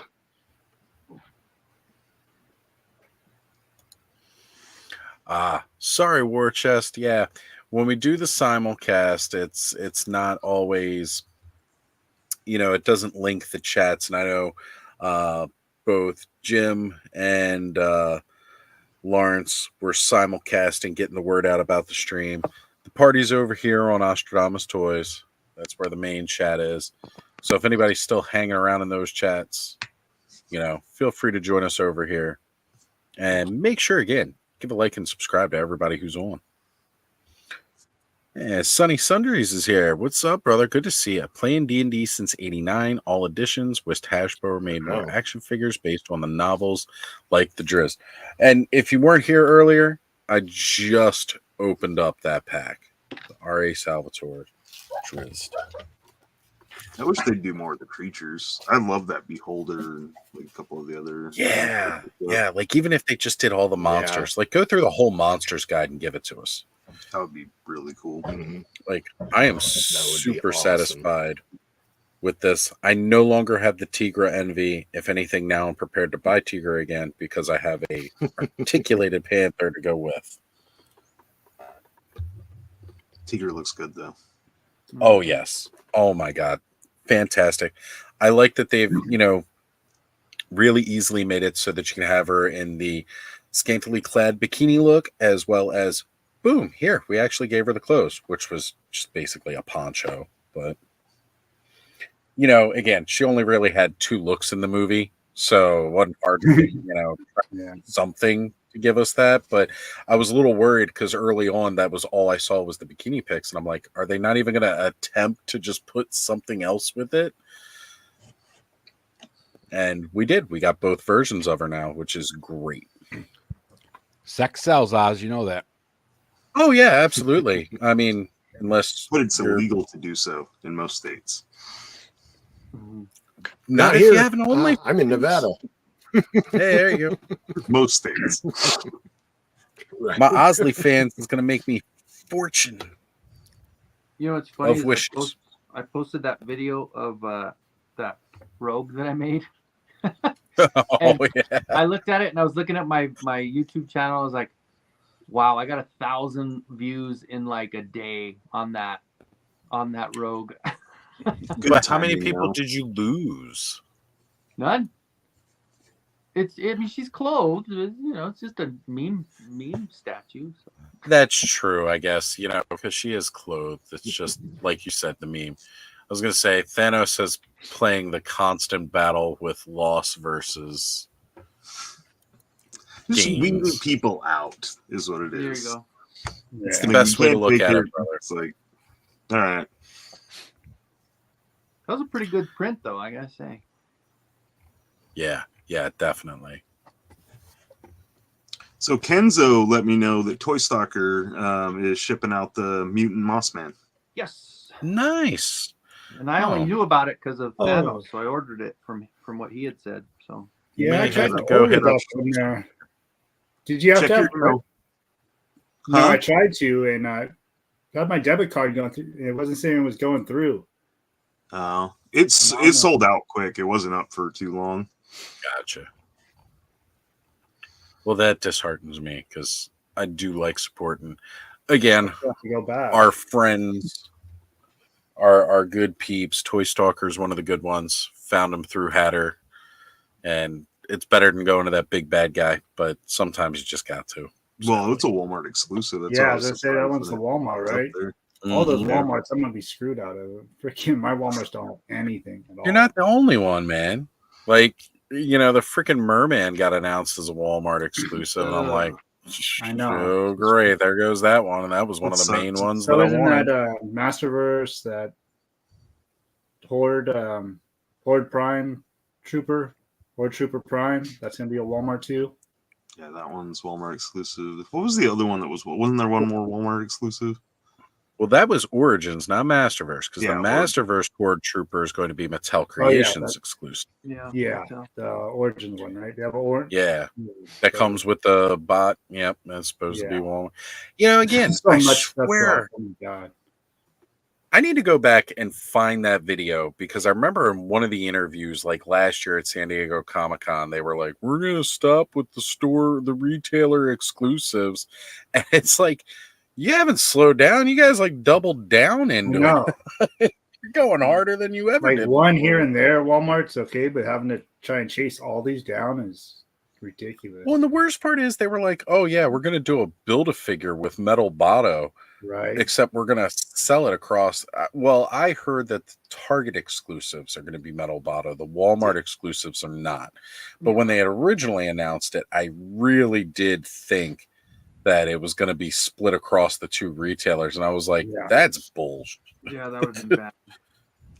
It's just Well, and frustrating. I know I'm gonna have to like- go to Colorado Springs when the Target ones start dropping, when the Stranger Things starts dropping, and all that. I'm gonna have to go up there because my Target is garbage. I only have one in the city I'm in, so I don't even have one in my city. Like, I gotta drive. Two I could check out here, and then one up where my kids live, and there's like nothing ever. The Oh, Target's I've not got usually too bad. Like once I decide to go and check, they usually have what I'm looking for. Walmart, just like a nightmare all the time. was Yeah, gonna say- Target's always pretty good. I've never had issues really finding anything at Target. No. 90% of my Origins collection has come from Target because they always have seemed to like get it in stock, and then like driving around to the different Targets, which I have less Targets than I do Walmarts surrounding me. Yeah, when I started out with Origins, I was at Target all the time just picking them up.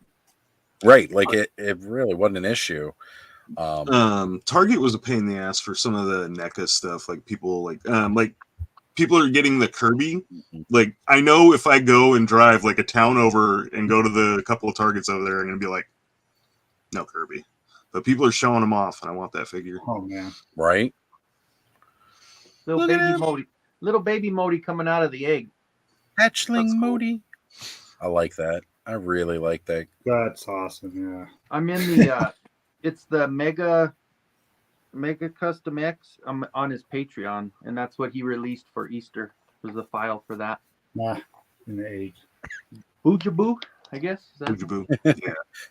So I love the fact that Warchest is saying he doesn't play D&D, but he does slip a D20 into his pocket and roll it throughout the day just to witness the random shit unfold.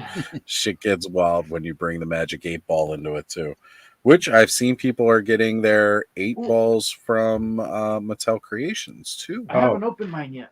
Yeah, I was gonna say, Maybe I should Kinzo. open You want to mine now. open it tonight? Let's Do it. So speaking of D20, this was the D20 that came with Drizzt, and this is a beautiful one. It's got glittery blue in there. Is definitely an awesome verse D20.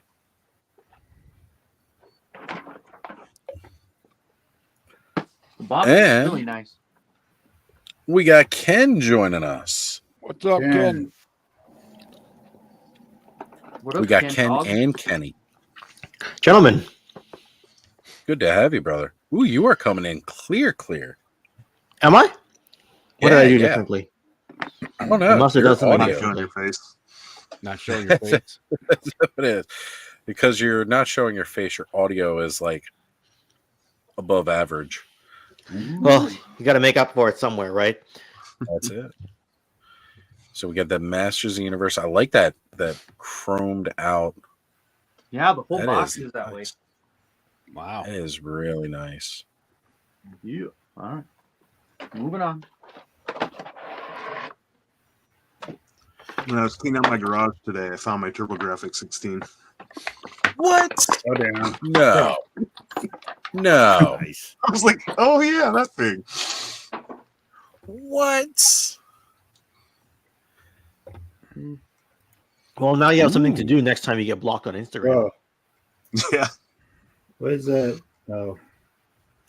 So that is the stand for the Magic 8 Ball. Yeah, I was just trying to figure out what was. It's just like half He-Man, half Skeletor, kind of, huh?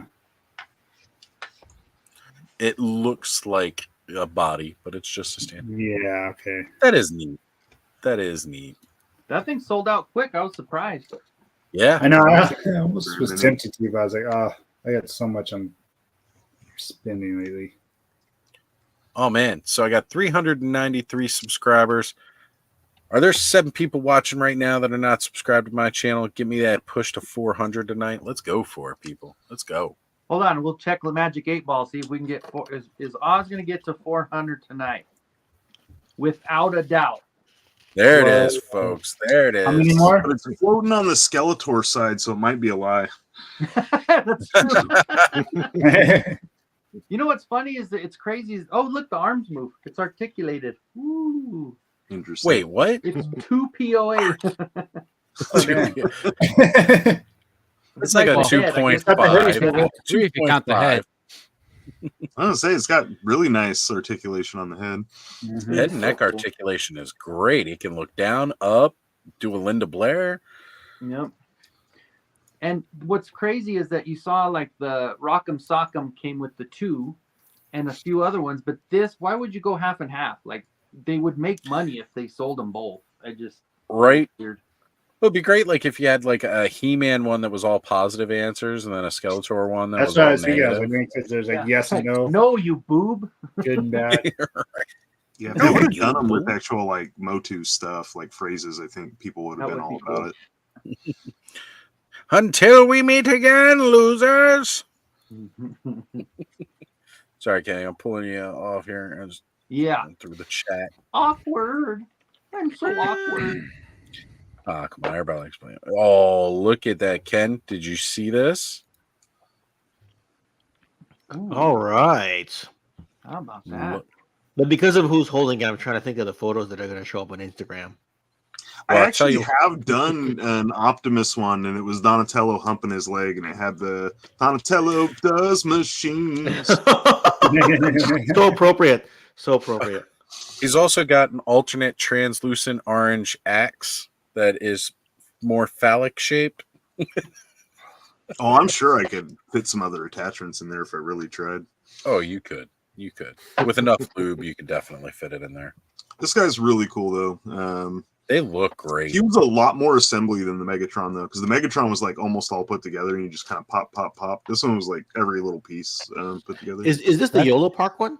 Yeah, it's the yellow part. Okay. Yeah. Yeah. That's what Robo said on his stream this morning was that they even said that the Optimus Prime was more assembly than the Megatron. So I did manage to get one of the variants when I bought 2 of these on Amazon, and when they came in, I actually got the Faker also, which was Oh, no kidding. the That's variant. cool. Yeah. that was What are kinda cool. those? The Blockbuster Rewind. Yeah. They're Funko stuff. Okay. Yeah. I've never seen those. I didn't remember. I forgot I even ordered it, and then they both came in. Yeah, they've got basically like it's the VHS box, and they kind of make it look like a the Blockbuster style kind of almost look to it. Although it doesn't just have the big blue Blockbuster, it's actually got like a cover. Well, hold it up again, Kenzo, because it's just easier to explain it while we're looking at it here. So like you got that, and they make it look like a VHS case, and it's almost like a Little People style figure, or like their soda pops rather, if you've ever seen their, instead of the Funko Pops, but the Funko sodas, that I've style seen of those. figure. Again, not normally my And then it thing, came with but they comes are with cool. a card. It comes with a Blockbuster card. I forgot to show you guys that too. Hold on. Oh, This one, it's got the Faker, and on the back it says Chase card. that's great.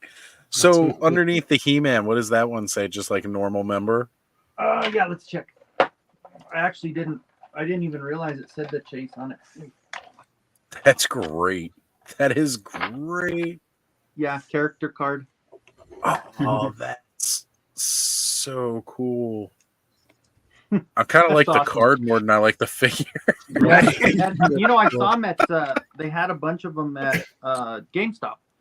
Oh, okay. Well, that makes sense. Yeah. That's cool. An antiquated business that's about to go out.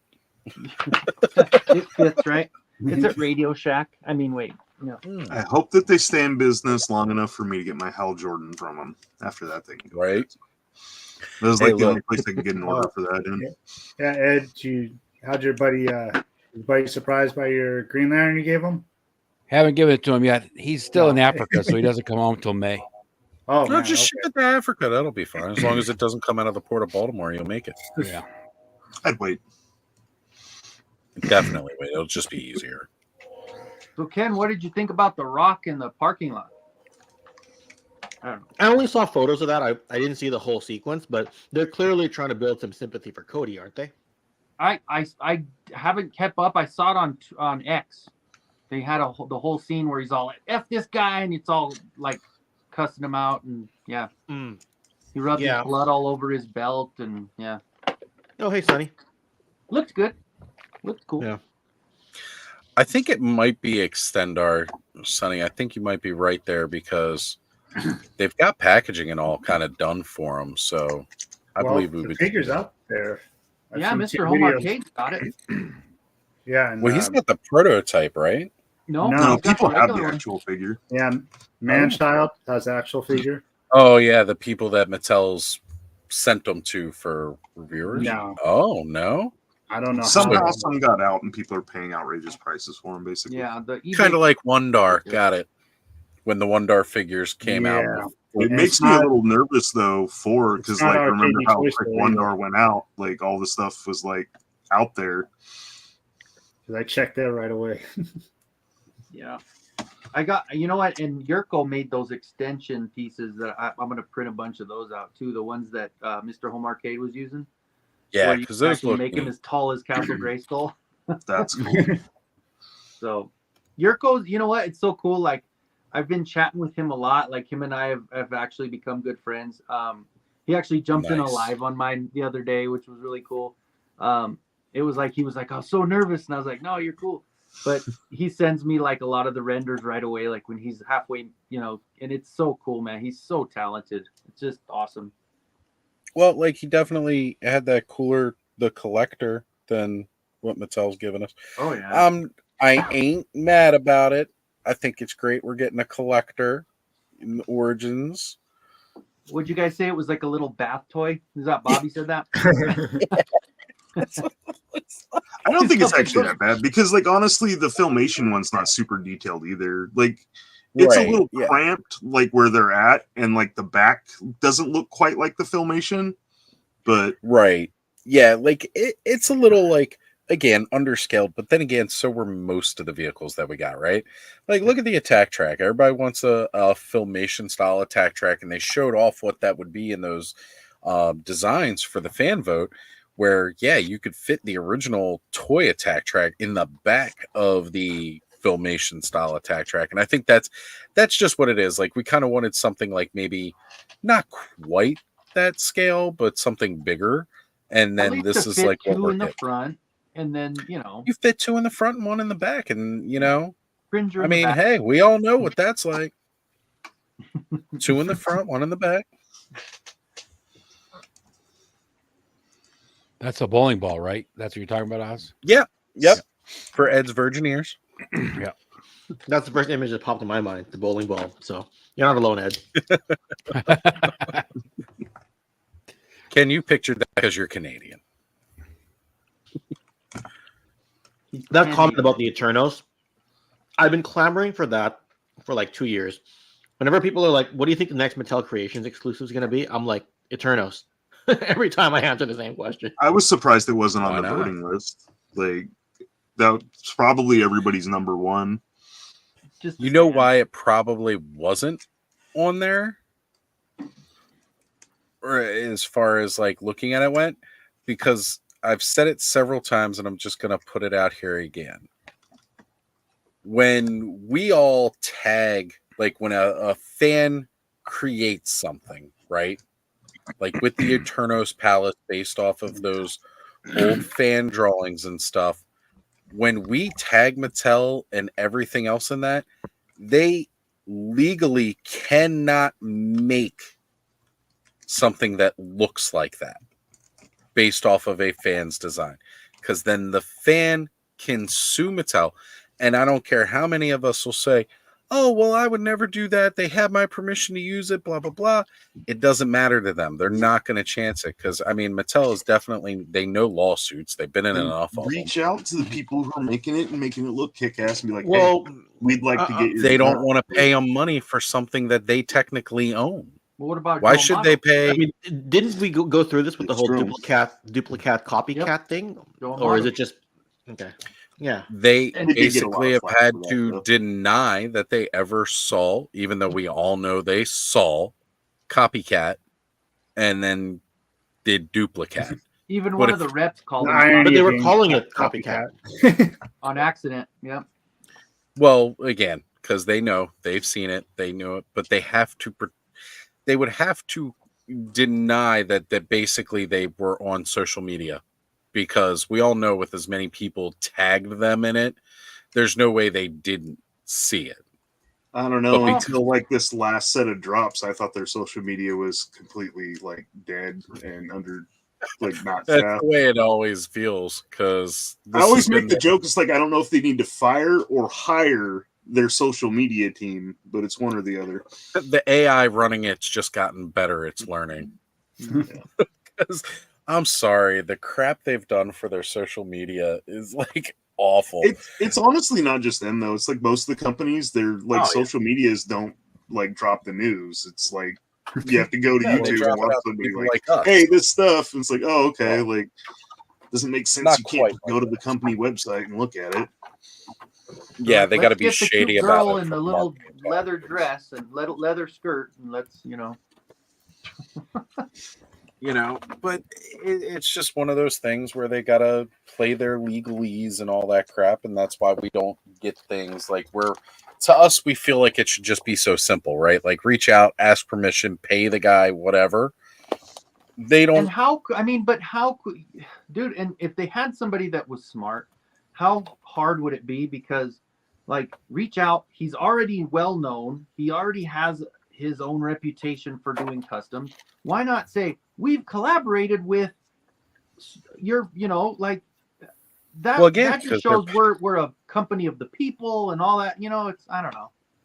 It's the difference between a company like the Four Horsemen and a big company like Mattel, Yeah. right? Four Horsemen, it's the Four Horsemen. They're in the community. They're part of the community. Mattel's been around since long before most of us were born. and they do things a certain way to protect their shareholders, to protect them as a company. And I'm not saying this to shill for Mattel, because we certainly know I have my issues with Mattel, plenty of them. And, you know, like really, He-Man's the only thing that has me beholden to them at all. My issue with Mattel is like, let me buy your stuff easier and make the Well, stuff let that me everybody wants. Like, allow me to give you money. That's all I want you Wasn't to do. wasn't Allow Mattel me- founded in 1945? I mean, it's older than some of our parents. You know, right? Yeah, exactly. Like if I my recall dad was correctly, I was 1948. Yeah. So yeah, it's older Yeah. than even my dad was. My dad's not here. I know it anymore. came around like 20 to 25 years after Hasbro. Hasbro was founded in 1923, right? Yeah, but they were a different company back then as far as what they produced, right? Like toy wise. Well, I mean, yeah, I mean, action figures really didn't come around until 64, right? So their best selling things were like Mr. Potato Head. I'm not sure when they acquired Play-Doh. I think that was later, but like Mr. We Potato actually Head. use a potato. I was gonna say like they use an started actual with potato. stuff like that. Yeah. Yeah. Yeah, it was awesome. Things you plugged into a potato, which is why Real they ran potato. out in Ireland. I mean, what? Joking. Potato famine happened way before that.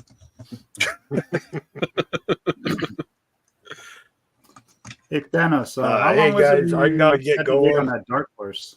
I mean, Dark Wolf. Okay, take care, man. Later, Joe. Take care, Joe. Yeah, have a Good to good see you, night, brother. Hey, Joe. what were you asking, Cop?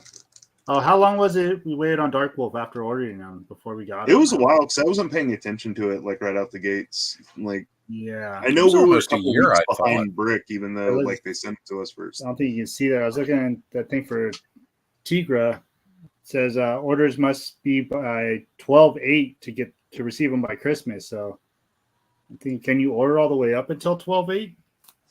As long as the stock Yeah, holds, I guess. Right, because I Maybe think they they're have made to order. I limited really don't know. number. The what? Like theirs is like limited number, not necessarily limited time. Yeah, I don't Like know. it's an Yeah, because it it's was a like certain 12/8. number of That's like inventory. fucking still 8 months away. I would say if you're like worried about like not being able to afford it now, just get it from BBTS and then pay for it later. Like, Yeah, Right. I'm so bad, man. Just Mattel dropping all that crap right now. They have like $408 in pre-orders with them too. Well, for me, it's a big thing where like I pre-ordered most of the stuff I got from Necronominus through the Four Horsemen themselves, right? I pre-ordered additional stuff afterwards through BBTS. And that stuff's supposed to hit in like another month or two. Like as they finish shipping out the rest of the in-stock stuff, we should start to see the next stuff up on their schedule is going to be Necronominus. So I got to be real careful because I got between that and Joe Fest, I don't want to like. I'm sitting here like. Again, when I pre-ordered it, I told myself that was future Oz's problem. Well, future Oz's problem is almost present Oz's problem, and I've got to think about that. Same with that Lords of Fast Dragon or itself is Dragon I always got the coming thing. up. That's I forget when that another Dragon one where comes out. I'm glad I was like, which dragon? The Lords of Dragonor. Oh yeah, that actually.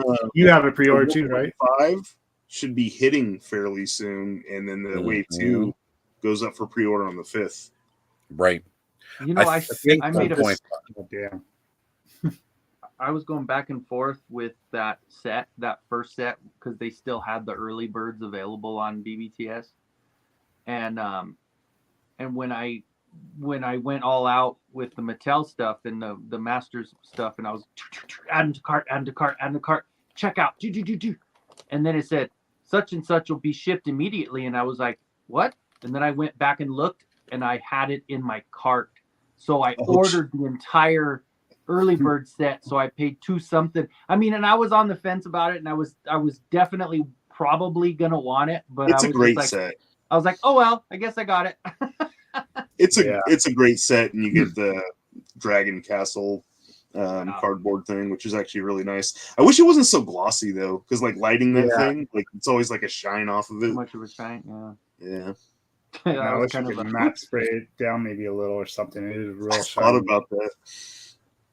I know. I think we were talking about it before. I need somebody else to do it first. See how it looks. Yeah, so I'm probably gonna get the Wave 2 through BBTS, so I don't have to pay for it right now because I have like an Epic all in for AWOT coming, so that's gonna Oh right yeah, to my and, wallet. what's his name? Charges on the first two for Flipor. Flipor, yeah, Flipor and Flaker. yeah. I got That's a what I got Flaker. with I got two Flipor and Flipors. Flaker.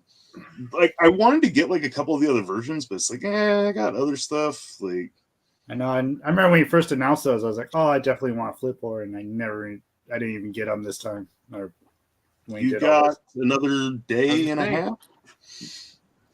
Yeah, but I don't know. I got so much going on. I'm like, Yeah, it's crazy. There's so much, and I that's why, and I have to stop cherry picking. No, I went through my garage and I have those black bins with the yellow tops. Yeah, I I saw a little alphabetically bit of that. ordered them. I went A through V, and they're full of box stuff. That's not counting my collecting room with all the loose stuff. And I actually, what I ended up doing, because I was writing it all down, I ended up getting an app, and it just, you scan the barcode, it throws it up there, it tells you what it's made, it says a picture, when it's made, what it's worth, and all that. And like, I've got over 10 grand in US money, and then it shows every other amount. Like if it's a foreign card, it'll tell you the foreign currency on it. What app are you using for that? I'll have to send you the link. I don't remember because it was quick, and then I had to pay for it after, because you do the first 10, then it says, okay, now you have to pay for it if you want to do more unlimited. But I was like, well, I'm already vested. I just did it. I think it was like $30 for forever, you know. But now everything I get, I can scan into it and have it on my phone. So Yeah, that's cool. I have a lot more than I thought. Oy, oy, oy. All those Ross trips, man. Yeah, I know. That's why I got a whole shelf full of Ross now. I'm like, I need to. like I picked this up because it was like, oh, okay. Like, I have everything but her. I have everything but her. I got them at DD's and Ross. yeah, I found her at DD's. I haven't seen any of the bloody versions like Cobb had though. Yeah, I got both of those. And you I got the the bald guy Andre the at Giant DD's. one, right, Kenzo? Andre the Giant at DD's, yeah. I never saw him anywhere. Oy. Well, I Why? ordered Why did I cheap, buy those? I don't need those. Because they're cheap. I got the Witcher. know. I got 3 of the Witcher, and 2 of them are the Platinum Edition ones that have like the extra blood and cuts and stuff. Dude, I think I got all these Witcher up here. Then I got those Vox figures the other day because they're $3 each. Princess Brides. I don't even know what else. Just all just random shit from Ross. Marvel Legends, a bunch of Marvel, a bunch of Yeah, Black I didn't- Series. Dude, I got a I had damn those. lightsaber. What the hell? I almost got the twins from G.I. Joe's for just to see if somebody wanted them because I was like, oh, $5. But Whoa, that thing turned red. I don't know gone to how. the dark side, Kenzo. But I ordered Tigra, Thanos. Me too. I said screw it. I'm like, But I didn't go as heavy on Masters because Masterverse I just haven't been feeling it. Like the Skeletor Throne for sure. Yeah. The movie Beastman because I've been picking up all the movie ones. But I think those are the only ones I ordered for Masterverse. Cyclone looked really good with his mask. Cyclone does look really good. I like the spell effects and the shield, but like I might pick him up, cool but I'll pick him up later. Like I don't worry about Yeah, those. they won't sell out. Yeah, they're available. you order him, Kenzo? The Origins one? Yeah, I still haven't even. You know what? I got my Uno cards. I got my 8-ball. I haven't even gotten the email about him yet. So I'm usually seeing them on like IG and stuff. I'm like, oh, I'll probably get mine in like a week still. And I didn't get shipping notice or anything. Just FedEx came so today. I maybe was it'll so show up. shocked. I was like, what the hell? I'm usually waiting until after I start seeing them like everywhere else. So Oh, I did get my Duke from Amazon today with that really thick card back. That's a cool looking with the retro card. That's a nice quality card back finally, man. Because those other ones were terrible. Yeah, Like, the original cards were horrible. Those things were like tissue paper. that was nice. That new one's nice. I got Scarlet coming. Yeah, I got Recondo on pre-order with BBTS. Yeah, that's cool. Those are good. Those are good looking. But yeah, I have too many toys. I need to stop, but I won't. I keep saying I don't drink, I don't smoke, I don't do any of that shit. That's the problem. I have too many toys and I still drink. You drink because you have But- Well, my I only drink excuse is I drink take and smoke, painkillers. so I guess I'm worse than all of you. I take painkillers, so that's why I don't do any of that other stuff. I don't want to mix it up. My liver's going to get enough damage from it, you know. I keep saying when Origins finishes, that's going to be my stopping point for toys. And like, I know I'm buying like a bunch of other stuff, but I think when Origins is like, we completed vintage, I'll be like, I can like walk away. It's not like Yeah, I me have too. like a ton of cool stuff. Like I got, this Megatron, I got this Mythic Legion, a bunch of other stuff. Like I enjoy my toys, but I need to complete Origins. Like that's my Yeah, I might be there with you after Motu's dried up with both these. I still can't believe that both the lines are still going. Yeah. I thought for sure And going Origins. strong. I was like, oh, there'll be a couple waves, and then I'll start picking up some vintage to go with them. I'll Yeah. never hit my collecting goals, so it's just forget it. Like for everything that I have, my brain does not register what I have. Like look at that wall there, this wall here, everything in the garage. I just sit there and I say, no Technodrome, no Snake Mountain. Like I just sit there and it's always the big stuff that I want. No GI Joe Defiant in my collection. Like it's always like that. But do you right? think you'll get to a point where you're done collecting like current lines and then No. go back and be like, I need this piece, I No, need this piece? no. The more I collect, the more I want. Mm-hmm.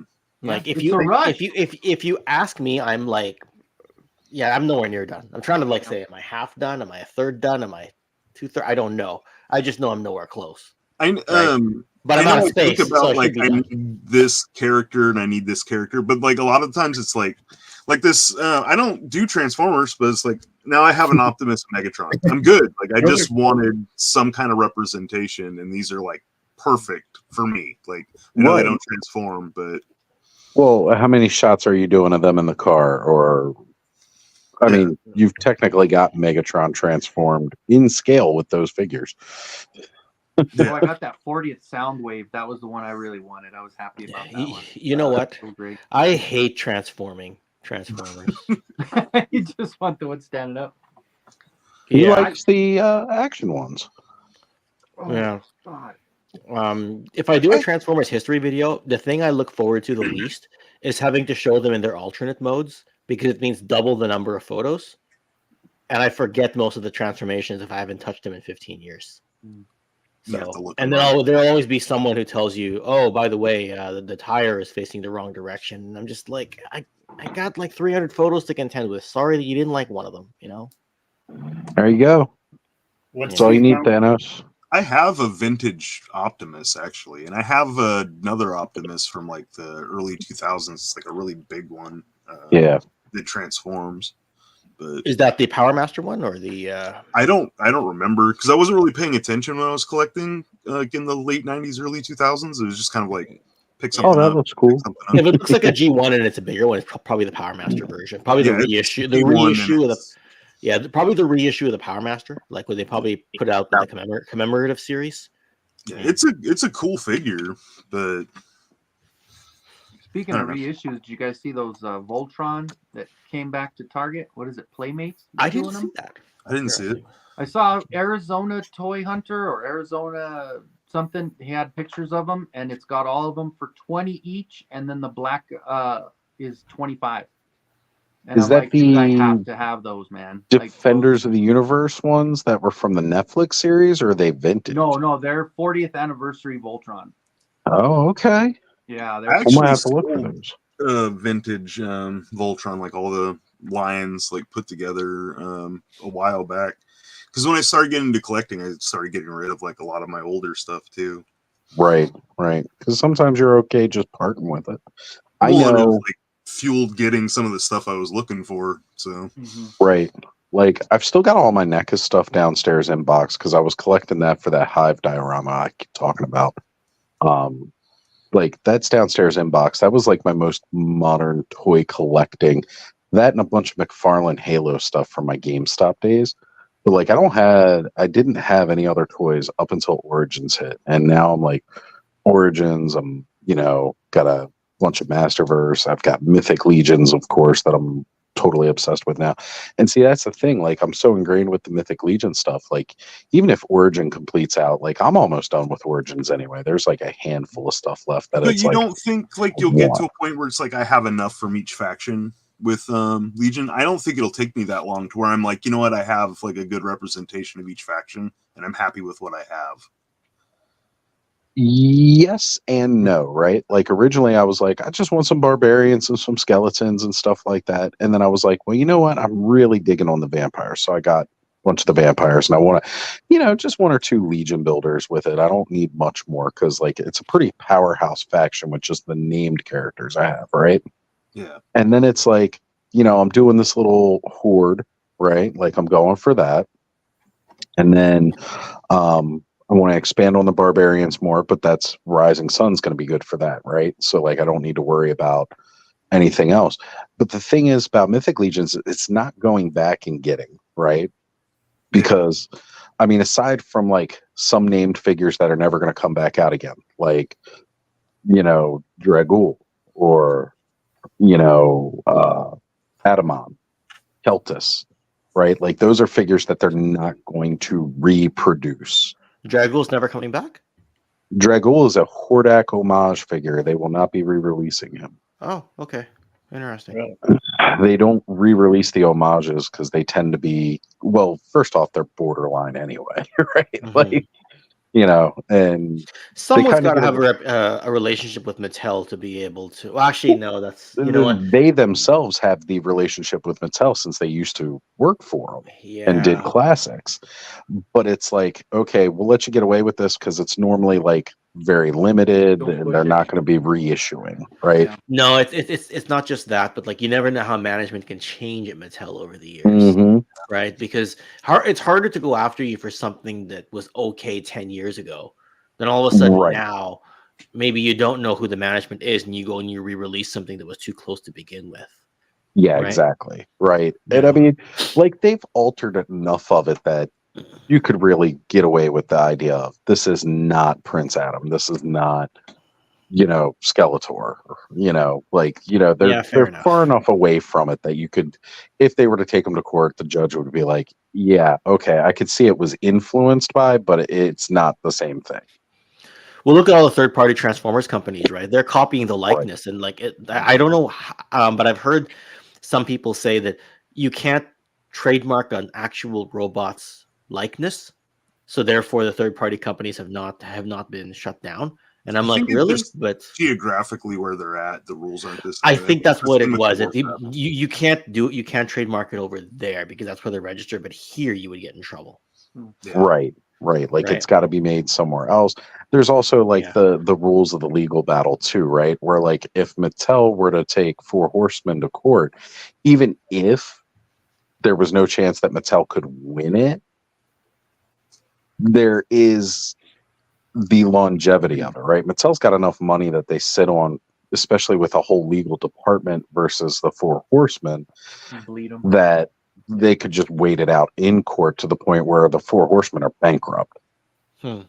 Because that's commonly what people in power can they do. would have to want to do that though. Like somebody in a higher up position would have to direct someone, and a lot of times those higher ups, someone like Four Horsemen is not on their radar, right?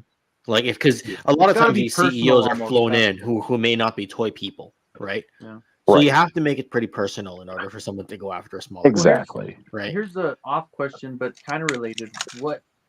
How does it get to a point with your guys' buddy Ace with the mask stuff? Like, is it the same thing about the continent where it's Is that the thing is country? he has publicly shown his cease and desists, right? But I've heard that like a cease and desist, that's just the first step, and then it's not. I don't know if it's not enforceable or not enforceable because of the country he's in. It's just that the next step, like the next litigative step, is kind of a big jump, and he can just keep ignoring cease and desists, right? But And- his and thing is because he he's wants only to doing get that. Okay. he wants to get certain things licensed. So if I mean Ace can speak for himself, but I'm speculating for him that the cease and desist probably hurt his relationship with the companies more than they are an actual Right. threat. But I'm Right. also not a lawyer, so it's just this is just because Ace is a brave man. You know he what also I mean? brings attention to it by being like, "Hey, we want to do this," and they're like, "No," and he's like, "I'm gonna do it." Like, Well, and or they then just see it out there for the sale. company's got to look at the fact too that like if they really want to just go ahead and really battle it back, right?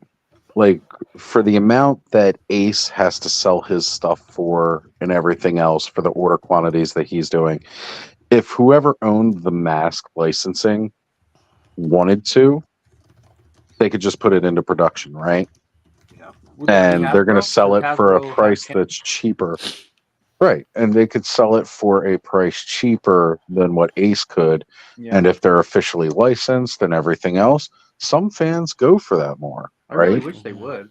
I would love to have. Well, I think we all do. Like, Well, it'd be nice yeah. to see some stuff back out. But really, it's thank you to Ace, though, for like, there are people out there that want this stuff and they're just not putting it out. And it's like, well, thank you for giving us something that we want. it doesn't make sense to me that they don't just license stuff out. Like somebody's passionate, they're like, "We really love this property. We want to We make want quality this." products."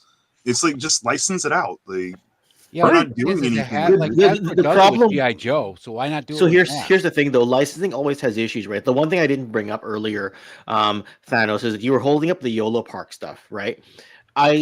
I haven't heard from her in a while, a contact at YOLO Park, because they sent me, if you go back far enough in my video catalog, you'll see I was actually sent 3 samples from YOLO Park for the Rise of the Beasts film.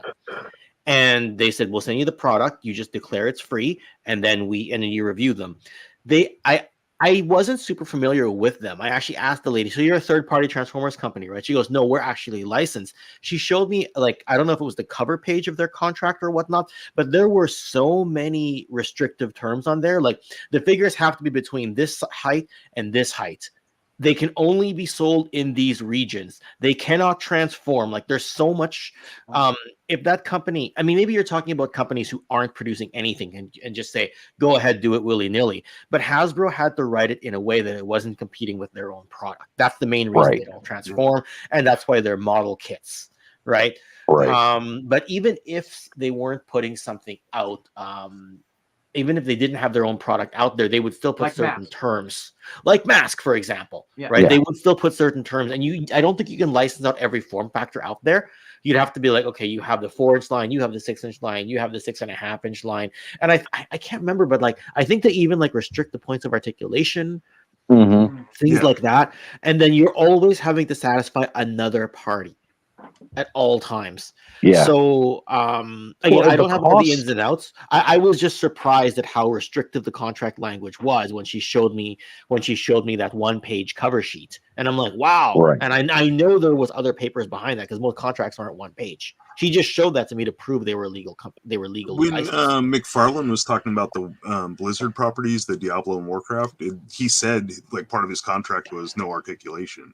Like, I don't get like why you want to make toys without articulation, but Right. Probably because that company wanted to. There you go.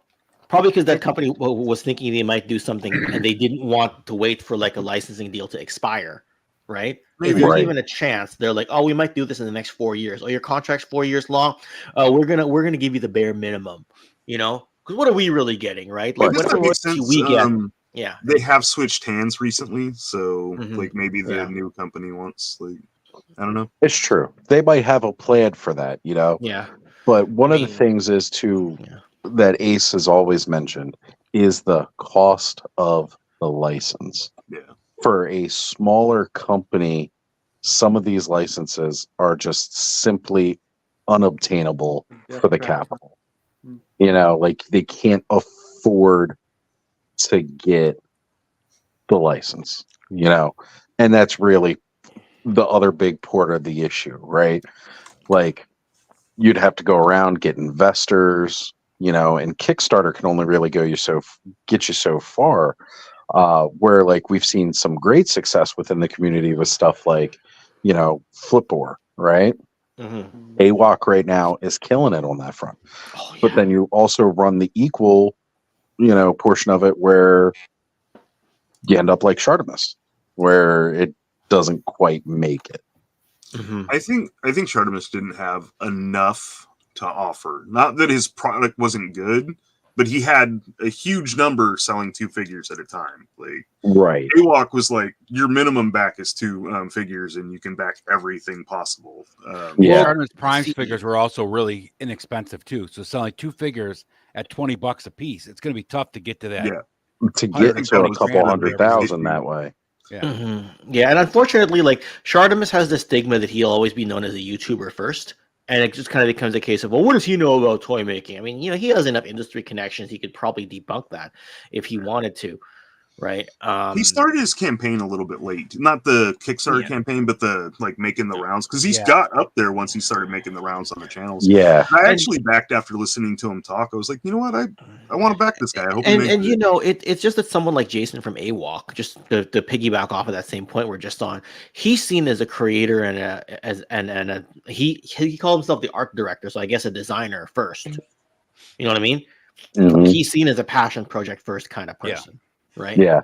So yeah. Well, I think it's like Lawrence said when Shartimus did his interview on the 3POA, and they were asking him questions, right? He probably would have been better off having his designer or his, project manager there to answer some of the questions that he couldn't answer, because then he just becomes the imagination guy, right? The character development guy, not the actual technical guy. Yeah. Yes. I actually hate Him on answering. Teledope, though, that made me like, I just listened to him talk about it. I was like, I hope he makes it. So I backed it. Mm-hmm. Like, Right. Because sometimes it's more about backing the creator than necessarily backing the product itself. Well, look, like you said, Thanos, he didn't start his rounds until 2 weeks before the Kickstarter ended, and when he did the extension. If he had done that all along, he probably would have been better off. But he was hoping his own numbers on his own channel were going to be good enough to get him across the finish line. And it's like, it's a good start, but like there are still portions of ToyTube you're not reaching just by your channel, right? Because what's he known for? Marvel Legends. Mm-hmm. So you're reaching the Marvel Legends crew, but not the I had that same community. You know what? And everyone gets, no matter what you do, you get pigeonholed by the algorithm. So if you're mostly a Marvel Legends guy, Street Humans might look a little too different, right? Oz, I told you everything I was going to do on that X-Men History of X-Men the animated video. Yeah, I prepped everything for it to take off. Unfortunately, the algorithm thinks I'm a GI Joe only channel, right? After After was it 2-3 weeks, I had like 400 views. After like 1 week on a G.I. Joe video, I get 4,000 views. And I'm like, but there's nothing pushing the G.I. Joe thing. I just did it, right? X-Men, there's the freaking show. It's searchable. Like, I'm like, how is this not getting pushed? I mean, I'm not complaining that the G.I. Joe video is doing well, but it's like the algorithm like thinks you're that. You know what I mean? Yeah. So I put G.I. Joe in the title, it does well. I put anything else.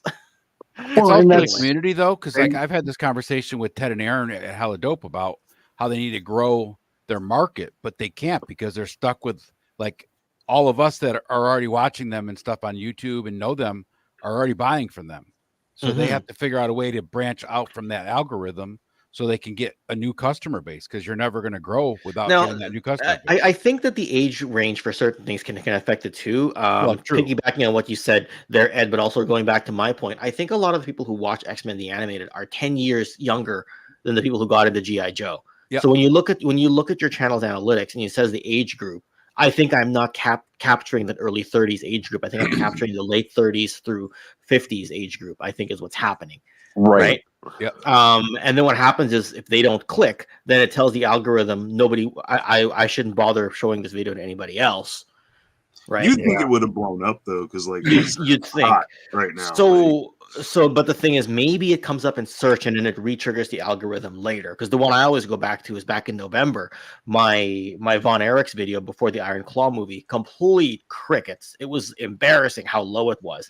Then we got closer to the movie, and then it starts trickling up. Like it's flatlined, and then suddenly does this for like 2 straight months, and it suddenly became the second highest viewed video on my channel. But it was embarrassing in the first week. Right. How low it was. Like you think I just started something my channel. like the X-Men though, you're going to have an audience of guys that already have people they watch, right? So you're right. The Von Erichs video, I didn't have a lot of competition. Like the big wrestling channels, like Cultaholic, who have like 800,000 subscribers, they've done their videos on that. Or Wrestling Bios with like 350,000 subscribers. But you're right. With X-Men, there's a huge Marvel base already. You're right. I was probably competing with more people. Right. You know what's funny though is like I've been like hyped about X-Men, so I've been watching like all kinds of people I never even watched before, just because they're talking about it. It's like, did you like my video, Thanos? Did you like it? You did. I don't know. I hope you made time. I hope you made time to see Did you mine see as my well. video, Ken? Did you see my X-Men video? No, I didn't. I 3D printed the Rogue meme. I got 1,000 views in a day. I just did a short. And That's amazing. It's a pan over because of course you know the meme, right? The butt. The big butt. Oh yeah. And then Apocalypse standing over her. So Yes. I did that and I just panned over it and like that got 1,000 in a day. But everything else I have is like 200. Like my channel's so lame, but that was kind of cool. You know, it's just one of those things. Every once in a while, again, you will have a video that will spike. Like for me, I'll get certain spikes whenever, and again, it's because I've managed to pigeonhole myself into the Mythic Legions. Although I am not a huge Mythic Legions channel, right? When I post something on the thumbnail and I mention Mythic Legions in the description, I get more views, right? Like automatically that video or that live stream is going to get more views than if I just put up an unboxing video for, Saturday Night Hangout or whatever, right? Like tonight, I didn't mention anything Mythic Legions. This video, I mean, aside from the fact with the help from Jim and Punk, probably would have gotten maybe 200 views. Where now probably be closer to like 230, 240. I don't think I even have an audience, and I think I have a bad title for my series because I'm like my journey into toy photography, and like nobody gives a shit, and it doesn't get pushed to anybody. I'm not mentioning specific toys, like. Well, I think it's also with you, Thanos. Oh, no, I do like the description thing, like I'll add like Masters, Transformers. I don't know. Hashtags on YouTube don't work as well as if you post it with the link on IG. Now, when you do the link on IG, one thing I do notice, a lot of people post the links in like the actual post. IG doesn't share links in the post. It's a pain in the ass to try and copy and paste it. I don't actually advertise my YouTube to my Instagram very well. Like I have it linked. How do you do that though? How do you get a hyperlink, or do you have to make it in your bio? Just to So do like what you do, and you can put it in your bio. right? If you guys see how I do the story, right? I put it in my story, and I always mention the link will be in the story in the description when I post. So if you go check my story, the When you link. go to your story, it gives you the option to add a link, and then you Right. click Okay. in there. Yeah, and what I do, I gotta Put, like, start little doing that. finger, Yeah. like click here. yeah, I do it as a sticker, and then The stories expire after a day or two. they do. But then you can always send them repost. highlights too, though, and they'll stay like on. That's right. Yeah, but yeah, I mean, that's really how you get the link to the IG, right? Now, I just wish everybody on my IG would come over and subscribe to my YouTube, and then I'd be closer to 1,000. But I'd be in a that pretty good place if people from my IG actually came and watched my YouTube. Like I have a decent following on Instagram. You do? YouTube, Yeah. like nobody cares. Yeah. Well, and again, that's one of the things I like about our clubhouse format that we do, right? Like earlier tonight, we had Skydrow Walker on. He's an IG guy. Kenzo. Kenny's IG. Most he gets on YouTube, I think, is when we do the lives here. He's Yeah. got stuff on YouTube. He posts his videos pretty regularly now, but you know, it's one of those things. Like, you know, I want us to show like this more unified community that we are, because we do go across Instagram, we go across, you know, heck, Thanos. We talked in the chats on YouTube, and I found you in Reddit. I was like, wait, is this the Thanos copter? Follow me on MySpace. Oh. Yeah, I check out my MySpace. Reddit was like where I was at a lot before I even started coming on YouTube. So like I was posting in the Masters on there for like a while. Yeah, yeah. So. And then I talked to the guy in there. You may remember his name in the Masters group on Reddit, Optimal Essay. I mentioned to him, like, hey, dude, maybe you should try doing IG. And then next thing you know, he was like, yeah, I talked to my daughter and she set me up an IG. And now he posts, like, really, he's got a good following on IG. Yeah. He does this day in history with Masters of the Universe figures, and it's awesome. I'm not trying to get big. Like, I don't, like, if I get a bunch of followers, cool. If I don't, cool. Like, as long as you have it's fun. just surprising to me that, like, I have as many on IG as I do, and I have as little on YouTube as I do. What's your following number on IGs right now, Thanos? Like 1,300 something. Like, yeah, mine doesn't. And that's either. like considering I've lost hundreds. Like, yeah. I'm at 1670 on IG, but I'm only at 165 on YouTube, I think. Yep. Yeah. Yep. Well, I've got bigger IG followers than I do, so I'm like doing only something like right. 300 something. I've got like 700 something on IG, which I think is pretty impressive considering all I do is post the thumbnails for my live streams. Yeah, that's all I'm posting. And You know what's funny is I haven't done anything with the Kenzo Customs page. I still have 10K.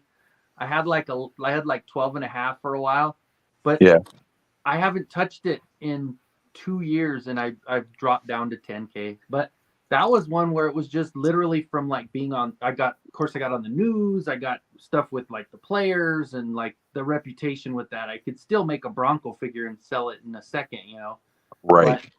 But I just don't enjoy that part of it anymore, you know. Like Yeah, because you grow and you evolve, right? Just moving over to this, it's kind of cool that at least I'm at 2,800 for Instagram, which, you know, and I'm not like the one we don't mention and just follow 7,000 people to have 4 follow me. Like, it's so funny. I just checked, like when you sent me the other link, I just checked how many people he follows, and it exactly is what you said. It's over 7. It's over 7.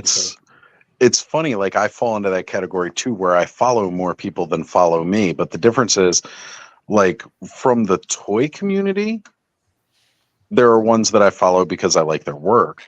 But then the rest of those remaining numbers is from following stuff for like Halloween, different right, artists, like companies and stuff. Yeah, I have a ton of like comic book artists. Well, and stuff, and I follow. followed. I'm at like 120 people I follow more than follow me. So I'm Right. still close. I'm not. That's about where I I'm not am. going to go follow 7,500 people just so I can get 4,000 or followers. people to follow you and blast them all over your stories so that somebody's got to, if they're scrolling through their stories, have to click like it's really not that 4,000 important to people. me. What does man, like, what you does know? he get? Like, what does he get? Like 5-6 views on his lives? You know, It's. Oh, I've it's seen him pathetic. shut him down early because he got mad because there wasn't anybody in there.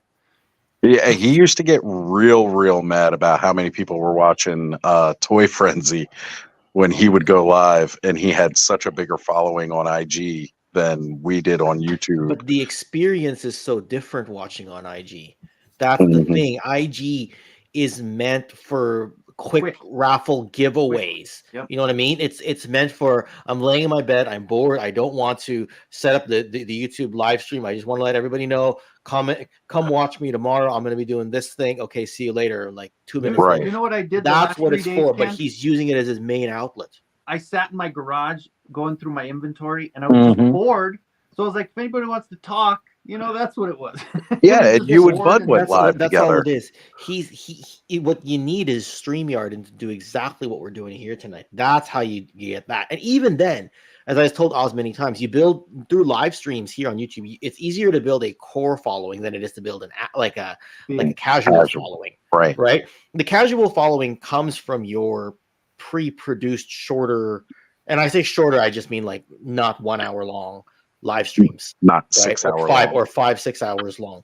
I mean, I mean like videos that are like anywhere from like 3 minutes long to like 25 minutes long. That's usually where I get my subscribers from. Right.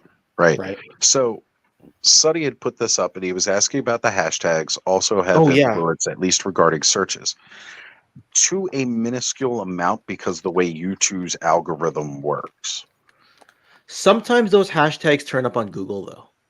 They can turn up on Google, but not YouTube itself. And when most people are searching for a YouTube video, they're not using Google, they're going straight to Unless it's YouTube. unless it's So an you get a bit of a- instructional yeah. tutorial. That's the only time you'll see it on Google is because older folks use Google. Right. So if you were to do that same thing on IG, where their search algorithm is geared towards the hashtag, it works much more effectively, which is why I always post like a couple of the different hashtags. The difference is I'm using my own hashtags that I normally do that most people are already looking at, right? Like awesome or something like that. Whereas, again, if I put on my IG hashtag Mythic Legions Cabal, Mythic Legions, that kind of stuff, Motu, Mattel, Masters, like those kinds of hashtags on there, then it gets seen by a lot more people. And that's when I get extra people subscribing to my IG. But again, not all of those people translate over here to YouTube from there. My Instagram hashtags work sometimes. Yeah. A lot of the times, like I don't even show up on the hashtag or like, but I think I get shadow banned about every other week. So it's also about that also, like if you do the search from like the mobile app and like the things that are popping up on there, also have to deal with how many people are following you versus how much people are following other accounts that are using the same hashtags. But I mean, like I'll check hashtags that are like not very many people are using because like sometimes they have a hashtag in there that's specific to that shot. And it's like I don't pop up at all. Yeah. Like, I'll even scroll through the whole thing. It's like didn't make that hashtag. I've done test on photos where I put hashtags and then did almost the same exact picture or the same content and didn't put hashtags. I still get the same amount of likes, same amount of views on it. It's What was like that other day where I had a shot and it's like I posted it like around like 4 or 5 o'clock in the afternoon, and it didn't even have a like until like the next day when it got reposted, like with Toy Mercs. Yeah. Like it didn't like even have a view. Like if you look at the analytics, it didn't even have one single view. Well, Todd, I am glad that I could assist you in adding to your collection like I have so many others. Like my sister said earlier, she blames me for her Mythic Legion addiction, as several other people do too. I think people saw that genuine excitement of me getting into these toys and they were like, well, if this idiot can do it, I'm doing it. I think that's about how 90% of people follow me. They go, well, if this idiot's into it, I should do it. Well, I'm pretty and sure honestly, this if I guy's gonna would've come picked- sit on my desk at work. If I would have picked one of those, the ones like Cobb has, if I would have picked some of those, I might have kind of been a little bit more into Mythic Legions or in general. But the fact that the first and only one I bought was that Figure Obscura. It just didn't do it for me, and I'm kind of like now I'm like soured. Yeah, Mythic Legion is such a commitment. It's such a commitment. It's hard to be a casual Mythic Legions collector. I don't know. I've It's already got kind of some. easy to I was forced cherry in them pick. Mythic Legions.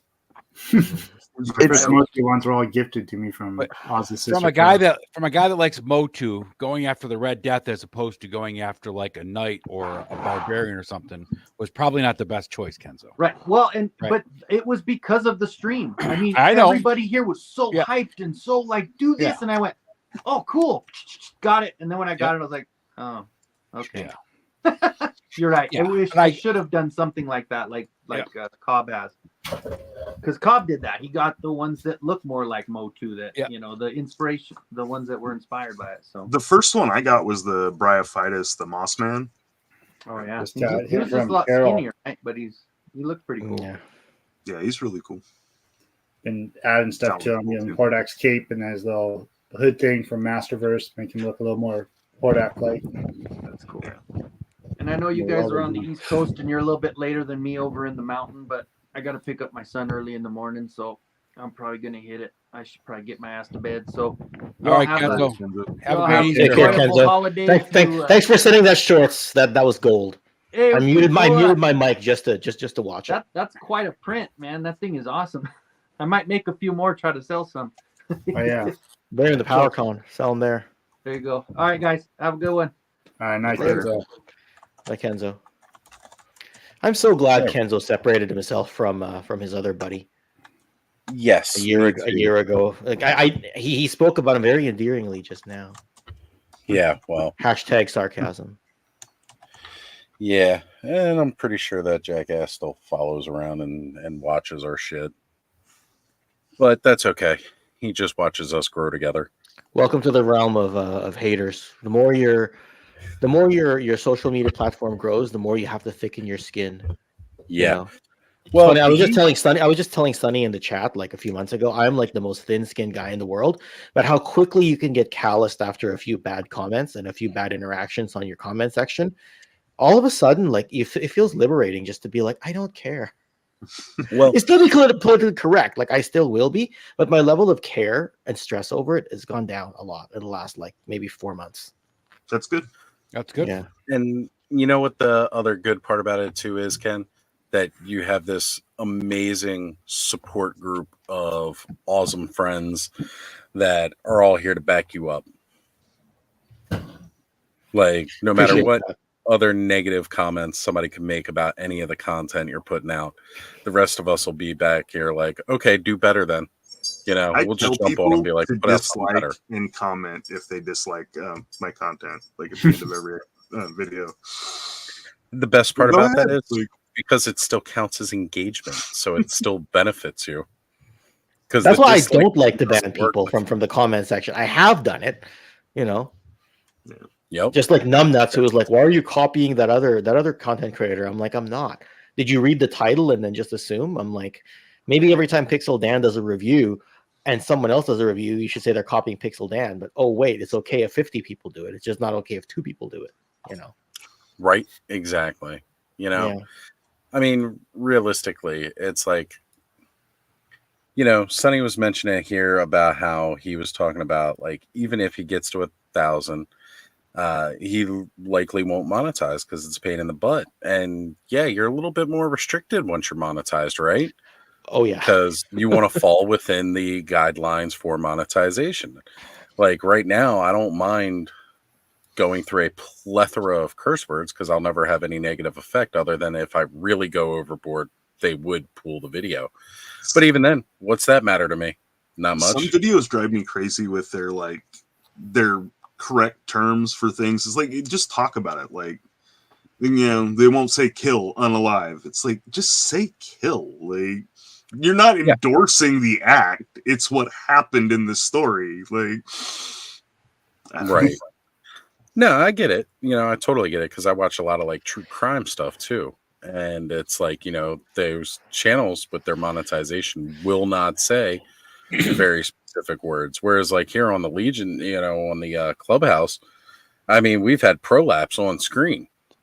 I did go back and edit that, but you know, that's for the best. Yeah. That's why I script things so I can sit there and be like, I can't use that word. You know. Yeah. Well, like YouTube handed down Lawrence that strike just recently for his last live about because he swore the F-bomb one too many times, and they said it's not intended for, you know, children underage. But it's like, is Lawrence really marketing his toy ramblings to underage children? I bet he clicks it's not suitable for children icon. Yeah, I'm sure there's no way he doesn't do that. Which, by the way, you just reminded me of something. I think that a lot of channels wasn't there a whole thing with COPPA? Right, see exactly right there. Wasn't there a whole thing with COPPA a few years ago where YouTube got in trouble because people like toy people were being seen as marketing to kids?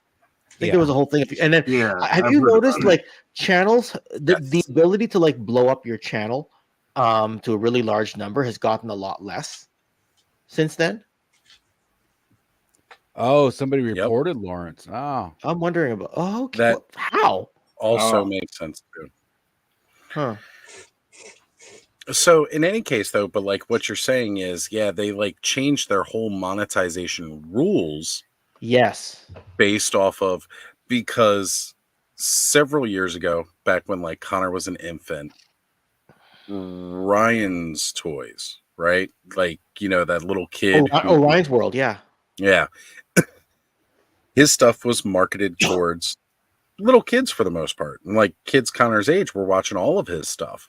Now, the family didn't necessarily mean that, you know, to like push that, but like a lot of the content was watched by little kids who were just handed their phones by parents or whatever, or their tablets, and said, here, watch this so that mommy and daddy can go do what they need to do, right? Yes. So you get these kids racking up his ad revenue like crazy, and it was marketed towards little kids so that little kids could be entertained. So they changed the way they did the revenue and monetization because of stuff like that, because that kid quickly became a millionaire, started his own toy There's company. a couple of I young mean, kids that were like that because of that. yeah, like, and again, it's their parents that are setting all this stuff up. I think with Ryan's World, at least his parents were genuinely doing it out of the best interest for his future, as opposed to like some parents who might take advantage of that kind of a situation. Like, my kid's making me millions. Let me capitalize on this for my own personal. And you know, there was plenty of those out there that were doing that for sure. Absolutely. There really was.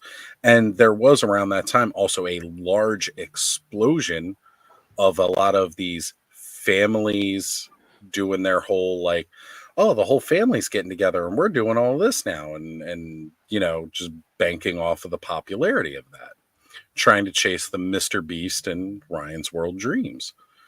So It's a lot harder to go viral now. And it was a lot different from what we do when we talk about toys. But we all get lumped in, unfortunately. Right? We do, but in a different way, because we monetize in the idea that we're also not catering towards the kids. Mhm. So like on all of our videos, we select that. Now, if somebody's YouTubing with their kid and they hit, well, this is meant for kids, you're automatically taken out of the like you can't monetize it. You cannot monetize a video that is like, if you click that button, who is this meant for? Yep. As meant for kids, you can't monetize it. If you live stream, you can't have a chat. There can't be comments on it, because that's they're just how trying to badly protect- YouTube got in trouble back then. Yeah. Right. Mm-hmm. It's just that I also think that. Oops. Yeah, there you go. There's that too. Right. I also think too that like during the pandemic, a lot of us kind of got started then. So now there's this huge oversaturation. Right. Way back in the day, if you wanted to watch Motu, you had Pixel Dan and not many others. Right. If you wanted to watch G.I. Joe, you had Form BX 257, Hooded Cobra Commander 788, and G.I. Joeberg. Who else did you have? You know? So, yeah, right. You wanted to watch Transformers, you had MGO, right? And God, who's the other dude there? Optibotomist. Like you had a couple of those, and that's it, right? Yeah, I'm noticing too what you were talking about earlier, Ken. Like me they're recognizing me as just a Motu channel, because anything I put out outside of it, like I just did some turtles and did like a little short on this Doink the Clown. Yes. And you got, I don't know, like 12 views for this short. I've never got anything close to 12 views for a short. I was like, that. Now, having said that, if word of mouth happens to be like, oh, Cobb did this video, did you watch it? Oh, and then it slowly spreads and you got a really catchy thumbnail and you've made the video very timeless, you're always giving yourself the chance that it could spike later. Now that spike maybe still be a slow burn. Like I'll have videos that are crickets and all of a sudden they'll start getting 20 views every 48 hours. That's 10 views a day. But 10 views a day every day for a year is 3,600 views. That's not bad. You know what I mean? Yeah. So I am noticing a difference. If I put out something other than Motu, like my Mythic Legion seems to do okay. Yeah. But a lot of my Mythic Legions are kind of Motu related too, because they're the tribute. Yeah. Because I have always thought if I run out of G.I. Joe content to talk about, I could pivot to Transformers, but that'll also run out. Do I try going the Toy Galaxy route and trying to just hit a bunch of different topics? But could that get frustrating if the algorithms already pigeonhole you. Mm-hmm. You know what I mean? Well, all of a sudden you that want was- to do like, I don't know, history of like the Monopoly board game or something, and the algorithm just doesn't recognize you as that, and your core base doesn't recognize you as that. What do you do? Right. That is one of the main reasons that me and the guys for Toy Frenzy, right, called ourselves Toy Frenzy, but when it really came down to it, we are mostly just talking about Motu, right? Mm-hmm. And then, like, you know, there's other topics, right? And we've talked Motu for over a year and a half, almost exclusively. Mm-hmm. And it starts to get you to a point where you're just kind of like, okay, well, what more can we say on the topic? Now, in a week like this past week, where there's all this news and stuff like that, yeah, you're darn right. Like, it'll really jump. Mm-hmm. But when you're trying to build up a more broad audience, what do? So now we've switched ourselves to the Frenzy, and we're not just going to stick to between Adam's Battle Ram report and maybe like more so my you know, around the Awesome Verse. Like, around the Awesome Verse is really just going to be like more of a news segment, you know, where it's going to be talking about different cool stuff that's going around. It'll probably be used to promote a lot of other channels, possibly too, because, you know, when I talk about the Awesome Verse, I talk about everybody who I'm connected with, a lot of you guys here, and I'll be like, well, did you see that, you know, Travis and Ed started Toy Elite on Tuesdays? You know, like, that's new show coming out. Like, did you check out what they were talking about? And they were discussing this. Or did you see Cobb's latest new short on Doink the Clown? I absolutely hate it because the fucking clown, but, you know, Doink is pretty goddamn cool. You know? Yes. See, Like, there you go. stuff Reference like that. the Dark Side of the Ring episode with Doink the Clown too. Right? Exactly. See, there you go. There's tie-ins you can do. Right. I mean, the thing about that though, when you become pigeonholed to one thing or another, if it's a slow news week, because you know you'll often hear, like, for example, Geek Dad Life, because they're very news centric. Having said that, Jay could probably just turn the camera on and still have his loyal audience and still outdo most people, right? But there are times he will say slow news week. Now, if you're not already like well established, you know, as one of the pinnacle toy news people, and you're trying to get somewhere, you become dependent on the toy news, right? Maybe this isn't the best example, but it's what's on my mind right now. And if Lawrence were here, he'd back me up. But like, for example, Toy Kind of Mood, Travis said today, oh, he's glad he didn't go to WonderCon. It was kind of a slow new, because he's GI Joe centric. So other than the Once a Man Cobra Commander reveal, and you can loosely tie in the O-Ring GI Joe or O-Ring Ghostbusters, he didn't really have anything. If he was going to do news, he didn't really have that much to talk about. Unfortunately, if you make yourself dependent on the news, you need to have backup plans and contingency plans of what you're going to do. All of a sudden, let's say you talk about something that isn't in your wheelhouse, nobody watches, you get discouraged, right? I like personally to have things in the queue just to go ahead and go with timeless topics. The problem is that's not immediately rewarding, right? If you do a pre-produced video on a timeless topic, that means it's in the middle of everybody's mind. If I just release a video on Superman today, that's in the middle of everybody's mind. Everybody knows, but what Superman media is pushing is being pushed right now, right? And That's then it's just not. 'cause Batman's better than Superman. Ken. Well, That's he the is. He is better than Superman. Batman's my favorite superhero of all time, anyway. So. Neither of them have content right now other than the comic books. But that's just it, right? So, you know, people want to capitalize on everything that's top of mind, but then you become dependent on Hasbro, on Mattel, on the boutique toy companies, right? Are you willing to kind of slave yourself to that? Then, if you're working that day, you have to race to get it out before somebody else. It's a hard thing to But balance. even that stuff doesn't always matter either, because look at what happened with the Eternals figures, right? I mean, that was a huge movie. The movie sucks, so the toys suck, right? So you could do something that you think is going to be the hot thing, and it's still going to crash.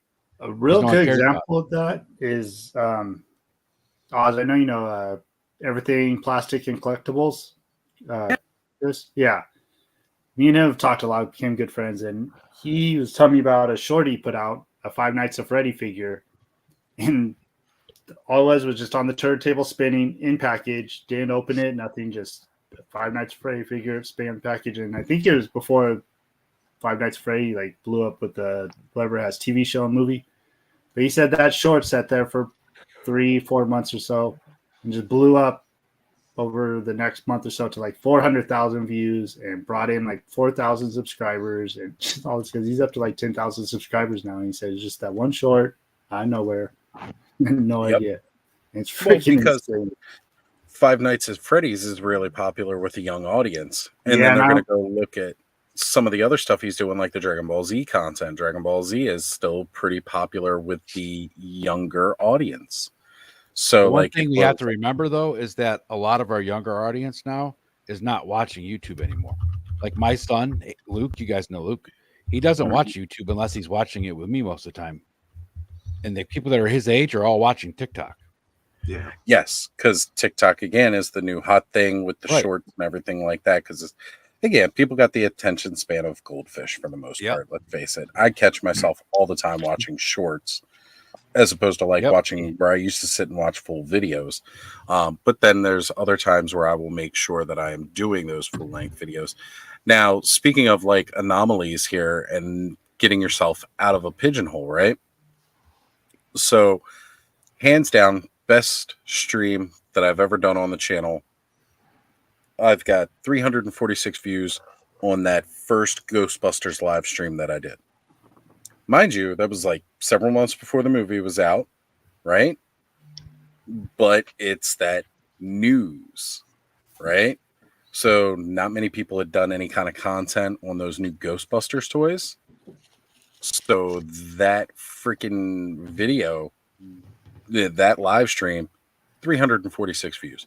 Nothing crazy went on that night to attract that many views. Just literally having those Ghostbusters new in hand before anybody else. Yep. Say it all the time. They It's got true. nothing except for like every little once in a while. Yep. And then the very next week, 287 views once I got Gary Gruberson and did that one, right? So then the week that I put out the Fright features and I opened all those figures up, I bet you if I'd put Ghostbusters on that thumbnail, I probably would have gotten a bunch of views because nobody's doing views of those videos. All the other videos that I have that kind of come close to that are normally when I am talking about a new Mythic Legions figure, like a figure obscura.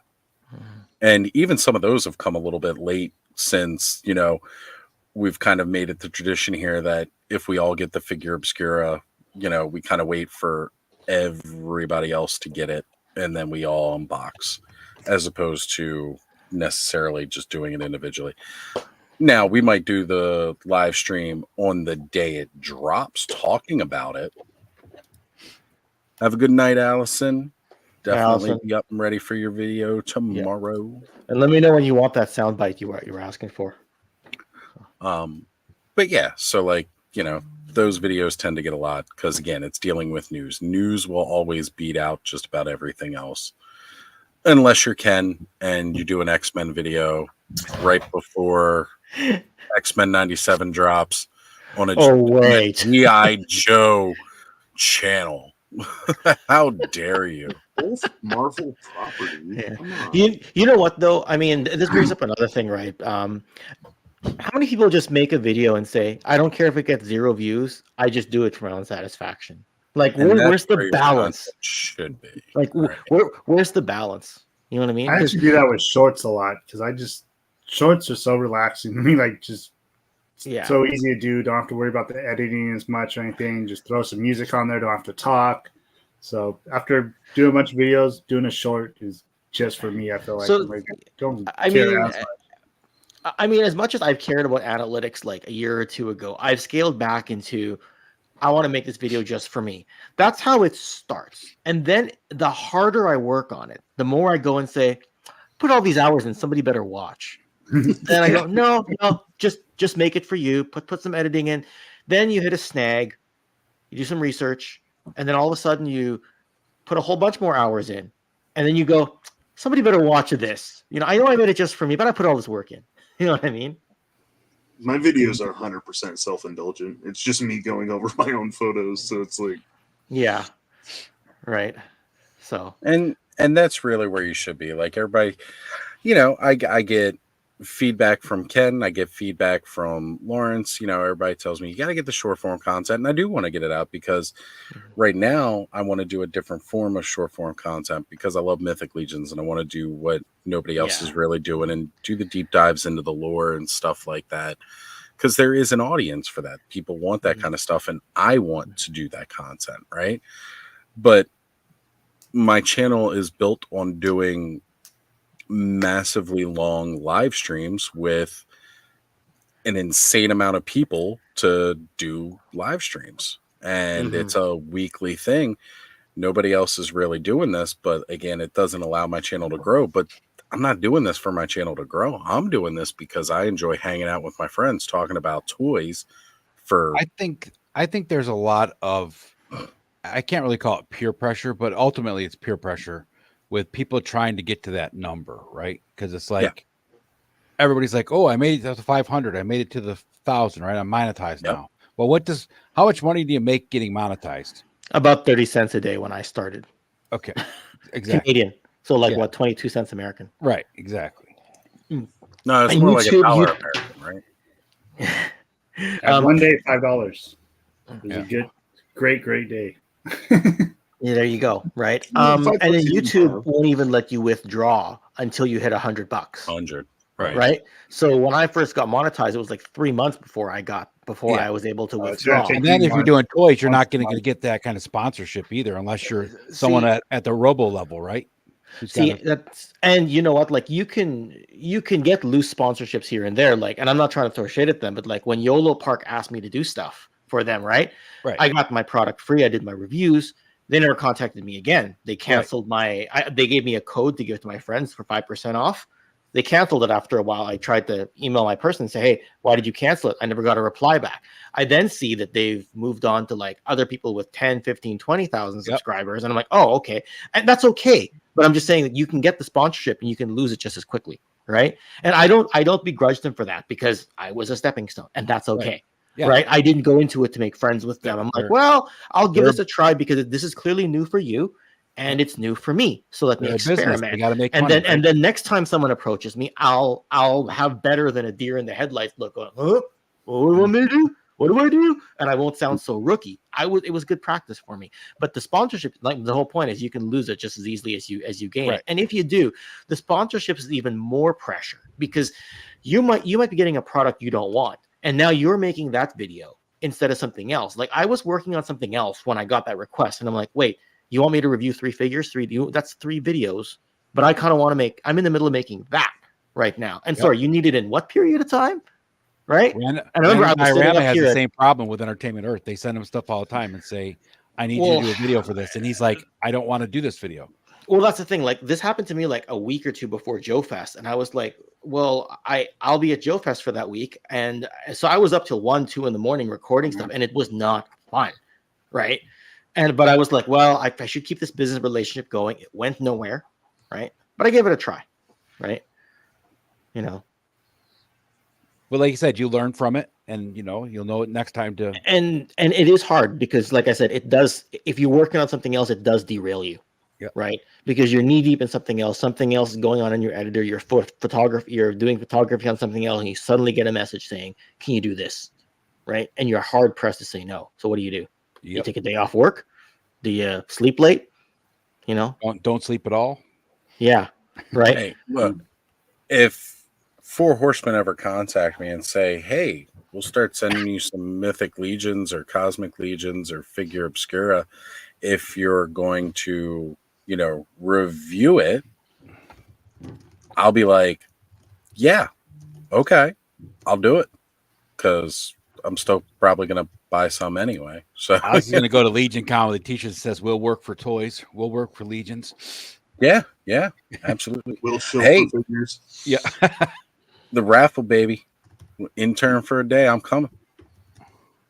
Take it from somebody who's done it. Change is good. It's therapeutic. As soon as I started doing stuff for me, I started enjoying it more. I don't get hundreds of views, but I get happiness and joy.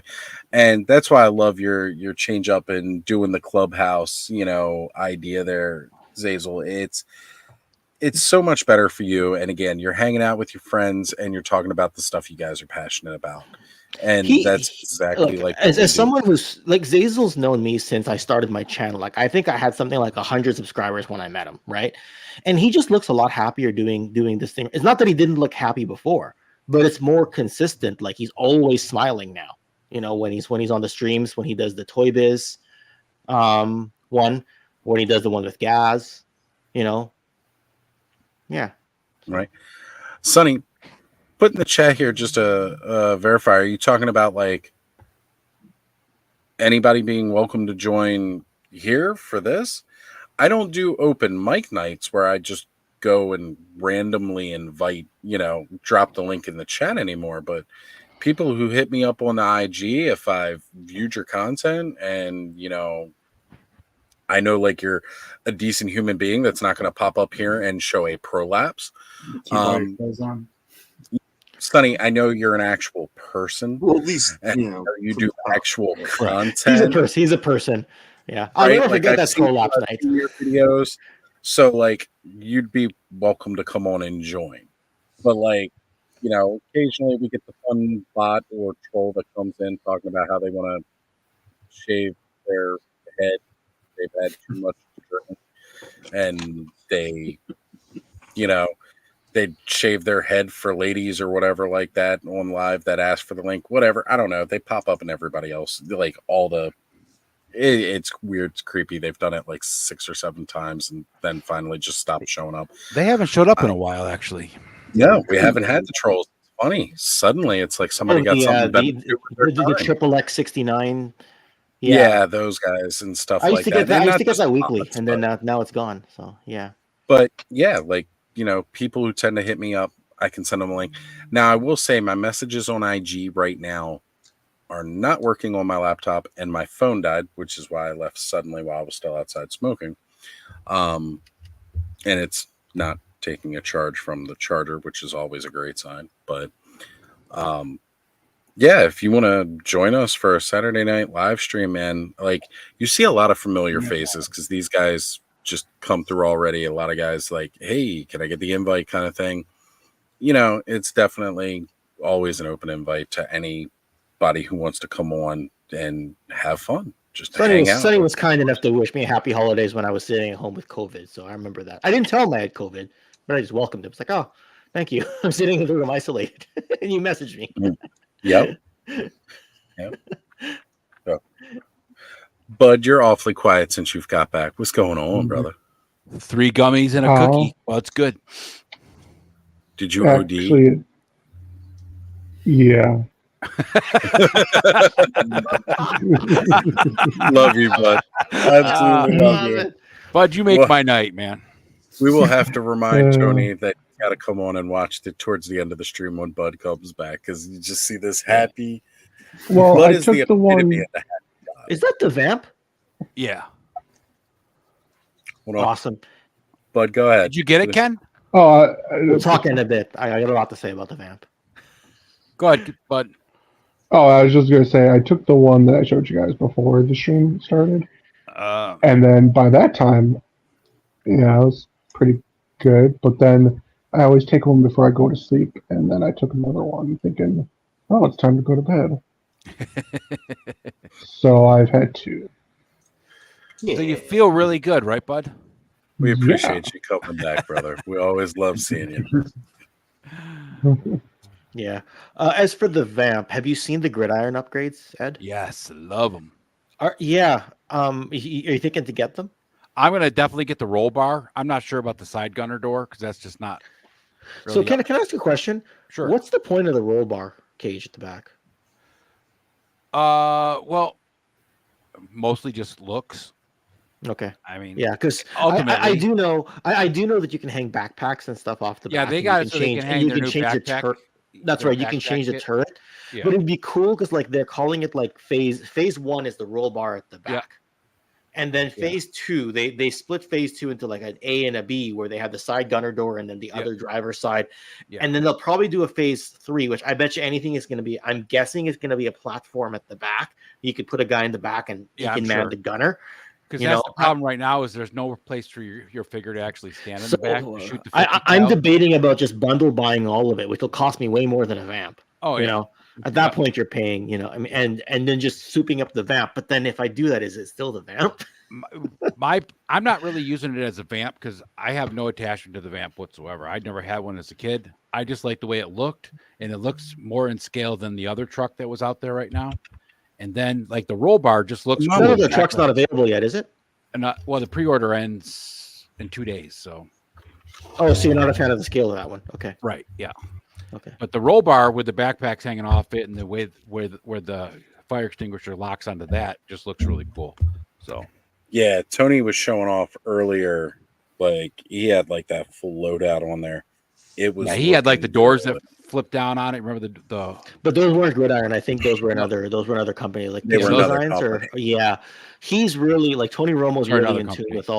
with all of that stuff, right? Like I talk to him pretty often, and yeah, he loves all of that. I mean, this thing is solid. I was It surprised is. It's for so $100. good. This thing is solid. It's so good, and with a driver too, right? Yep. I'd love to Yeah, get a Clutch is second badass. figure just to throw the Steel Brigade helmet on something, you know? Yeah. Go get another grunt. Yeah, no kidding, eh? I've already got 2.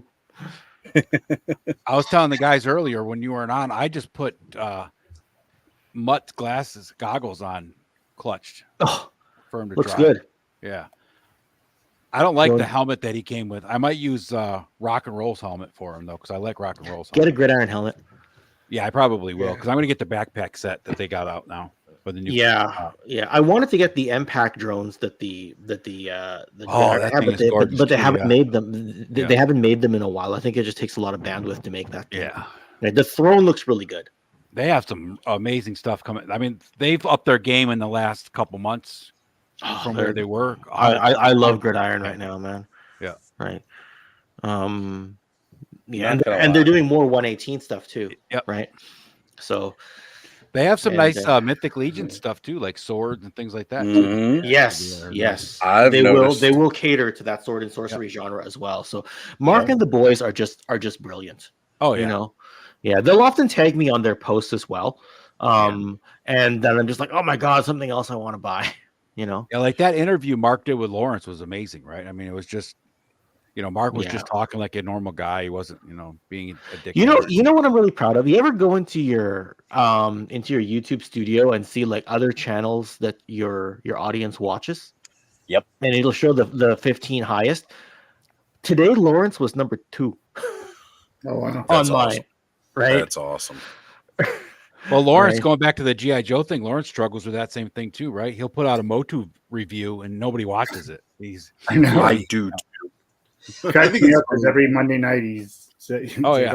everybody's gonna drop off. He's like, "You want to watch Motu? He- Go over to Cops channel." He ended up Oh, putting the yeah. G.I. Joe channel, so that's what he did, right? He I'm like, created thank- that. thanks for Yeah. giving me- But if growth is your concern, GI Joe's fan base is only so big, Yep. right? I think that's why That's Secret exactly it. Galaxy went and rebrand and did his own rebrand, right? Yeah. I mean, Yeah. growth is always in the back of my mind, but I always tell myself, don't make it about that. And then I do, right? So, Anyway. Definitely. Lawrence is all about the growth right now. He's liking those numbers climbing. But you know what though? His view count is just going up and up and up. Oh yeah. Yep. Right. He's Like I'll look and I'll be like, how did you get 9,000 views? You know? I know. I'm like, Yeah, Even his, the Delta his growth 17 count review. has probably tripled in the last 6 months from where it was. Well, the thing is, Like, right? regularly. Even his Delta 17 review outdid almost everyone's except for Hooded Cobra Commanders.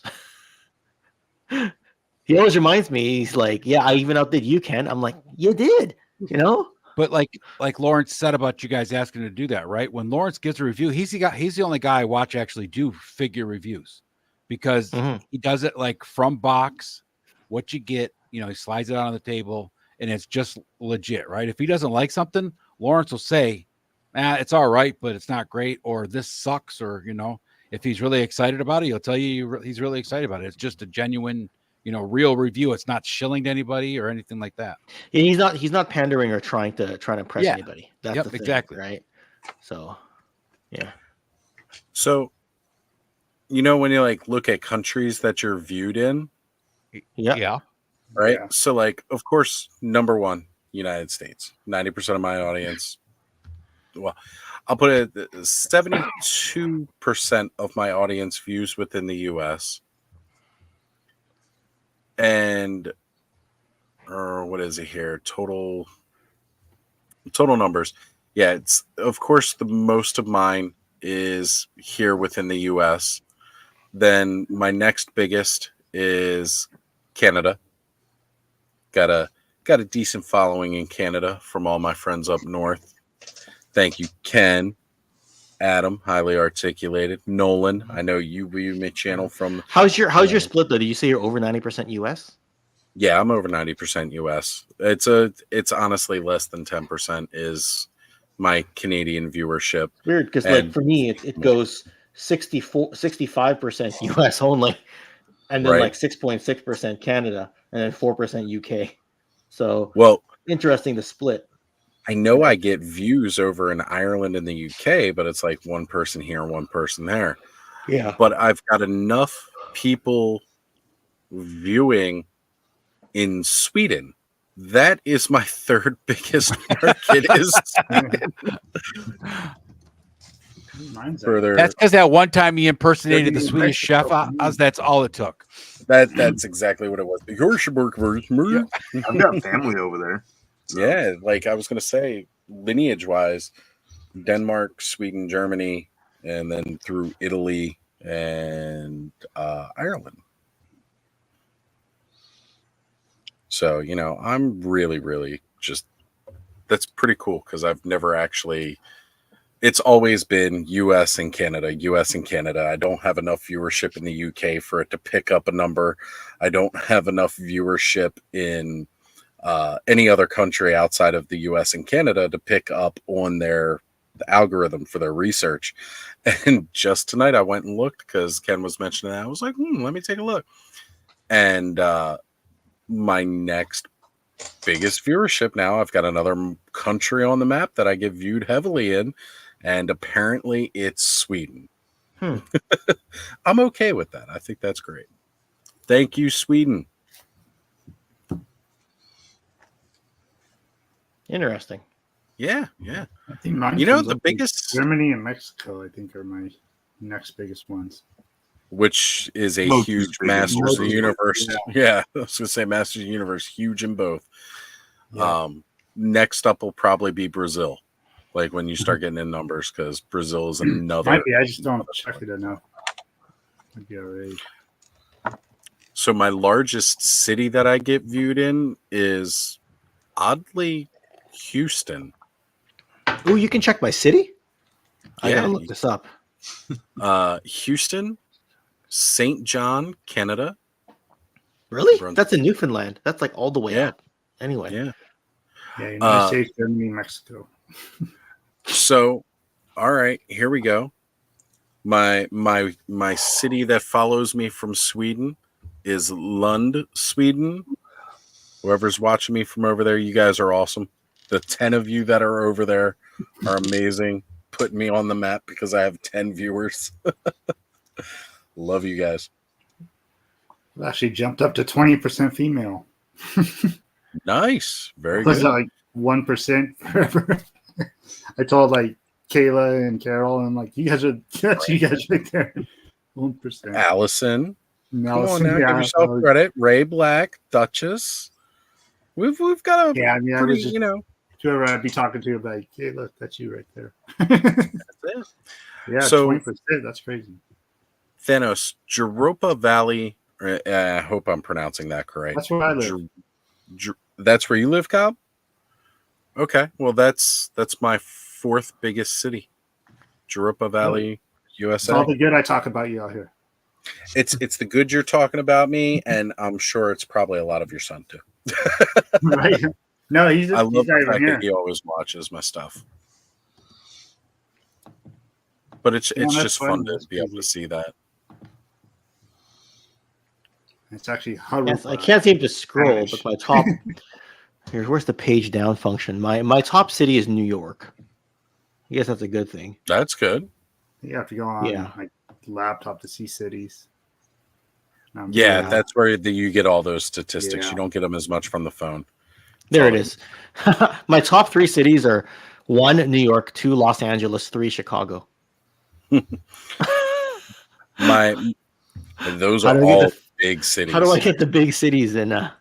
Hey, man, that's great though, because Okay, I'm on the right good track, I audience guess. pool.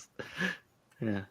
My age range is strictly from, and I'll just lump it because they're right next to each other on their chart, 35 years to 54 years for people who have recorded their ages with YouTube. So from 35 to 55 basically is my entire age range. Nobody else. Nobody below. I think that's the same. I think that's the same as me. Yeah, It should 35 to probably 50. going to be, I was going to say, it should probably be pretty uniform across the board for all of us. Well, I don't know. Thanos Copter gets all those kids saying that they are 18. I don't even think I like have these. Like I'm trying to find this information you guys are talking about, and I'm just like blank on all my stuff. It's because you probably haven't accumulated enough data yet. That's all. Yeah. 3% of my audience is 18 to 24. 6% is 25 to 34. Obviously, no one in 13 to 17. Yeah. So, but yeah, 90% is 35 to 55. Or to 54, I should say. Yeah. Anyway. I don't know. Out in California, me and Cobb are still buying a lot of toys. Well, Same brick. the WonderCon event ate everybody's money, right? So, you know. It definitely Speaking of which, Toy Habits was down there today. Yes, they were. Oh man, they were. Ah man, They were I can't having, wait they were until having fun. Monday. Sorceress Can't was wait till talking to me. Yeah, she was like, Michael's on the way here. We're going to have some fun. I'm like, all right. I'm excited for the one day we can all meet at a con together. A bunch of us can get to Joe Fest, but not all of us. Not all of us, but most of us. Yeah. Are you fixing to do accommodations? I will be, yes. I will be making sure I get there. Okay. It's happening. Other stuff keeps piling up, but it's getting there. Yeah. Damn life. It's gonna be yeah. Steve's reminded me I can't drink as much as I had last year. So yeah. Until after. Well, look, you'll be hanging out with me and I'm sober, so you're good. And Punk will be there. Punk straight edge. You know, we'll keep you on the other straight edge on the Punk. limit. Yeah. Man, get a little adventure of seeing where Ken gets lost. Ken Mistakes a bus for a taxi. Just picture him with like a strap with like flasks in each pocket. Yeah. That was hilarious. I'm pretty normal and pretty high strung until I have that first drop of alcohol, and then it's over. Oh, where'd that go? Don't worry, guys. We'll be there to watch over Ken and make sure he's okay. Yeah. But you might stop him from getting a good score, like that turtle air. No, I think you know what happened was I had made the deal earlier in the day, and then I must have just showed the cab driver on my phone where it was. But why would I do that if I thought I was on the bus? I don't remember. That was a really weird night. Yeah. Then I was gone for 2 hours and I semi sobered up. But by semi I mean I was like almost halfway functional. That was weird. Last time I drank till I couldn't remember, I was told that I tried to jump out of a moving car on the freeway. So my camera wasn't already set up that night. I would not have made it on that night. Yeah. So. Nice. Well, boys. All right, guys. I was thinking we should probably get this wrapped up. So let's do round table. Cobb, what you got? Got some stuff with Rick we're working on, finally getting down and working on kind of off camera.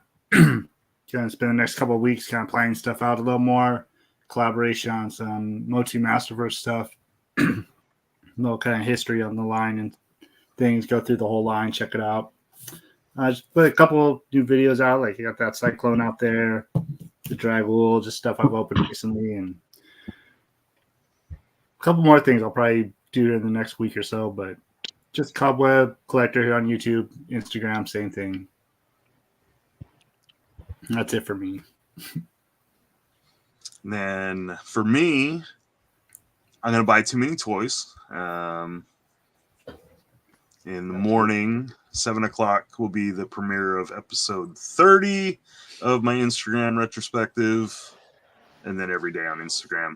Go back AWOC, everybody. That's it. Where it Epic All Ends. All around. Epic All Ends. Invest in the future. That elephant looks so friggin' awesome. I want to have that elephant. I hope we make it. It's I'm going thinking- pretty good. Like, Oh, if yeah. it gets a good bump at the end, it could make it there. Yep. Well, they're doing a big press tour this week, so. All right, Ken. Yeah, I'm not actually sure which video I'm gonna release next. But I've got a couple in the queue that I could pick from, I guess. Delta 17 has hit the fulfillment center. It's in New Jersey, where it needs exactly where it needs to be. So our fulfillment guy has all our stuff, and it was a game of whack-a-mole with the amount of paperwork we got. Every time Steve filled something out, there'd be 2 other sheets of paper, and he couldn't get the stuff across the border. It's now at the fulfillment center. One of the reasons I was late tonight, I'm usually late anyway, but I was going to try to get on a bit earlier, is I was actually on StreamYard with a bunch of people trying to get the fulfillment center hooked up to our site, because to get the inventory getting read. I wasn't actually doing it, but I was kind of in charge of kind of like getting everyone together. I'm like, web guy here, Steve there, another guy we know. But eventually we need to talk to the fulfillment center directly, and they don't work Saturdays. So yeah, but we're that close. Like, it's actually, like, it's physically there now. Nothing can stop us now other than technical glitches and your website not reading your inventory. So I'll launch a video, like a 30-40 second video, when it's ready to go.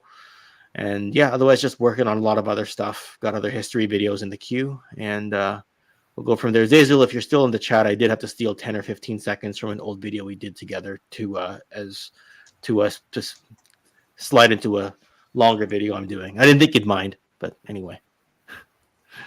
Yeah. Bud. Hi. But what's up? Yes, you are. What are we doing? You got anything coming up, bud? Bud's still editing that video 3 years ago. Yeah. All Yeah, right. That one's going good. Bud will be editing that video and getting it to us all in the next millennia. Yep. He'll be painting figs, and we'll get to see him though. Yep, So. exactly. It's actually now a race between whenever Bud finishes editing that video and whenever I get the first Legion's class study guide video out. Yeah. There we go. It's a race. Or whenever I get the glow in the dark shelf set up. I got all the pieces now. I just really got to get everything finished, organized here so that I can get it up. Ed, what you got going? So no show this week for Toy Elite. Luke is leaving early Tuesday morning, so I'm taking the day off because I don't know what kind of emotional state I'll be in that day with my son and best buddy leaving for the Air Force that morning. So proud. So Tuesday's no show. We'll be back next week with a new Toy Elite and every day on Instagram other than that. Awesome. Well, this week, guys, you can guarantee I will be on The Frenzy over on Skelevator's channel Thursday night. Me and the guys will be hanging out, talking about all kinds of amazing stuff. I have no idea specifically yet, but we'll figure it out by then.